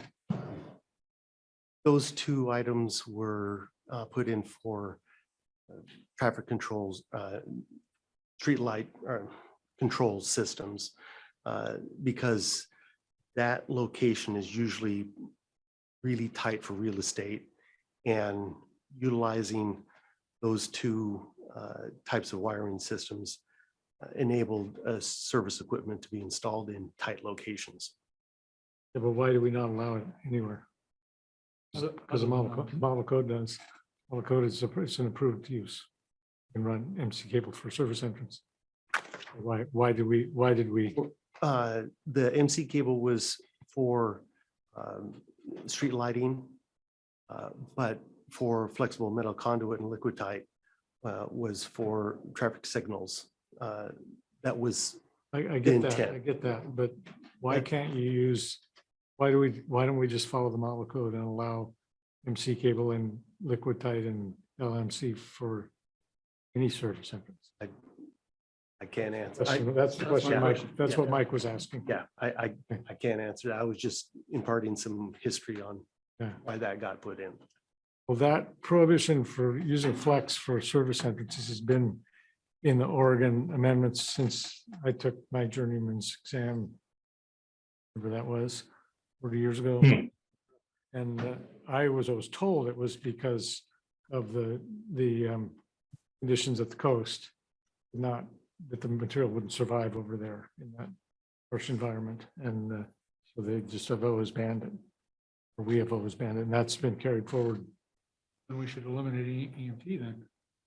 Yeah, no kidding. I've seen more rock EMT at the coast than them. I understood it was because of the grounding, you know, like the old BX cable or something with a large fault on a coil, the casing, the coil. Yeah.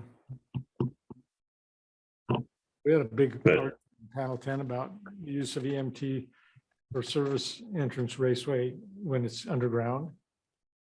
and that is permitted. You remember that. You probably, did you get into that? Because we got into the product standard and the MT manufacturers, of course, were all over this and it is listed for direct burial. So we Very long. had to leave it alone. Anyway, whatever, we don't have a proposal in front of us to eliminate this exception. Do we want to eliminate this exception? Trying to shorten things up and no one has a reason why we're doing it. It needs to be in there. Yeah, Supposed to remove it. and you have the supply side bonding jumper routed with it as part of the requirement.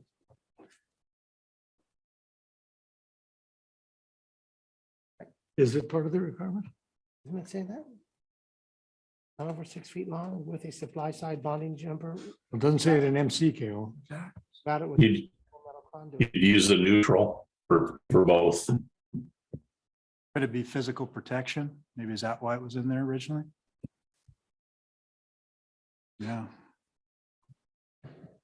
I think the utilities really dictate this more than anybody, how we install it. And PGE has their standards, everybody has their standards on this. I'd say we let it just, if it's in the model code, let's leave it as it is and. Not in the model code. You're saying we'll go back to model code. Go back to model code, yes, that's what I'm saying. Remove the amendment. Yeah. Got a motion? Hmm. We're gonna do that. We need to do, have staff do some research into what the history is. Why do we have this? Because none of us know, so before we take it out, let's find out. So, your staff. Find out. Okay. I'll tell you what, do you want to table this or do you want to vote on it? He can bring back a report and if we can reopen it, if he convinces us that it's valid too, then we don't have to reopen it. All those in favor of carrying it forward, say aye. Aye. Opposed? Okay, Keith, would that just be that those two methods aren't at all water resistant? You know, I really think it had to do with that being a coil and it had something to do with grounding or bonding of that outer, sheath or, on it. I believe that's what it was about. So if there was a fault on it. So I don't know why the NEC isn't concerned with it. I don't know why we have a concern with it. So but I know it's been in there for, like Nathan said, forever. So. okay. 23067. Already tabled. Oh, we did? What are we tabling it for? Surge protector. Sorry, I was thinking it was the other one. Okay, 23070A1. 70A1. So this was allowing a service to stay in the same location, like if it was on a stairway or something in a older farmhouse, that if they replaced the panel, they could leave it, in that same place, or if it's in the middle of the house, they could leave the service panel without having to put a main ahead of it. Motion carry forward. Any discussion? All those in favor say aye. Aye. Carries. 3071. So this is where we continue to permit the use of 6 disconnect panels.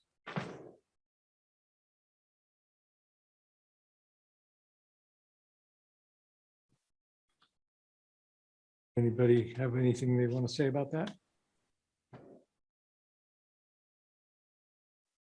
Well, I'm going to motion to carry this forward. Okay, we have a motion to carry this forward.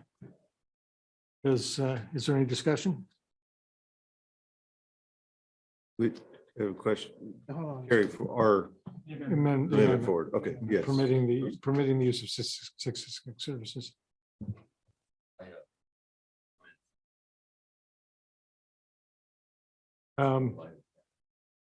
Okay, yours is related to B, okay. So, yeah, you can speak to it now, yeah. Or is it not? It's just in the wrong spot because. Thank you, Mr. Chair. Mike Stone, NEMA. Yeah, so briefly, this was the 2020 NEC adopted. They put that charging statement in. It said that you have to have one service disconnecting means for each service. Hold on a second. Let me read the actual language. It says each service shall have only one disconnecting means unless the requirements of 230.71B are met. So my proposal puts that charging statement back in, and it accepts the model language, model code language.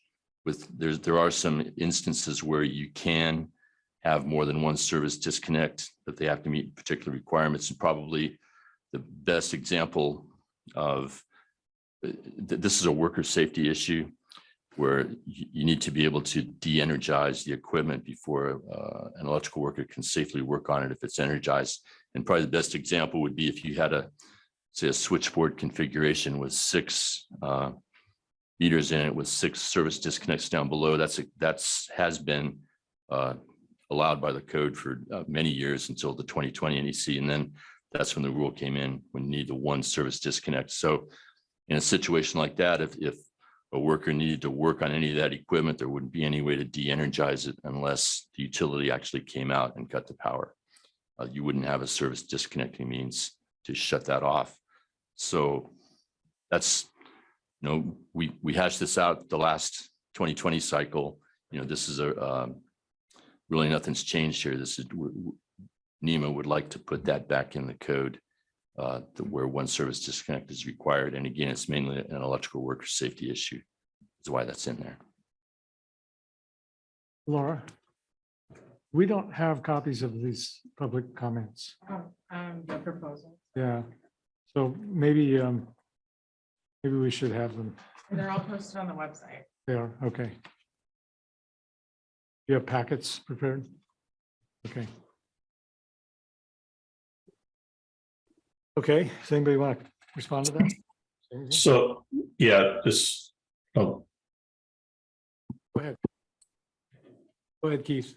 okay, I remember this when we talked about it quite a bit, and so this would eliminate using a piece of gear and plugging 6 mains into it, which has been a pretty common installation in Oregon. Where you have a big set of big switch gear, and you just plug your 6 200 amp disconnects in it.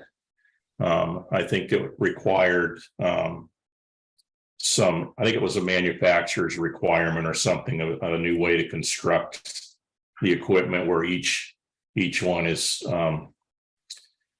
protected somehow individually. It's the way I remember it. So, but it's been a couple of years ago that we talked about it, but it would not allow that any longer to have 6 mains in one piece of equipment.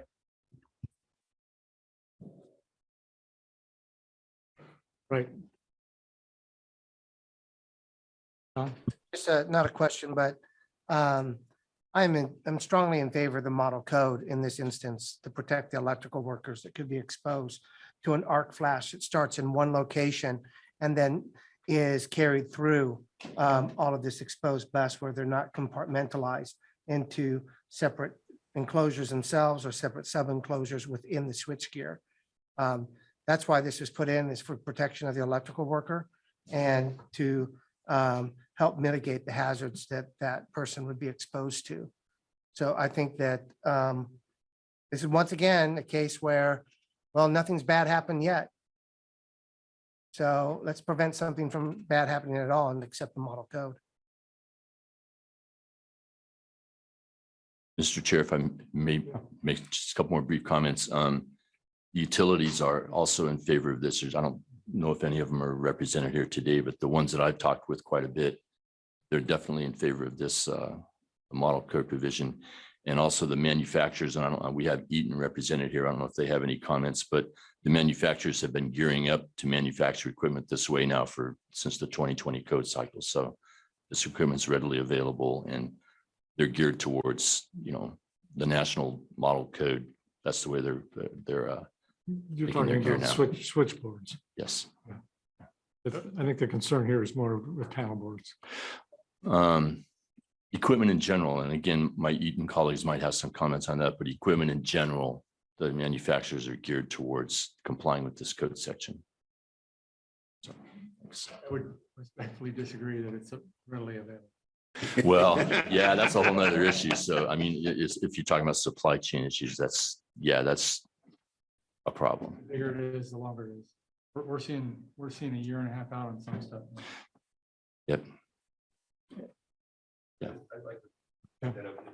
We didn't have this, several projects.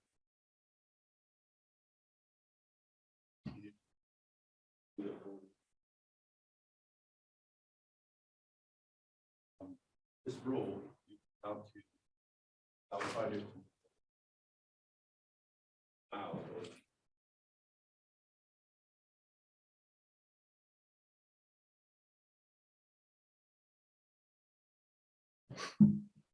What I just my opinion, and I'm speaking to those of you, Nima and Eaton, and anyone else from that world that's listening. What I would prefer to see here is a requirement that the panel boards that have 6 panel boards that have more than one main disconnect in them have barriers to protect the workers.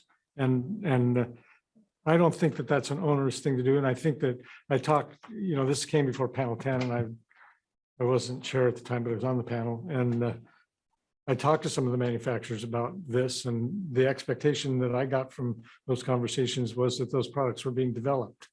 Well, what got put in the code was, just not to put too fine a point on it, was an opportunity to sell 6 main disconnects instead of some plastic. And so, that never happened, hasn't happened.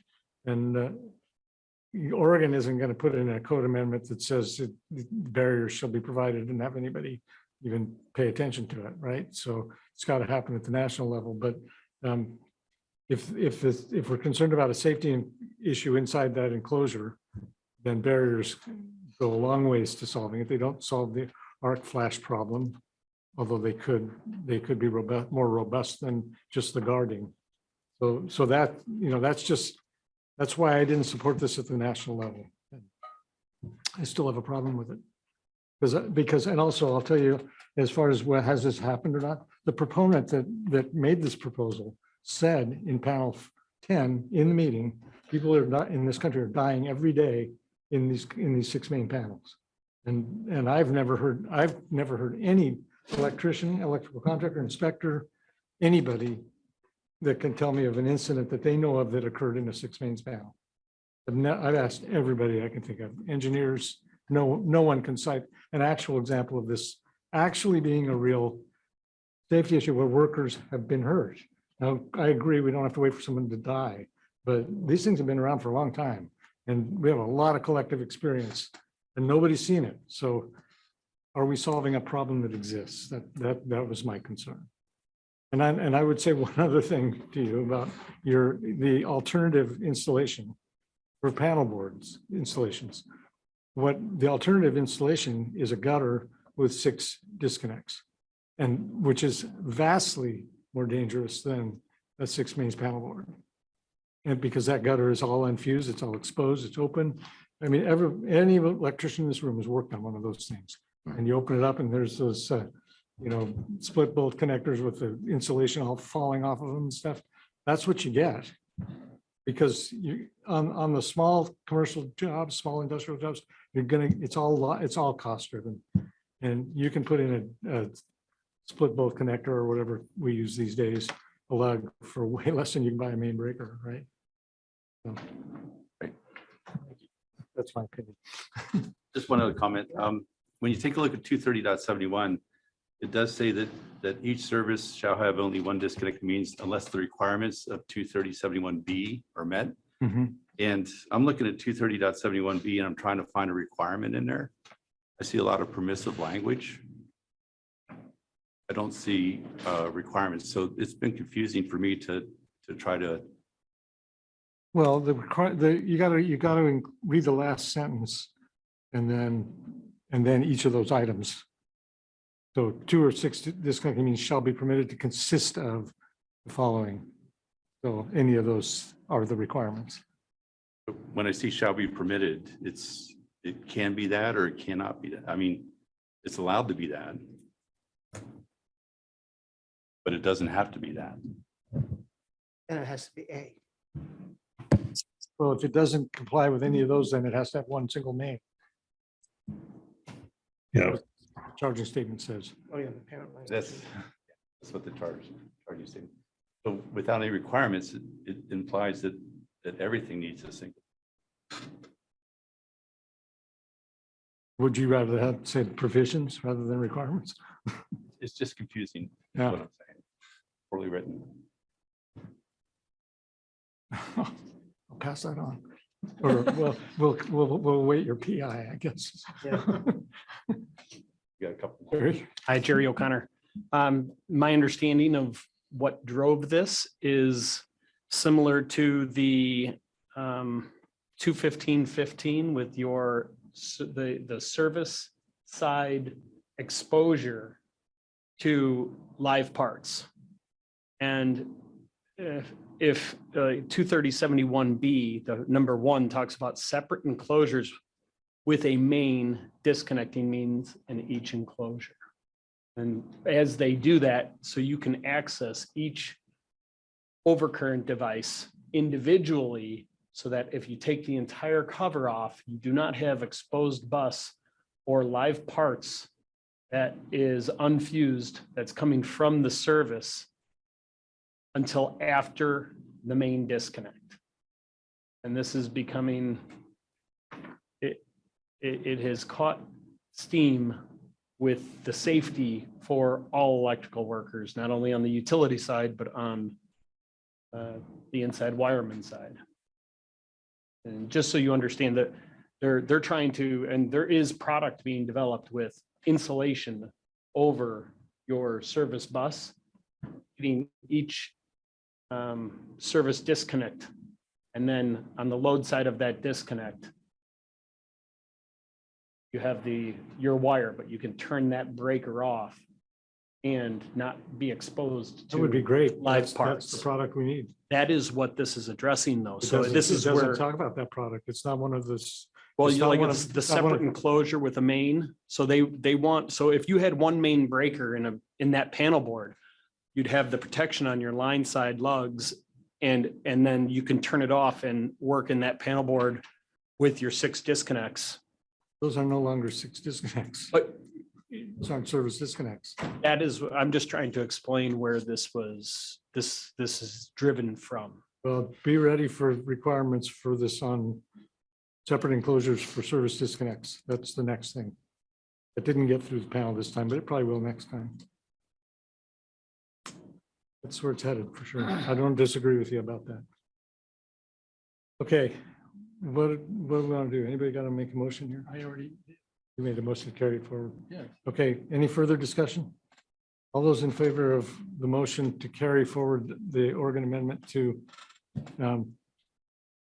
230.71, raise your hand. So I don't think we're going to have complete consensus here. 71A or A and Oh, B? it's all the same issues. Okay. I think it's not quite framed correctly, but okay, opposed? Okay, so that carries. So we're, The division needs to know this is a big cost savings. yeah. Yeah. So what did we just do? We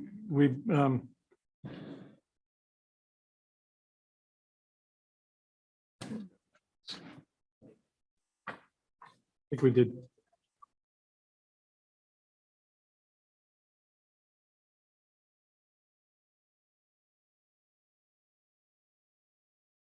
I guess we just did two things there. We just did 120 and 121. 122. We did 120. 120. 120 was the panel replacement. 121 is the charging statement. 121, 122 is the amendment to the general requirements that allows the 6 disconnects. And then if B is it's sort of just, it's just reinstating the language that was deleted in the 2020 cycle to make it the way it was before. So. To be clear, we just passed line 122, correct? Yeah. And So B is the 17 language, I believe, wasn't it? yeah. And B also. We did 120. Yeah. So we'll put that back in. And 124. We put all of this back the way it was prior to the 2020 cycle. Yeah. Okay.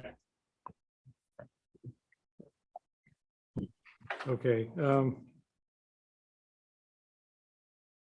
Or just so there's no issues down the road. I feel like we just voted on 122. Should we go ahead and vote on 123?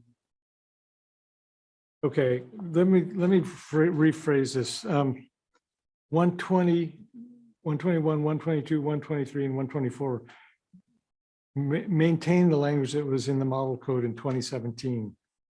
And that's what all of this collectively does and allows the six mains panel board. That's what we were voting on, but maybe if it wasn't clear, we can vote on it again. So because we can take them one at a time, but if you don't adopt all of them, it doesn't make any sense. So we'd have a real mess on our hands. So it's really one action. So all those in favor of that action, raise your hand. If you don't understand it, then don't let me go forward. Okay, opposed? Okay, everybody voted the same. So okay. Okay, I think we're supposed to be done at 3:30. So thank you. We'll see you all on the 21st.